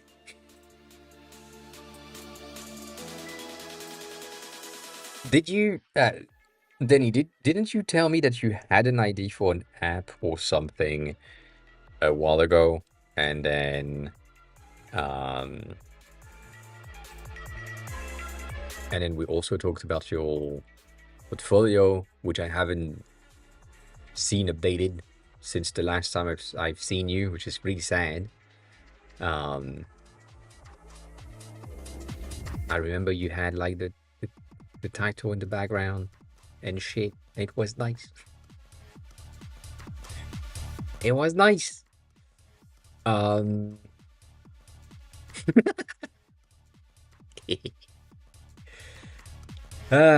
get it.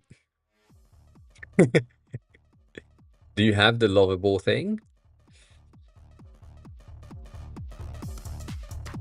I forgot what it is. That's the thing. That's the thing.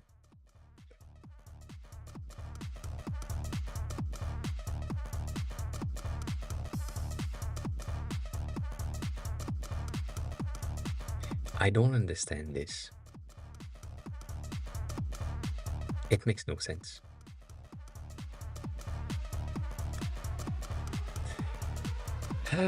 Someone wants me to hide the domains. What the fuck? Alright, send it to me.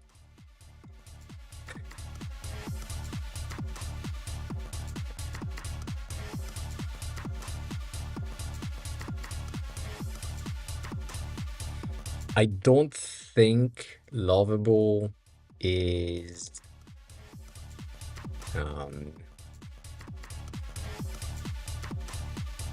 it's giving everything, anything. Yeah, I mean it does, but it's fine. I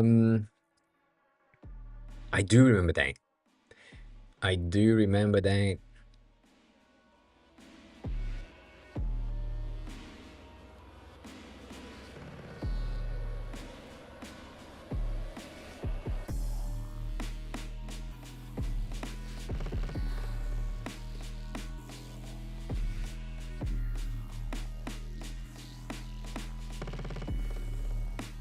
That's pretty neat. Design-wise, we are pretty good. The setup is fine. The choice of colors are fine. Obviously, these glasses are making everything kind of yellow for me, so it looked better with the glasses.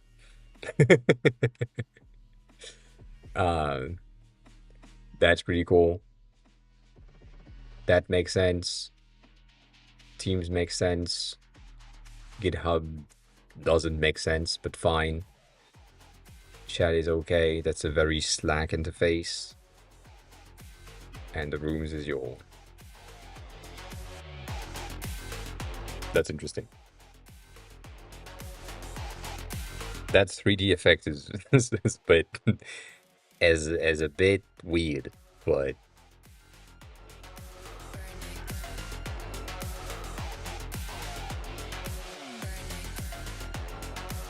it's pretty nice. You have all the pages, which is impressive for a lovable thing. I'm not gonna lie, this is not something that happens most of the times. So, congrats on that. Wow, why is it happening from the side? A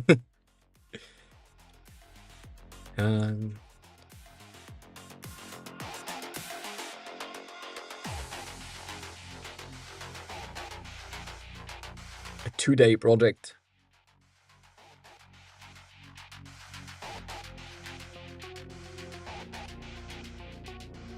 That's cool. That's cool. That's neat. I wish I could click on that to get access to the product, which I'm guessing you're not creating when I'm doing something like this, but that's or nonetheless debatable point. All right, so this is something that I can give you as a recommendation based on the fact that I've done that in the past. As always, I always have something. The way that we thought about it at this point here, and we were in discussion before I left, so I don't know where they went, but you know, um, yes, you can now. Yes, now you can. It's going to be a pain in the ass, but yes, you can. And I would rather you export the code into a GitHub repo, and then from that GitHub repo through Cursor, get to work rather than work in Figma, because I don't think you need to work in Figma. Not there. Not with the amount of pages that you already have. I don't think you need to, knowing yourself. So, the thing in question that I was talking about is in the project thing, which is supposed to be somewhere around here. 1 second.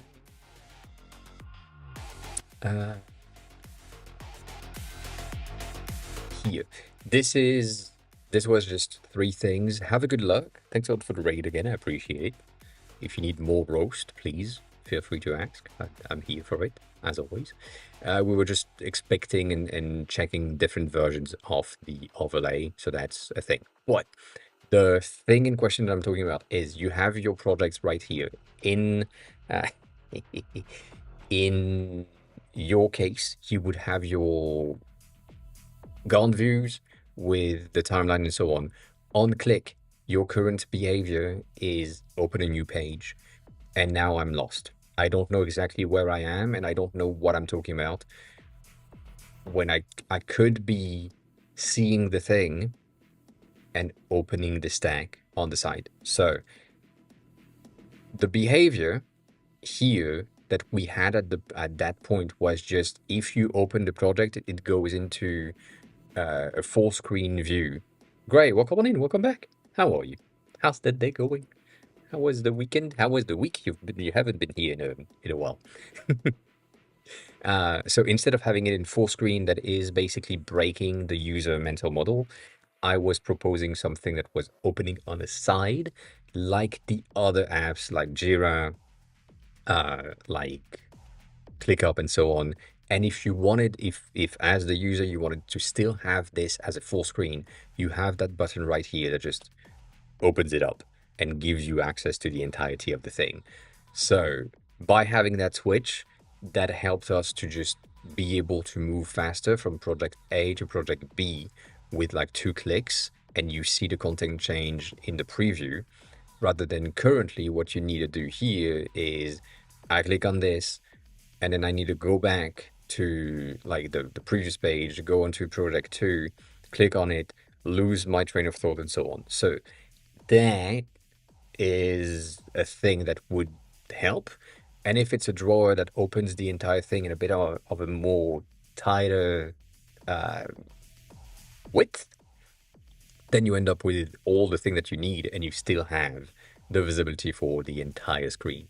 So right there, it could fit up to here, like half the screen in a full width behavior, and not really cover much. So you can really quickly switch between things. So that's the thing that would help for this. Mainly because I have worked on that before, and that's the output that we had. So it would just make more sense. The other thing is, where the fuck you at?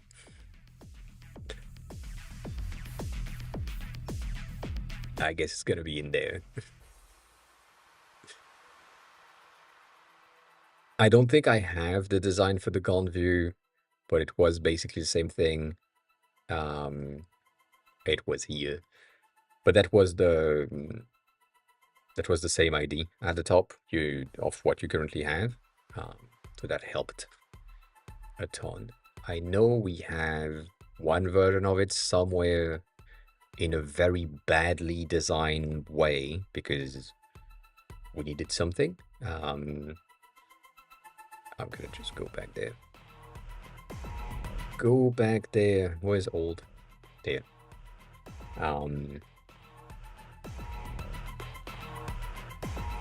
Eh. I don't know if it's this one or this one. It's one of the greens, as far as I remember, that have this.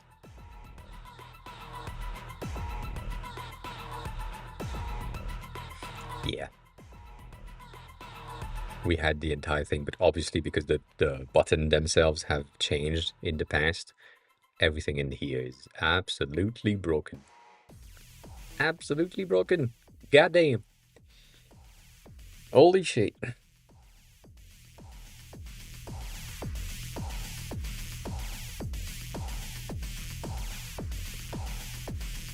I had made so much. Small details, small adjustments.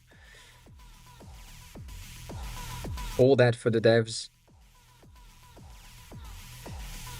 It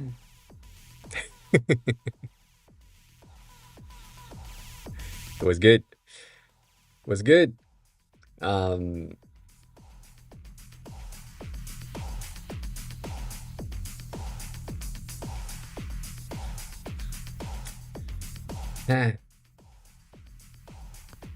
You mean the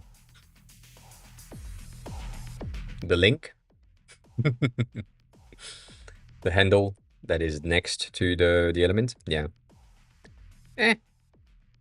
It's fine. But yeah, this whole thing is absolutely broken because of the setup. This setup is not working.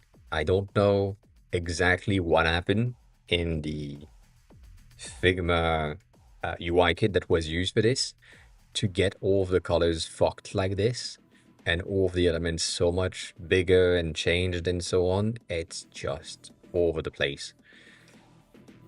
But, you know, it's fine.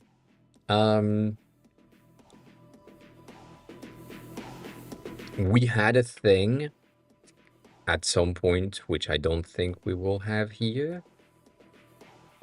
You know, these ones are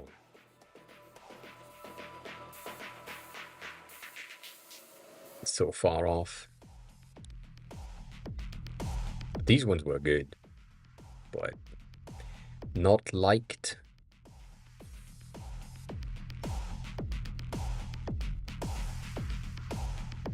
Everything is so much broken. That's so sad. This was so good, though. This was a simpler version of the workflow builder that we had, and all of these buttons are supposed to be like very minimal buttons with just icons. And obviously right now it's just like absolutely broken. But that's an old thing. That is a very old design.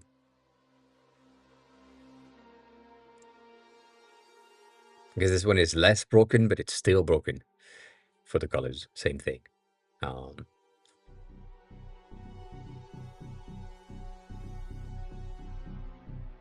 damn. Anyways. So yeah, that slider, menu, rack thing, you know, is good, but yeah. Corkstar is really good. Yes, 100%. Can agree with you on this one. He's been doing a ton of really good thing and a ton of really small details in the UI that makes it a lot more interesting and a lot more good, a lot better compared to the rest. So yeah, it's nice. Nonetheless, going back to this because this is important. You have everything you need. The design is pretty good, even though a tad default. It still has a bit of personality here and there based on the color scheme that you have chosen and the presentation and so on. So that, you know, makes sense. I don't think you need to get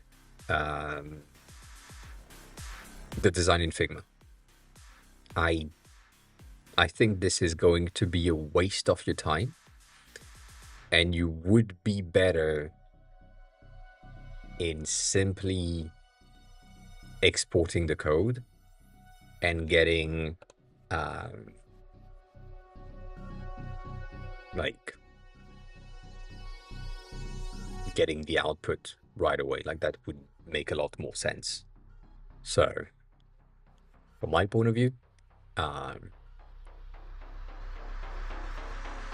do that. I haven't opened Lovable in so long.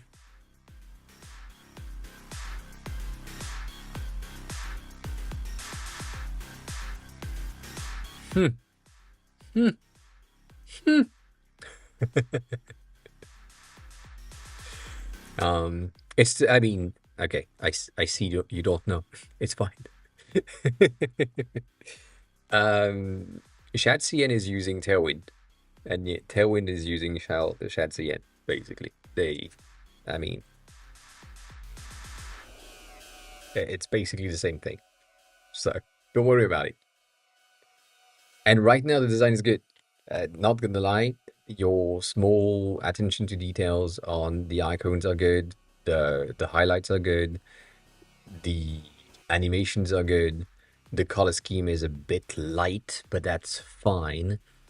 And as soon as you have like this whole thing that is somewhere in code, and you have the ability to just chat with the assistant and do the things properly and so on, you good. You good. Like you don't need the Figma side. If you really want to iterate as a, and even then I don't know. But if you really want to iterate on the design itself, you can now use the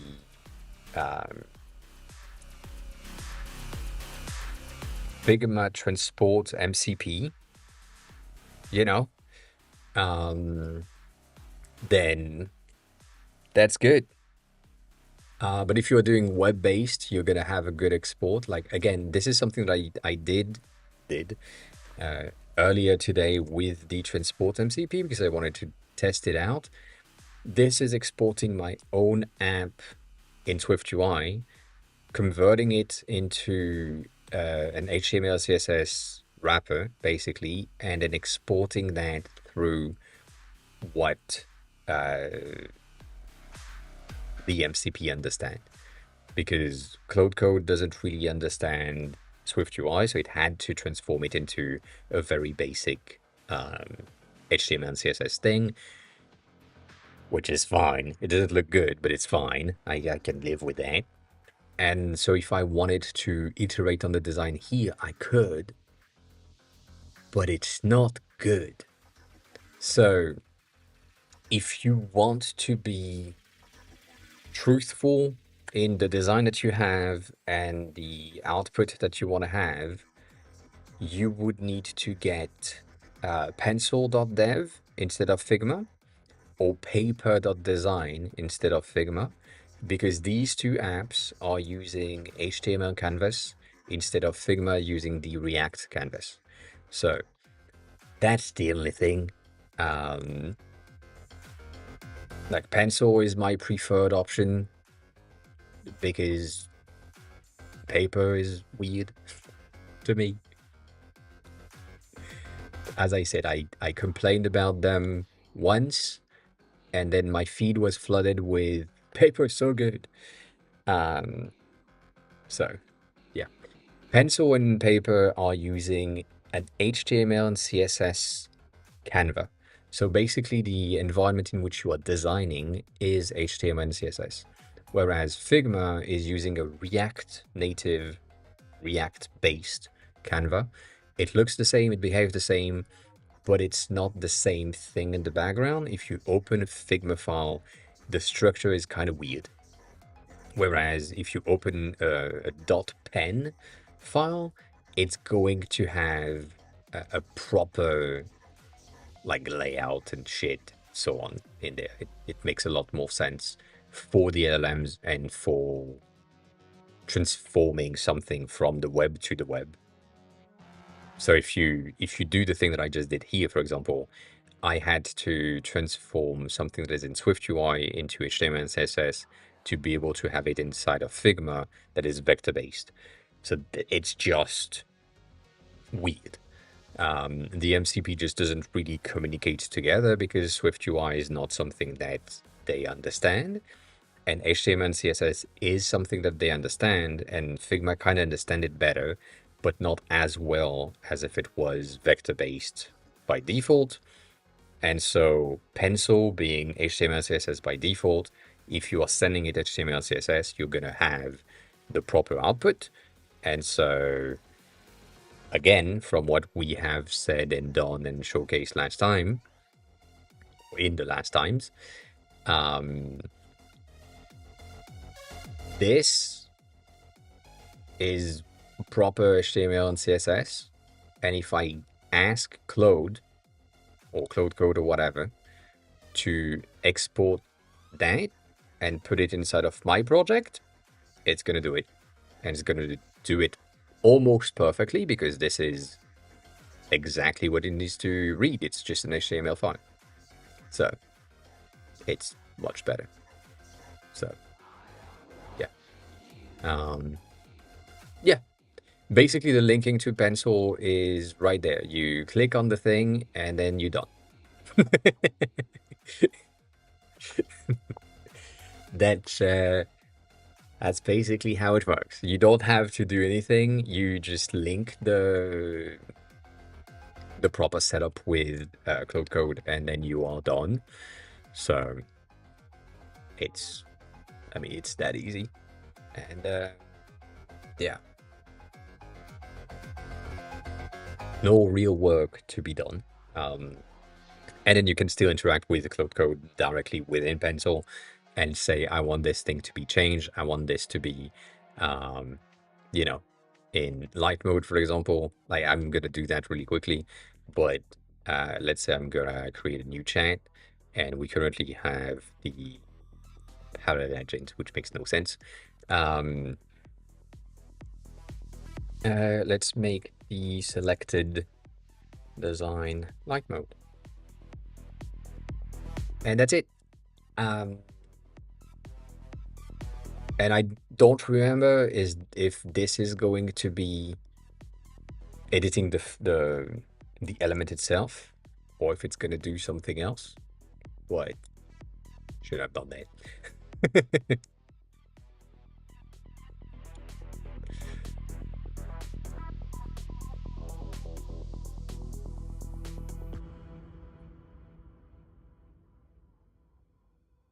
I don't know if I just broke something. I probably have, knowing myself. But again, these things have been AI generated. Like, I haven't done shit with this. I don't know. Not really. I'm not paying, so.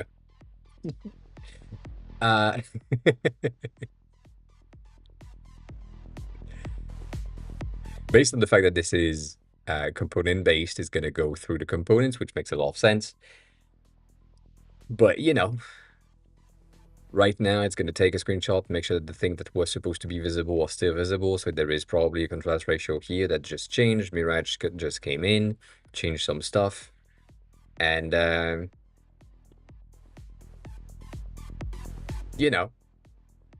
like, that's done. And if I had prompted it properly, I would have asked something along the line of, oh, we need to keep the dark mode and the light mode, so you need to basically get these components in light mode as well, and then reuse them in a new file. Which I didn't. But yeah, that's the thing. And Pencil is really useful. It's really efficient. It works. And yeah, have a good rest of your day. Cool. Thanks a lot for being here. I appreciate it. Thanks a lot for the raid again. Take care of yourself. enjoy the rest of your day. We'll see you soon. So Mirage is doing something at the same time. Nova's done. This is finished. Everything is good. Everything is fine. You know, like that's the type of thing that I like to see. And so Figma is working on something that is similar, and they are trying to achieve something similar within Cloud Code and the implementation of that. But it doesn't work as well. And because of their Canva changes and stuff, it's limited. One of the good thing that I like about pencil and paper, even though paper, fuck them, but whatever, I like them nonetheless, is the fact that because their Canva is HTML and CSS first, they have limitations that are truly HTML and CSS. So you can't, for example, the thing that we talked about last time, and you were right and I was wrong, that's my bad. You can't really have a border for an element that has a gradient. This is not something that is feasible natively within HTML and CSS. I wasn't sure, but in Figma it is, and in HTML it's not the case. In CSS it's not the case. Therefore, inside of Pencil, you can't create an element that has a border with a gradient in it. That makes no sense. So with that, yeah, you are right. And I thought I remembered, but it was a bit of a different thing. It's not a border, it's a stroke, or it's an outline. I forgot which one it is. But yeah, it's a bit of a weird thing. And then you need to create an image that is using the outline or the stroke as a mask. So it's an image fill. So you are generating an image and then using an image fill that is then applied to the element, which means that it's not like a proper behavior. Makes no sense. Anyways, still not a dev, so I don't know what I'm talking about. So yeah, so that's something that is a limitation that paper will not let you do, or that pencil will not let you do either. That's a good thing compared to Figma. That is just like, you know, yeah.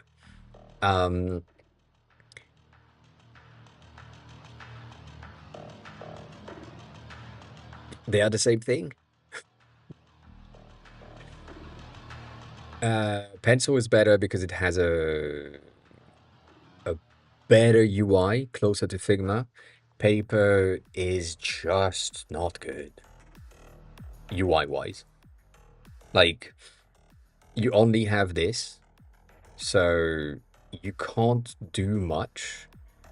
You see a very similar interface that is fine. It works. It's AI native, basically. That's their main point. And they have options to get shaders in there. But it's not as that's the wrong one.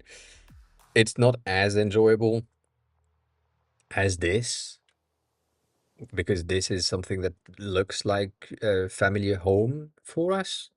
So I'd rather be here, but I get it. I get it. Both are good.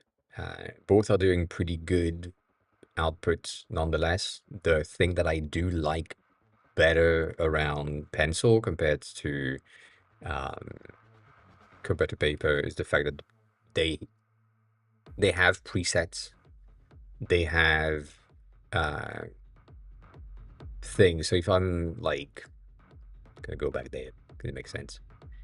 If I'm creating a new file and I say that I want to start with a kit, and I look at the predefined design styles that they already have,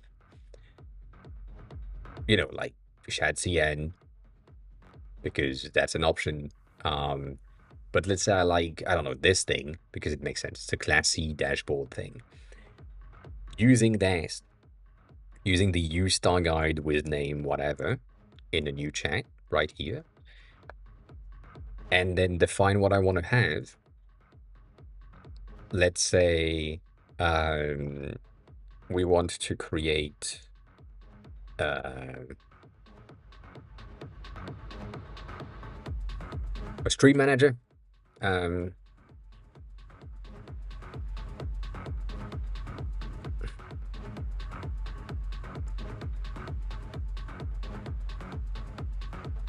With video preview and all the necessary controls. You know, like very basic, whatever. It's going to go through Pencil's own library, take a look at that style guide through the MCP tools and whatever, and select everything, do what needs to be done, and then looking for the components, looking for the elements, looking for everything, understand the setup, and then it's probably gonna start doing shit around here in about a second or two. And it just did. And so now we have a base. It's figuring out what is necessary, what we need to see, what we need to have in that. And you know,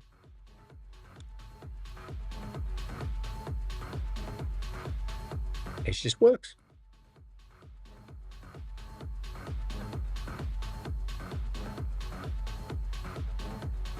I'm not doing shit. I'm just waiting. So while I'm doing that, I can go take a shit, come back later and say, well, that's pretty good. Maybe we need to change something and, you know.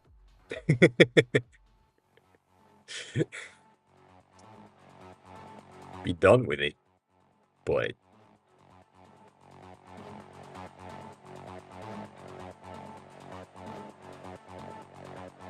so the Pencil is this, which is pretty good. You can then push that to your code base or the other way around because of the MCPs and the things. And one of the stuff that I would highly recommend you to do is not use that because it makes no sense if you already have the code. Not do the entirety of the pool because it's easier to just do screen by screen, like, oh, I need to work on that home screen because of the layout being like not as good as it needs to be and so on. Then, you know, the screen by screen upload will make more sense. But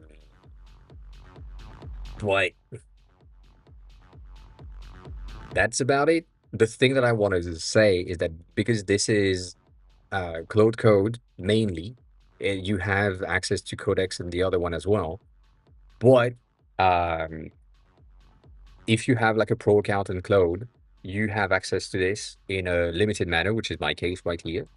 If you have enough free access to Codex and so on, same thing. And so far, one of the things that I would highly recommend you to do is get, and I need to open that here. 1 second.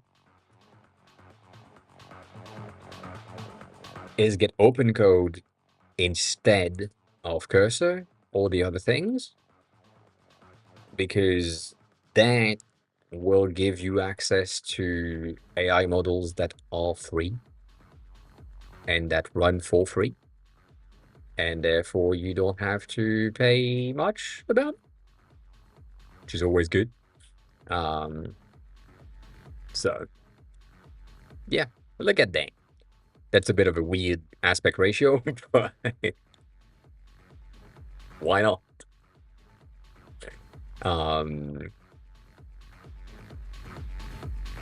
You know, like that's not necessarily like a stream manager. It's more of a stream platform because you can go live and you can end stream and so on. So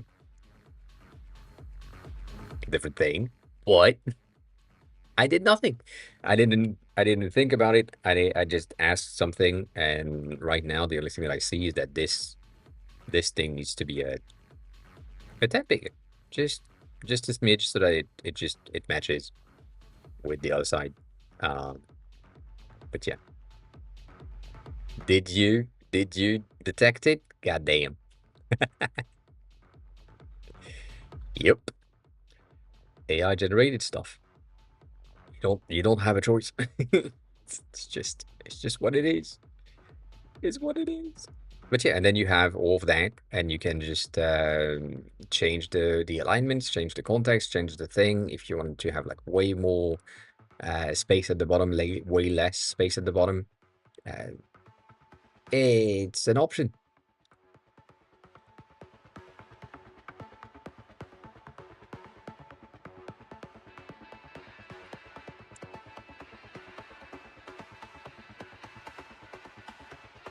Shit.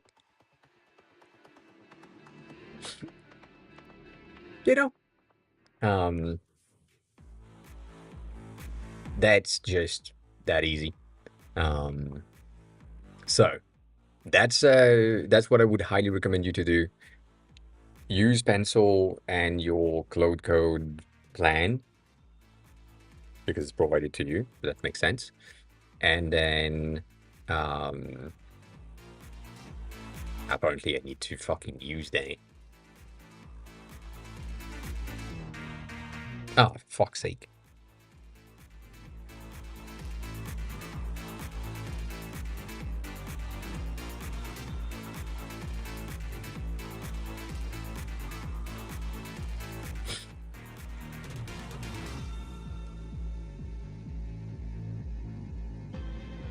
God damn. um, that's the thing. So open code will give you a lot more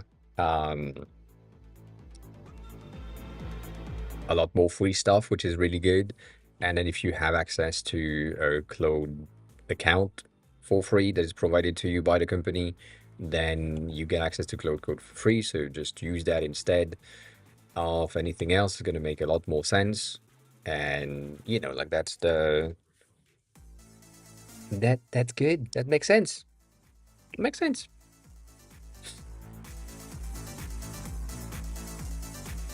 What is that?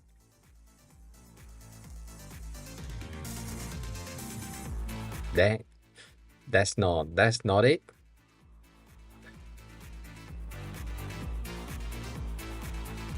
Ah, that's it.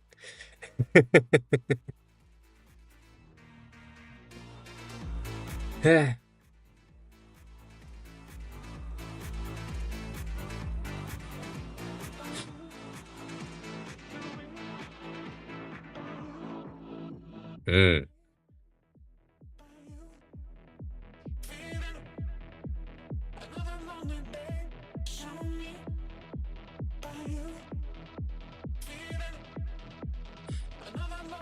I see some inspiration on your side as well.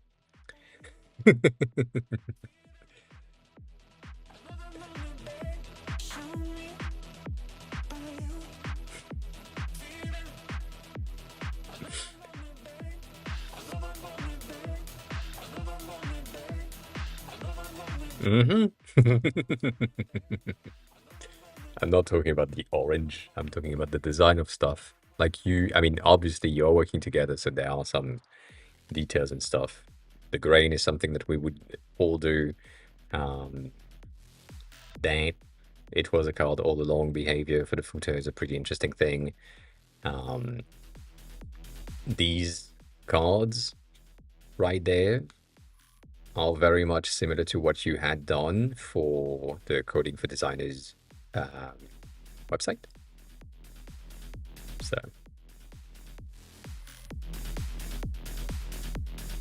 it's pretty cool. It's pretty cool. That section is really nice. Not gonna lie. I forget this is on scroll.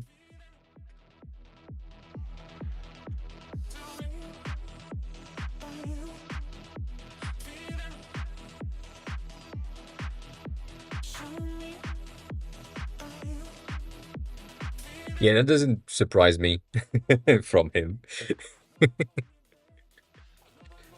It's yeah.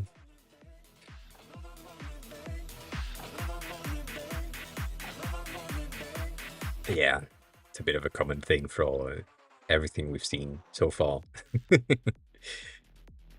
I feel like since we met, Canamatius just resubscribed for 41 months. AAOA not dev. indeed. Kane, thanks a lot for the resub. I appreciate it. Today is a resub day. That is crazy. That is crazy. Not gonna lie, it is crazy. Appreciate it. Thanks a lot. We met on stream, and then he was at a company, I forgot the name, and then he moved company, and then he moved company, and then he moved company, and now he moved company again, and it's been 4 years roughly.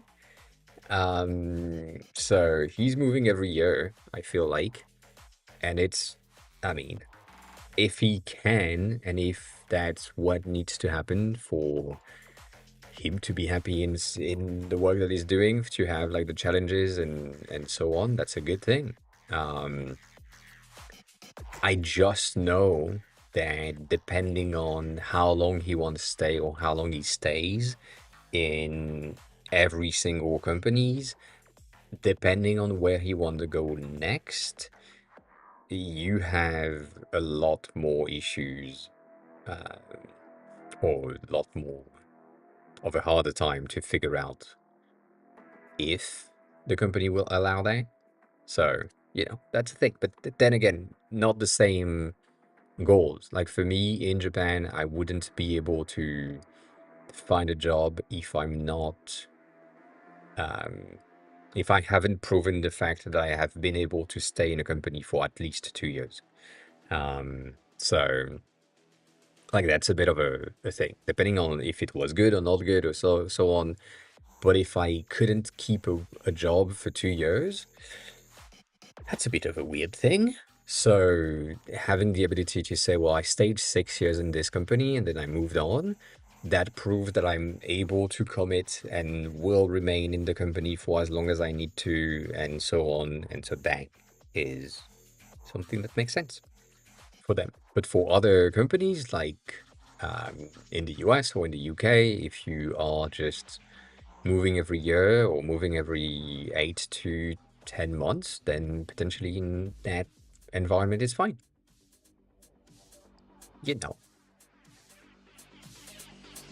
These are weird. These are very interesting styling option. But yeah. So, it depends. It depends. It depends on you, depends on the things. Everything is fine at the end of the day. Nothing to complain about. So, it's okay. It's okay. But yeah, no, I'm gonna reiterate what I just said. You need to forget about pencil, paper, and Figma, and you would be good.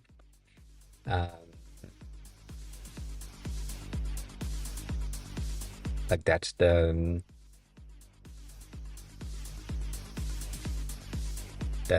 thing. For your product, you basically need to do the design within the code, and you will figure it out. You will learn so much more, and it will be good. Also, Stony, I don't know if you are asking me or Denny that question, and if you're asking me of what bugs me on the design, I don't know.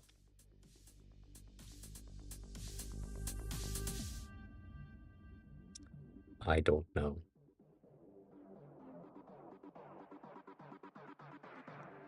The thing that I would also say for anyone that is a designer looking to build stuff in code, don't do it too much, because if you do it too much, your design skills are gonna drop like drastically. I'm not saying that just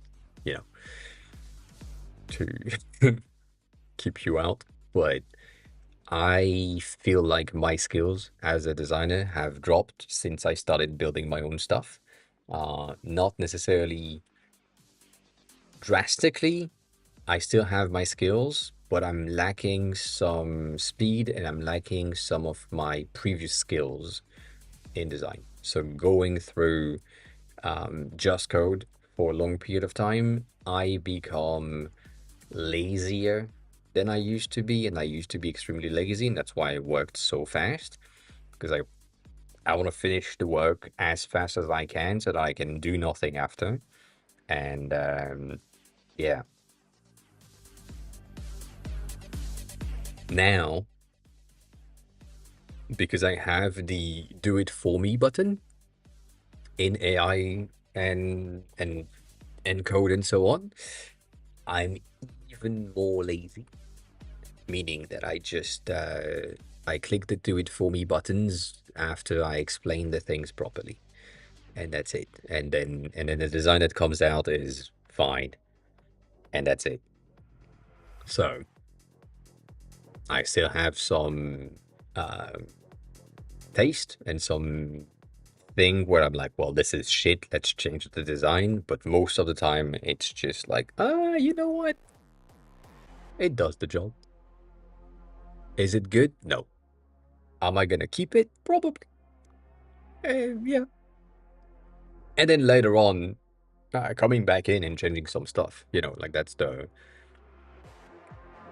the easiest thing. If you look at um, what I have here, for example, the that's the wrong button. What I have here, um, the initial design for the top section was um, very much not this, and the design was worse, so I changed the design here. But then when you look at the empty states of the waitlist, which you don't have right here, but even the list itself, it's kind of shit. I'm not gonna lie. But it works. And do I care that it needs to be better than this? Right now, I do not. So I'm gonna live with it. Um, but that's the thing. Like that card, for example, for the premium features was not like this in the beginning. And then I worked on it a bit more. And now the design is much better based on my taste. So that's the thing.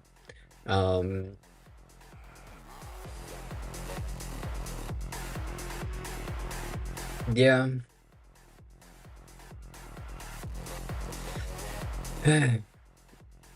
I feel like this is not necessarily a good idea. um, for the same reason. But if it works for you, then that's good.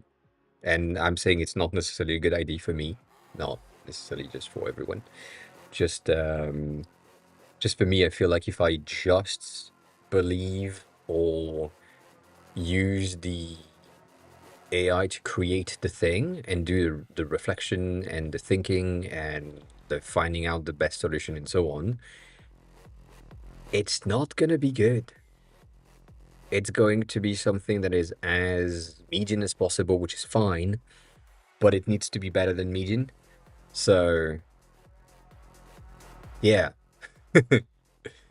I feel like that's the thing. Um,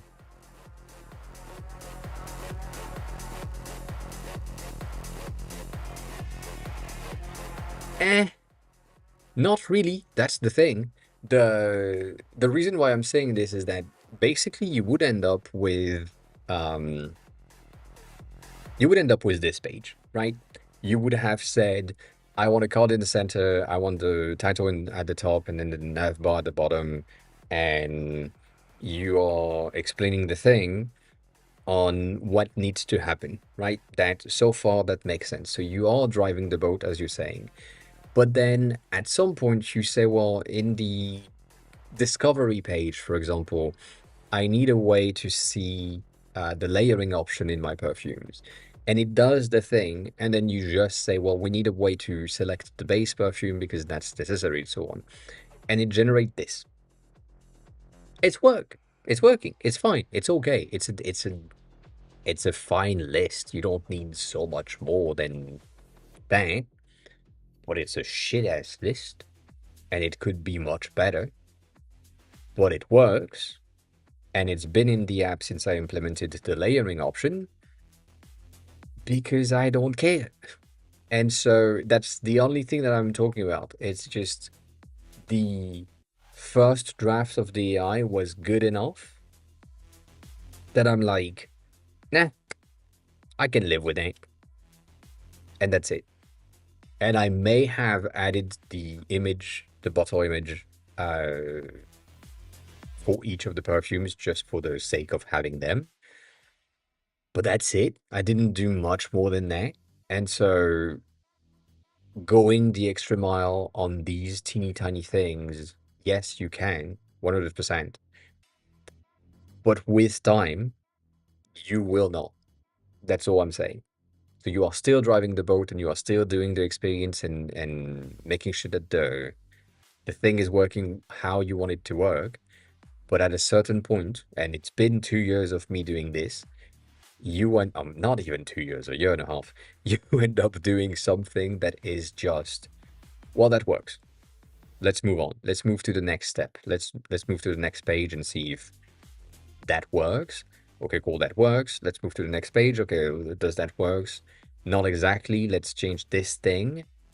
And then that works. That's good enough. Cool, let's move to the next thing. And so you are basically, because of the do it for me please button, you end up with something that is just, you are complicit with, okay, fine, I'm fine with this. I need to add more features to the app. I need to work on more stuff, which again is fine, but just know that you will probably do that at some point and you will come back to the thing. So you will go back to the home page, for example, at some point and say, well, that header is not as good. Let me change the font for the day. Let me add the blur effect that I have. And let me make sure that the text is as a fixed width maximum font size thingy. So it doesn't go into 3 lines of text because I don't want that. And so on, like that. These teeny tiny things are coming way later compared to before. Like right now, I'm currently working, as I said, on this flow of adding a new perfume to your collection to make sure that it is a faster and better experience, to just make sure that the user just isn't overwhelmed by what they can do when they arrive here. They just have to search, select the perfume that they want, and then move on. And this is simply because some of the people that have used the app have been complaining about the fact that it was overwhelming, that the app can do a lot of things, and that it would be better if it was more focused on one thing. And I get that. So, yeah.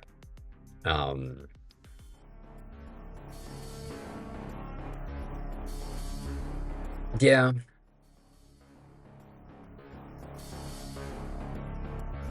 I see. I mean, if you're just doing the flows, that's the same thing for me. It's like, let's say I'm giving you flow A, flow B, and flow C for an app screens option, right? As an AI, I'm just giving you the steps, and I'm giving you 3 flows that are very similar but not exactly the same. Like I'm giving you some switches here and there.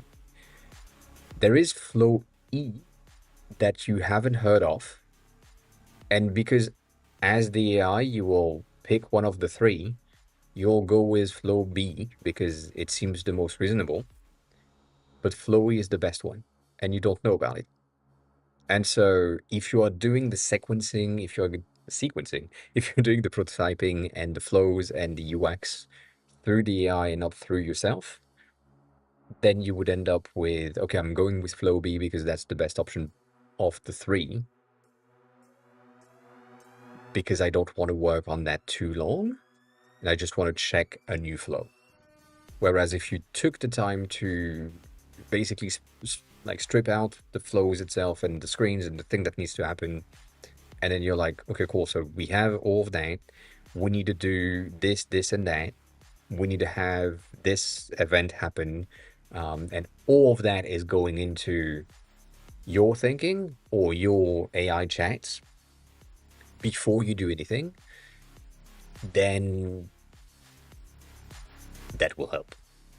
Well, yeah.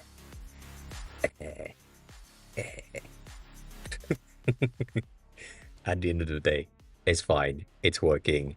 The main thing that you want to have is your flows, and therefore, it's okay. You can have the AI work on some stuff. It's just you have to make sure that everything that has been presented to you is the entirety of the scope of the potential thing that you can do. That's basically it.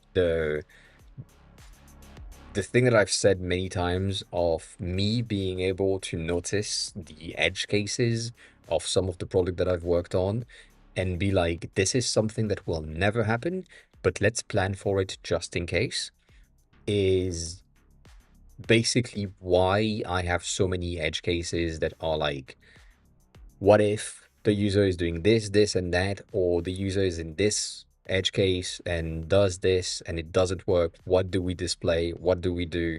What's the flow in that case? And what is the flow if the user doesn't know how X common thing works? Or what if they do? Like, what do we display? What do we do?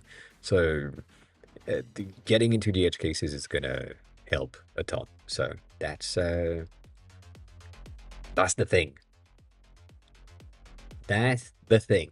Anyway, you have to notice it, yes. That's the plan. Nonetheless, I'm going to send you to Noddy because we talked about him earlier and it's been a while and he's been talking about other things, about the new widgets and stuff. So that's fun, I guess. But nonetheless, yeah. Use AI if you want to. Make sure that you are not getting overwhelmed by it and make sure that you are still remaining in control of your stuff. It will make a lot more sense. So, as always, thanks a lot for being here. Highly appreciate it. If you have a question and I'm not live, join the Discord. Ask the question on the Discord. That will be highly appreciated. If you have a perfume collection, use that. If you have a list collection, use that. A list of link. Bitch, I can't speak. And if you want to speak Japanese, learn how to speak Japanese, use can. It's pretty cool. Nonetheless, that's where we are. I remembered to change the number today, which is pretty cool. Doesn't happen often. But yeah, I will be back on Friday at 1:30 p.m. Paris time. And Friday is a review day. So if you have something that you want me to take a look at, please feel free to share in the Discord or on chat on Friday. But yeah, as always, take care of yourself, eat something, drink something, be kind to each other. And I'll see you all on Friday. Bye.